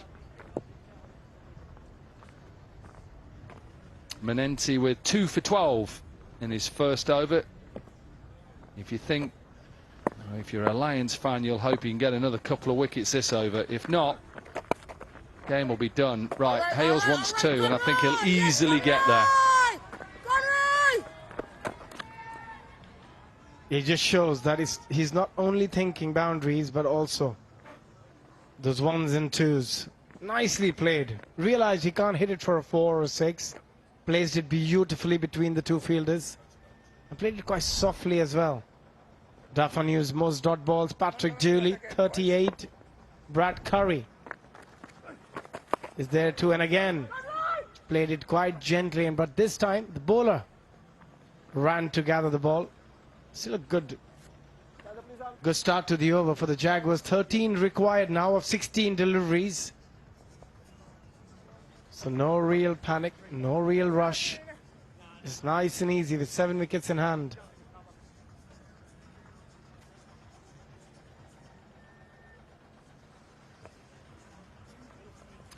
Yeah, the Lions really, they got to really understand it's their own fault they're in this position. Had chances of winning games throughout this competition, not just not being able to put runs on the board. Last game they relied out on Ravi Bopara's half century and got them a total. Fortunately, he's out and injured now for around about 5 weeks. 2 hits away, 2 sixes, they win the game. Hales isn't thinking that. He's doing the professional thing. I'll finish it off now. Don't need to rush. Yeah, I feel sorry for Ravi.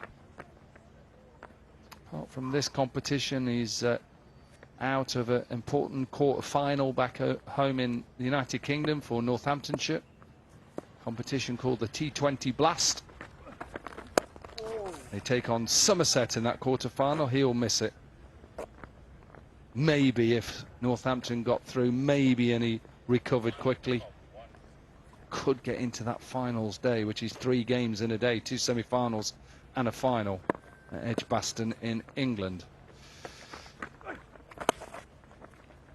a single to finish the over and Menente's spell. 2 overs, 2 for 19. They need 9. The Jaguars, they're 80 for 3. 80 for 3 after 8 overs, just 9 runs to win from 12 balls.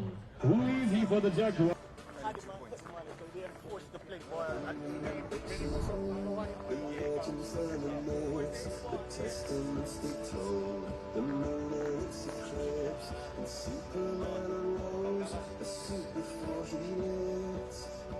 But I'm not the kind of person that it fits. She said where'd you wanna go? Now to bowl the penultimate over for the 5 bowlers so far for the Lions, and they look like they're exiting the tournament. At this point, 9 from 12. It's a beautiful place to watch cricket, to come on a holiday. Unfortunately, the Lions look like they'll be heading one place: airport.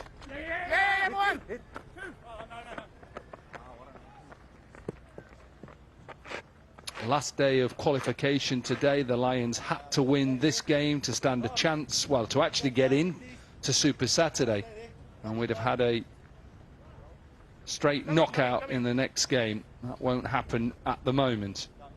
Strikers and the Trailblazers, there'll be a big sigh of relief that they can go into this game knowing that they're in the draw for tomorrow. It's just where they play, and whether they play a couple of games in the morning or a couple of games in the afternoon. Back to back, remember, that's not going to be easy for either side.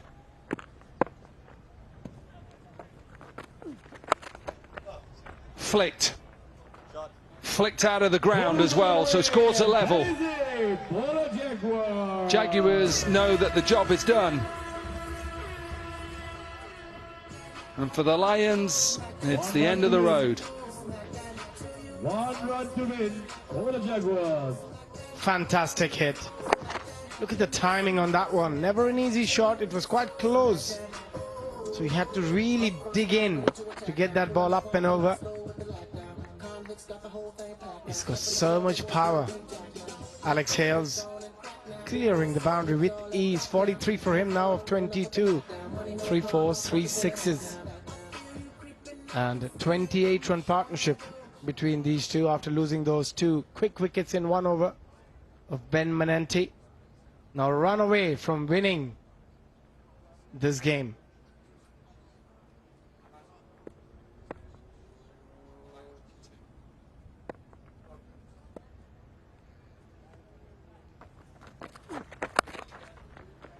Finished off in style then by Alex Hales. It will be just a single to finish. It just pulls up.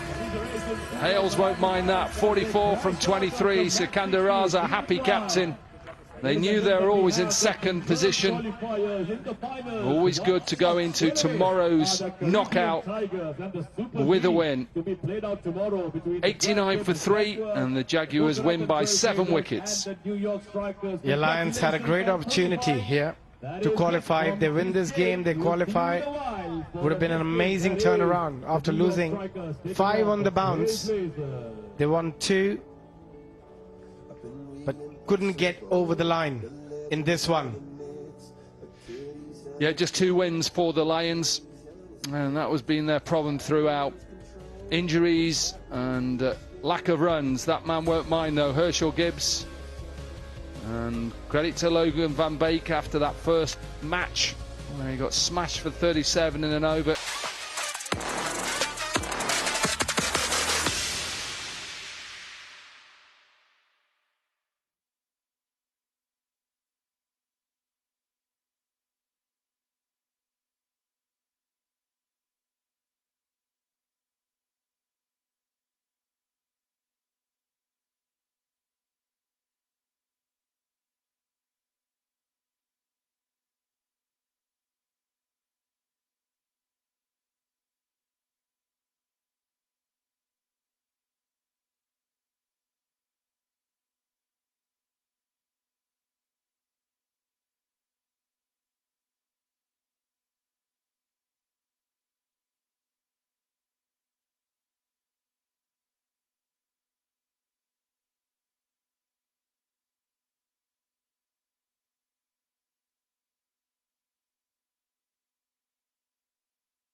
It was a valiant effort in the end, but unfortunately not enough for the Lions, and well, they bowled of this MAX60 competition because of the result being a win for the Jaguars. It's time for the post-match presentation, starting of course with our man of the match. He was a little fortunate at the top, but in the end took advantage of that chance. Today it is Alex Hales. Alex, back-to-back man in matches. Just give me the emotions at this moment here now. Yeah, great. I felt in really good touch this tournament, so to be there at the end and see the team home in an important game for us with the points carrying on through to tomorrow is very, I'm really happy with that. When you look at a moment where you get dropped off of the first ball, what runs through your mind in a situation like that? I guess when something like that happens, you want to make the most of it. You don't often get dropped, and it's important that you cash in and make a big score. Unfortunately, today I did that. Well, Alex, it's been a fantastic performance for you. I know you guys have a couple of games tomorrow, so go ahead and get yourself some rest, and all the best in those ones. Thank you. See you tomorrow. It's time now to head to the losing captain today, Corey Anderson. Corey, you guys had pretty much a chance to find yourselves in Super Saturday. How does it feel, obviously, being now on the end, knowing that, well, it's not going to happen for your boys? Oh, look, it's disappointing. I think we probably didn't earn it at the start of the week when we should have, and had too many losses and just not enough boys probably putting their hands up. But look, the last couple of days I think we were great. Fought close enough there as well, so still gave ourselves a chance. But yeah, always disappointing when you're not going to play finals. Yeah, let's put results aside. Obviously, you've come to the end of the tournament. What are your takeaways from just being here in Grand Cayman and just being a part of this tournament? Oh, look, it's been a great comp. It's been some great cricket. Playing that much cricket on one wicket as well has been pretty phenomenal. Most times it'll get very, very slow and sort of start breaking away, but it's been great. So that's been a huge plus. And just being in the Caymans, being in the sunshine, playing cricket out here with great group of guys, great group of cricketers, it's been an enjoyable week. Well, Corey, it's been a pleasure having your boys in the Lions playing fantastic cricket out there. All the best going forward in the future. Thanks very much. Time to invite Sikander Raza into the conversation, captain of the Grand Cayman Jaguars. You already knew that in this one you were going to qualify second. Did that make it just a bit easier to play in this match? No, we actually put a lot of emphasis on this game because we wanted to open up a lead at the top because we know how the Super Saturday looks, where we have 2 games and just like the other 2 teams as well. So we wanted to allow ourselves to, God forbid, if we do have a bad game, we still give ourselves the best chance to play the final on Sunday. So we actually put a lot of emphasis in this game, and to see the boys getting the job done is quite pleasing. That final question for you, looking ahead to that Super Saturday, any areas that you say, okay, we need to pin down on these ones to ensure we progress? I think you could always toughen up on the batting, bowling and fielding. I understand it's been a tough tournament when it comes to the number of matches we have played in few days, but I think the boys have held on really well. The character they have shown to basically put their bodies through what they have, I'm incredibly proud of them. So hopefully if we can tighten up the screws a little bit more on Saturday in the first game, that might allow us to have a breathing space for the second game. Get yourself some rest and see you back here tomorrow, Sikander. Thank you very much.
is going to be match number 11 is coming up, and it promises just to be sumptuous as that.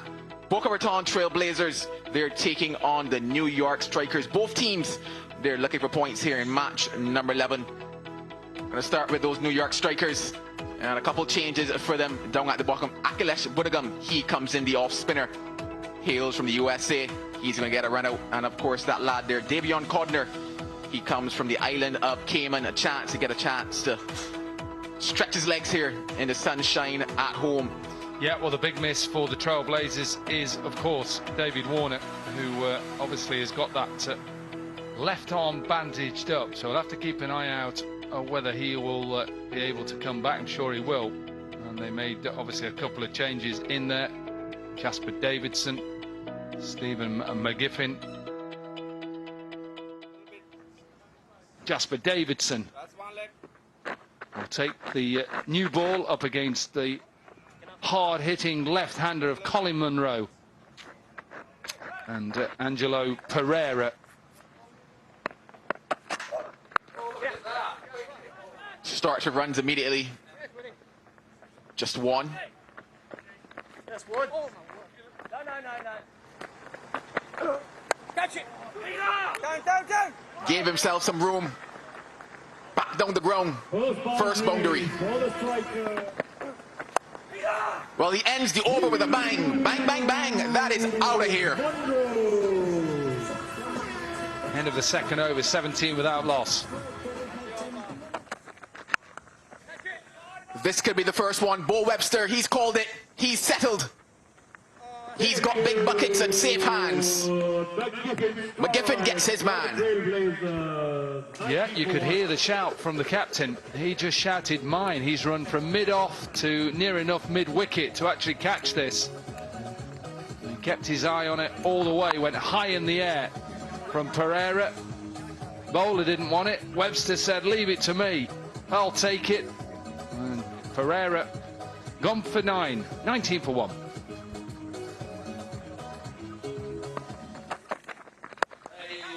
Well, Munro says it's my time to go, my time to shine.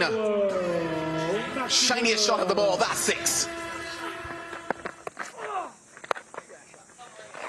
Times it, opts for timing, and timing is effective. Yep.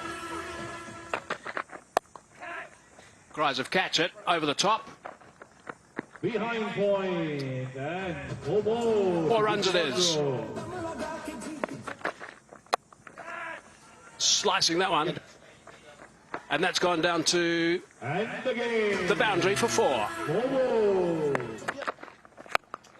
That's been hit nicely. That's right out of the middle. Has it gone long enough? Sure. That's in the car park. What a shot that is.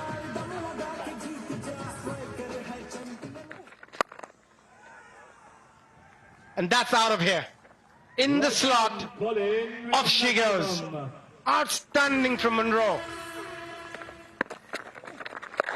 That's short. He's picked that up. And has that gone for 6 more? It has. And that is his 50. That is brilliant stuff from Colin Munro. Nicely played. 22 balls, strike rate of 250. Hit that sweetly. Has that gone as well? Yep, sure has. That's right out of the middle again. Into the 60s now, Munro. He's smashed that as well. Has that gone for 6? No. 1 bounce and goes for 4. Big over. He has got it in the third area, but it's a short third, and he's caught it. Picked up the wicket. So I think Munro will be a little bit annoyed with himself if he didn't work that out a bit better. However, it is the end of a very fine knock. 64 off just 25 deliveries. Top stuff. Sensational knock. Just magnificent. But well bowled. He was being brave there, Habsoglu. He's bowled it on the stumps, but the length was the key. And also taking the ball away from the left-hander, the googly. Not before. A brilliant knock for Colin Munro. 64 of 26 with a strike rate of 246. 86 for 2 strikers. He's trying to go downtown, but the angle's got him again. This is good stuff from Hatzoglu. Really good. Really good work. Now, they were very much on top of things, the strikers. They've lost 2 big hitters. There was no reason for him to go straight away. Could have given him a couple of deliveries, have a sighter, understand how the ball's coming on the surface. Pereira out for a duck, a golden duck. 87 for 3 strikers. That's hard. Has it gone over the top? Yes, it has. Right on the bottom of the bat, but that's carried. Good power. Brings up the 100 for the strikers. That's high and should be out. Oh, my goodness. I don't think there was any calling there. Munzi. Oh, no. Cross. Correction. Look at that. Oh, that could have been really nasty. We'll have to wait and see. Oh, straight his face onto the thigh of Rahul. Adana goes for a couple. The strikers now 103 for 4. That's on the splice, I think, and that's going to be out. So Jarvis has picked up a second wicket. And the strikers, well, they're having a few problems now. Imagine with the shot third in, all you needed to do with that ball is just open the face and run it down over the keeper and could have picked an easy boundary. And that's where the game awareness comes into play. You've got to be ready, be prepared to play that shot as a batter. It's got to be in the back of your mind. But still, a good innings from Carlos Brathwaite, out for 22 of 14, 109 for 5 strikers. That's been picked up nicely. Has that gone for 4? Yes, it has. Those boundaries are really important at this stage. Last ball. Callers for 2. Good backing up. They have to come back for the 2. At the bowler's end, going to be safe. In fact, at the keeper's end, it would have been safe as well. So there's 2 to finish, so 115 is okay. Righto, that's the target. The Trailblazers, minus David Warner, need 116 runs to win. He bowled quite nicely yesterday, Colin de Grandhomme, so he's got an opportunity to open the batting today. He's whipped that away, only 2 allowed outside the circle in the 2 overs in the power play initially, and that is a fine way to start. Ran it off the face, looking for a single. This might be interesting. Oh, that's close. That's out. Up goes that finger straight away. De Grandhomme is gone. Great teamwork. Great teamwork from the boys. Top fielding at short third man. Yadana catches the ball, releases it quickly. Grandam goes for 4. Trailblazers 5 for 1.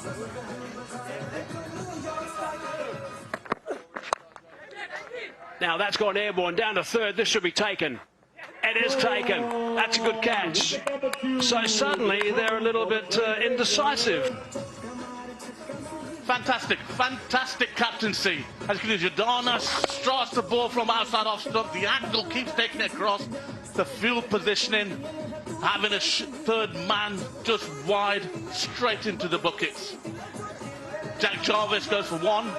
Trailblazers 7 for 2. Backing away. He's hit that up in the air. I think he's got away with this. No, he hasn't. That's going to be caught. That's a good catch, actually, in the end. Didn't overrun it. That's really good stuff. He's come up in the first 2-3 deliveries, hitting the deck hard. As you can see here again, hits that deck hard. Edwards loses all shapes. Top fielding from the fielder, gets his feet in good positions, hands up in the air, takes it easily. As Edwards is an impact player. Goes 9 for 2 it is.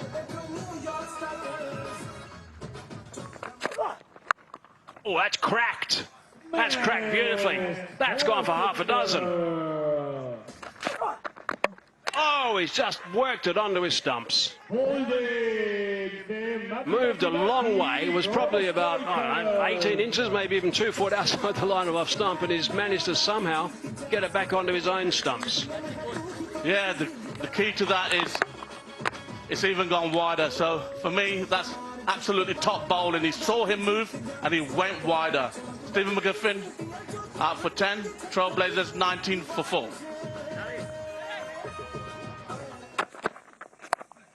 They play sensibly, play good shots, just like that. I mean, that's a beautiful shot.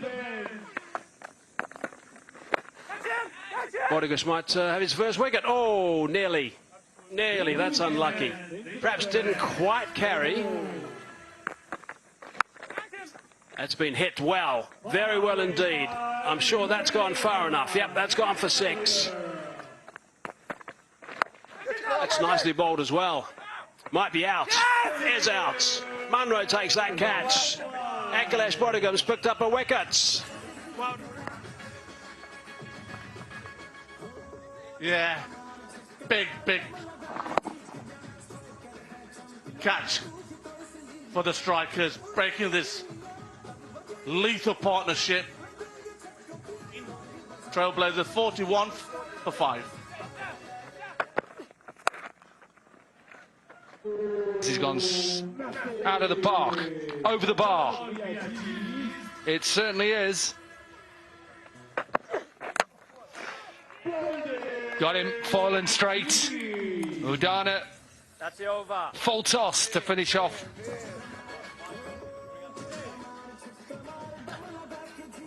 Yeah, the skills. Look at that skills.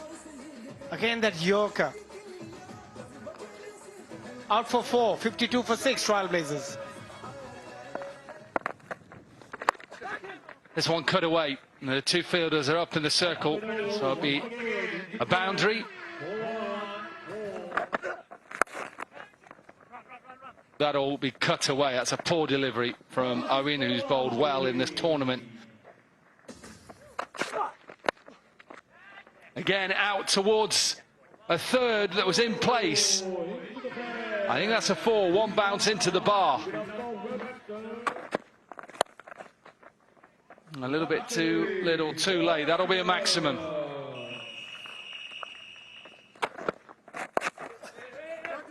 There we go. That's all he's done. One decent ball. Tried to back cut it, Jenner. Brathwaite takes a wicket and the game. He was giving himself a bit of room outside the leg stump. At the end, he did try to uppercut it, but he was in no position to do so. Easy catch for Easy Udana. Jonty Jenner out for 23 of 12, 96 for 7, Trailblazers. Webster will probably finish it off. He does finish it off. This goes out of the ground, so a 6 to finish. But it's the strikers who win, and they win by 12 runs. Match summary then, 115 for 5. Munro with his half century, 64 from 26. Jarvis with 2 for 19. And the Trailblazers tried something different, got to 103 for 7. But it's the strikers who win by 12 runs.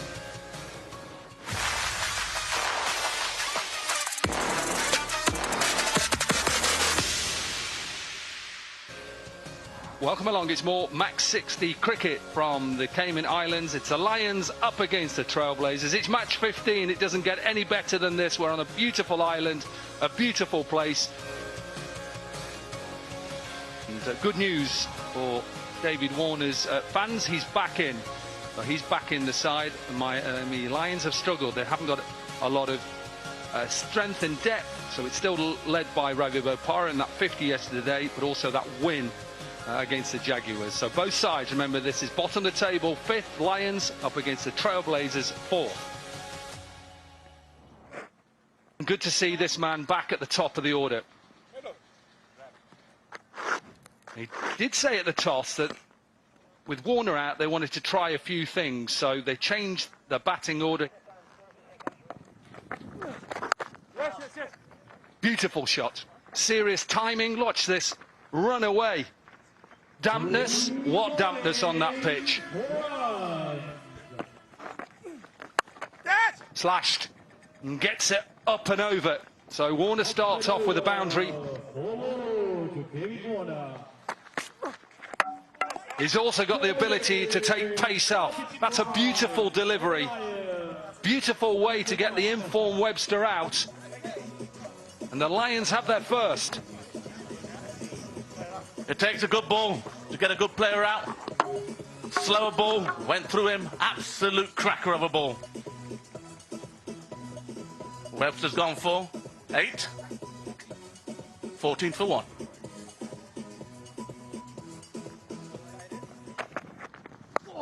Well, that'll be a no ball for height, and I think he'll get a top edge, so double for Warner. He'll get a maximum.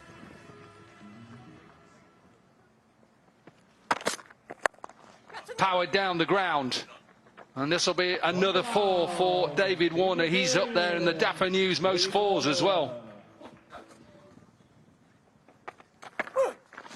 Oh, he went a bit straighter, but it is that knuckleball. Wood played his shot far too early. They're happy in the camp today. Little bit difficult wicket today. Like I said earlier, you got to know what rabbit bowls, variation, slower balls. Wood gone for 5, 43 for 2. Warner's gone over the top. That's in the slot for him.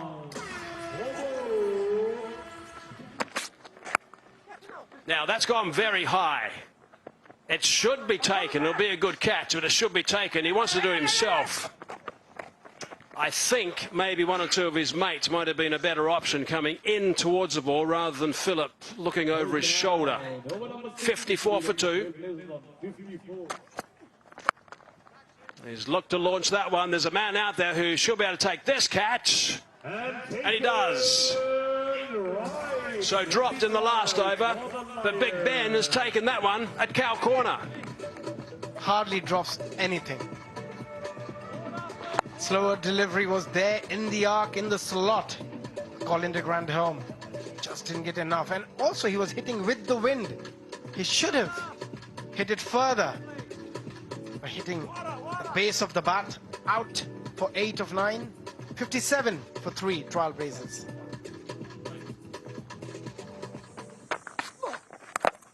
Chop that one on. So Jenner's gone. Bright and breezy for him. He didn't last long. Again, a slower delivery, just rolling his finger over. Also, you can see the ball holding onto the surface slightly more.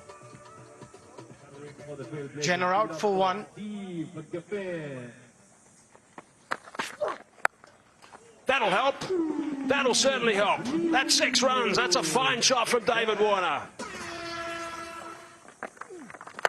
Bowled him. Got him. First ball into the 9th over. Wickets keep tumbling. Because with the wind, it's always easy for the right-hander, but just missing that one. Slightly fuller. McGiffin out for 4, 71 for 5, Trailblazers. Oh, he's turned around and he's hit that high. Is it going to be caught? It is going to be caught.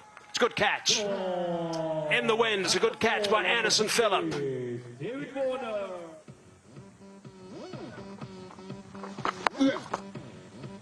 What I loved, the field placement. To the point. David Warner falling into that trap. Out for 40 of 22. Trailblazers 72 for 6. Flat to that time, and that's been hammered. That's a good shot. That's gone for 6. That's nicely played. And he's picked up a wicket, Manenti. Trying to hit big boundaries across the line and just smacked the top of middle stump. I think that's the first delivery. Was touch fuller. It was there. Just missing it completely. Calder out for 2. Big hoik onto the leg side. They're going to have to touch and turn and come back for the second. And he's made it as well. That's good running. So that's an extra 2 more than I was targeting. I said, can they get 85? They've got to 87 in the end. Right, the target for the Lions. They need 88, 60 balls. Conditions are beautiful. Jack Jarvis. He's got 3 wickets in the 5 games in the MAX60. But they're going to look for him to set a tone, a nice tone. That's important. The best was yesterday from Jonathan Carter with that 31. Oh, my goodness. That's far from ideal. When you haven't posted too many runs, you've got to make sure you don't have any extras. He does. Knocks back that leg peg. That is a much better delivery. It swung in quite sharp and also quite late. Maybe an indication of what he wanted to do on that first ball. Didn't get the line right. The previous delivery this time, yes, line and length perfect. A bit of inward movement as well, coming in on an angle. Unable to get that back down in time. Afghan gone for a duck. It's 5 for 1.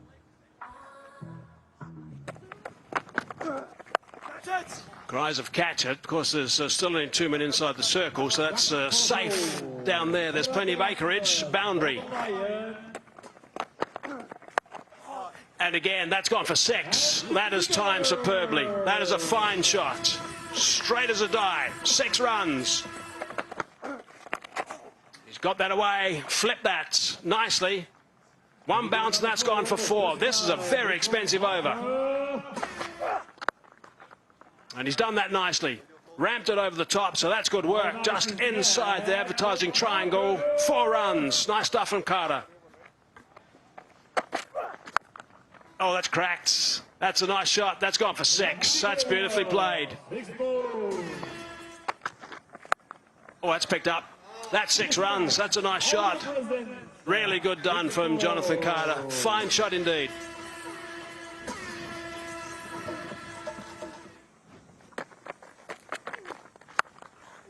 That's clubbed. And it's also gone for 4, and it brings up the 50 partnership. 53 between these two guys, just 29 balls. Oh, they've got Carter. They've got him. He was thinking the same, Colin de Grandheim. So he's now been dismissed. They're still in control, but that partnership of 58 has now been broken. Almost against the run of play here. Not much in this delivery. Pace off again from the Grandhomme. Carter looking to get it around the corner. He is disappointed. He's upset because left or right, it was runs. The face of a disappointed man. Did well, 21 from 14, 63 for 2.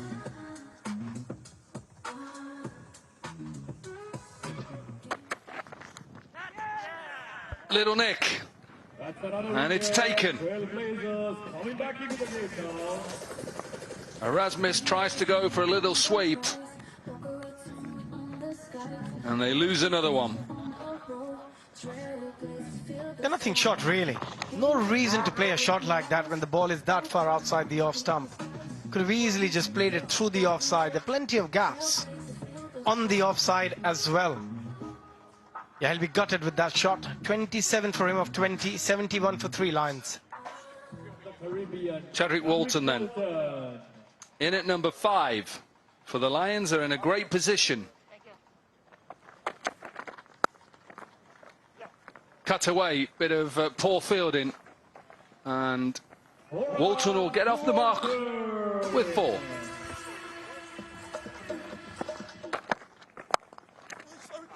Powered down the ground, and this will go in between long off and long on, who are both sets quite wide. This will be clip pass short fine leg. And Corey Anderson has taken to the scores a level, 87 for 3. They need 1 for another victory. Has he got enough of it? Has he got? You bet he has. Finished off in style by Corey Anderson. 93 for 3. And the Lions win by 7 wickets and with 12 balls to spare. So confirmation of the result, match 15. And it's the Trailblazers who had a bat first, 87 for 7 off their 10 overs. Warner, who was back into the side, top scored with 40 off 22. Ahmadzai with 2 for 13. Erasmus 2 for 16. In reply, quite simple for the Lions, 93 for 3 off their 8 overs.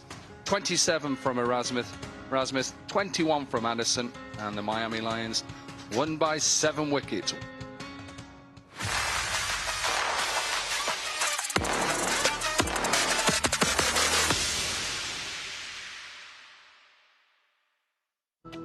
This is another game that's going to be very important. The Caribbean Tigers are in action, and they've played really well up until now. They are at top of the pops in that table. They're up against the New York Strikers, who are third on that table, and if they happen to win today, they'll go to second. So it's a big game for the New York Strikers.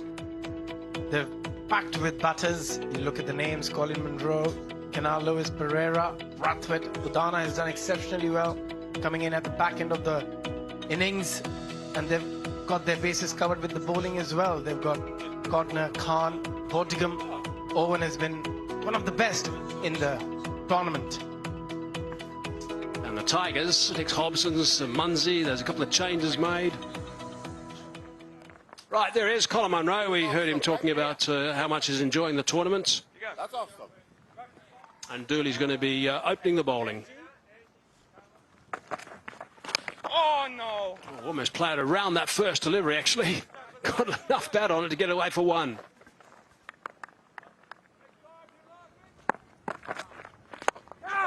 A little bit over pitched, and that's been slapped over the top, and that's 4 runs to kick it in for Munro.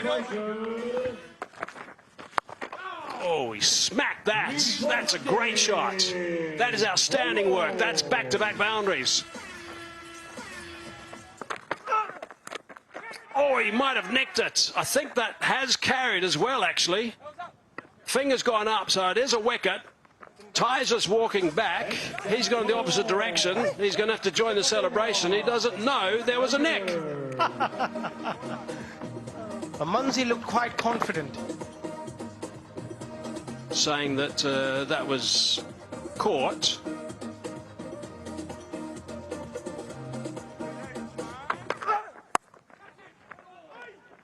That's away. That's screamed away for a boundary. That was nicely hit by Munro. That's an outside edge from Dunker, and it's gone for 4.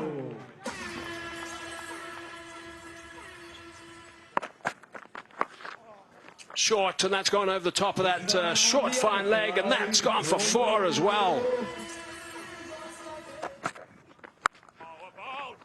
Cracked that on the onside. He's found a gap, hasn't he? He has. That's 4.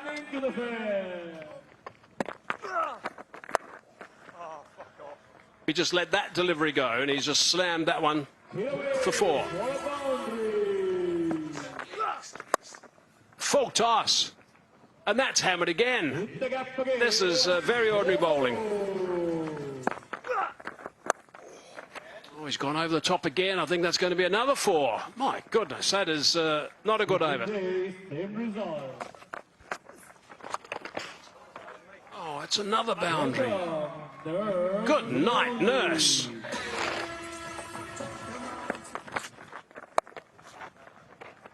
That's into space. And the Munro show continues. Fleming makes his way off the field, retired out. It's what we believe it to be at the moment. Well, Izudana skies this one. First ball, he might be gone. No, it's gone over the ropes. This is why he's come to the crease. He goes again, this time further. Maybe the furthest of them all. It's gone through him this time. 6-6 and out. Hurft gets the last laugh. Strange shot, because his first couple of shots he's tried to play on the leg side. That is a leg stump delivery, and he's tried to play it on the offside. He hasn't really looked to hit it either. Udana, 12 from 3, 74 for 3. First ball of the floating power play makes his way to the boundary. 50 from Munro. Catches the cry, and for a moment he had it, Ashley Nurse. And his body hit the ground, and the ball did with it. Yeah, I think it's when his arms hit it.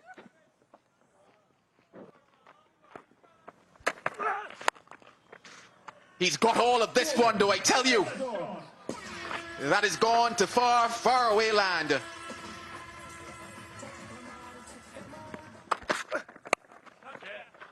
This one won't fall safe. It's taken. Ty with the safe hands, and Curry with another wicket. Maybe Munro slightly fell over it and got a leaning edge. just fell over, didn't he? Got a leaning edge straight out to Ty. He's not going to drop that, but a good innings from Monroe comes to an end. Monroe goes for 56.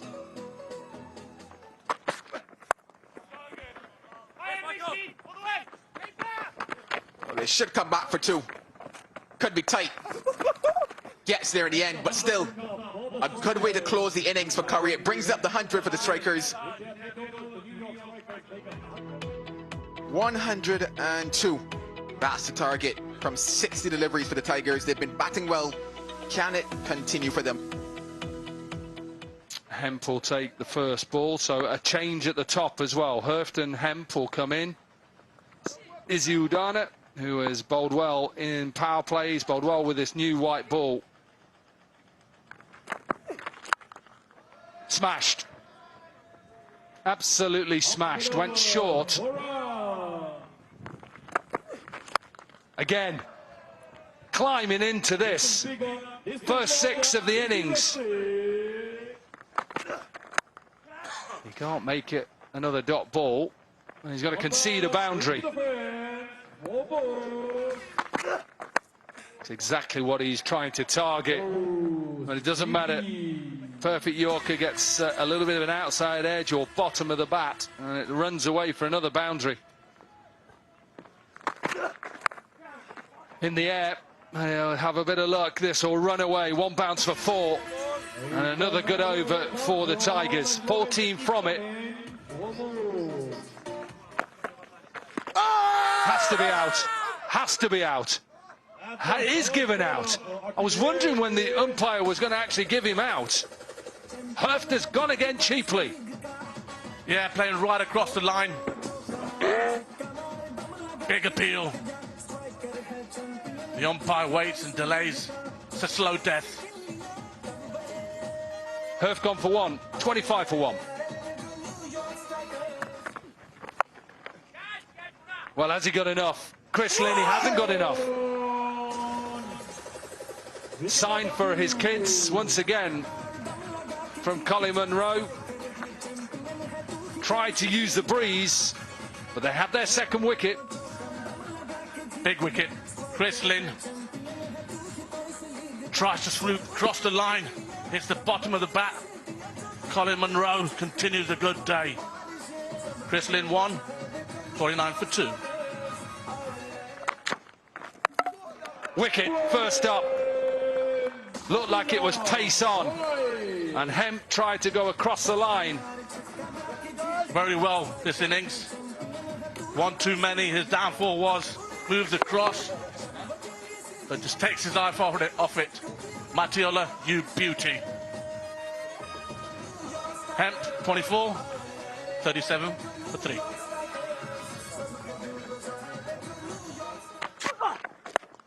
Slapped back over Matiola. 1 bounce for 4. Nearly hit Tex again. Good work, Tex.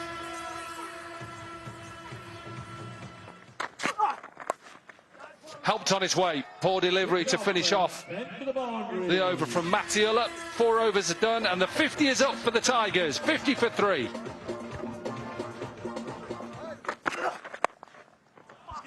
And that's been nailed down the ground, and that's gone for 6.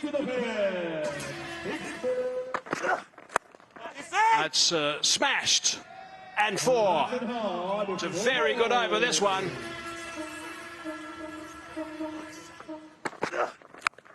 Oh, that's cracked nicely too. Is that going to go for 4? I think it might. Yes, it is. That's gone for 4 as well.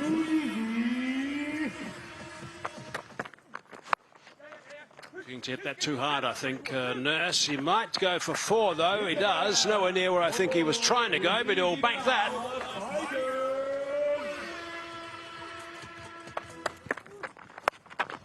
It's hit that well. That's nice. That's gone for 6. That's gone a long way. It's gone down the path. I'll never find that ball again.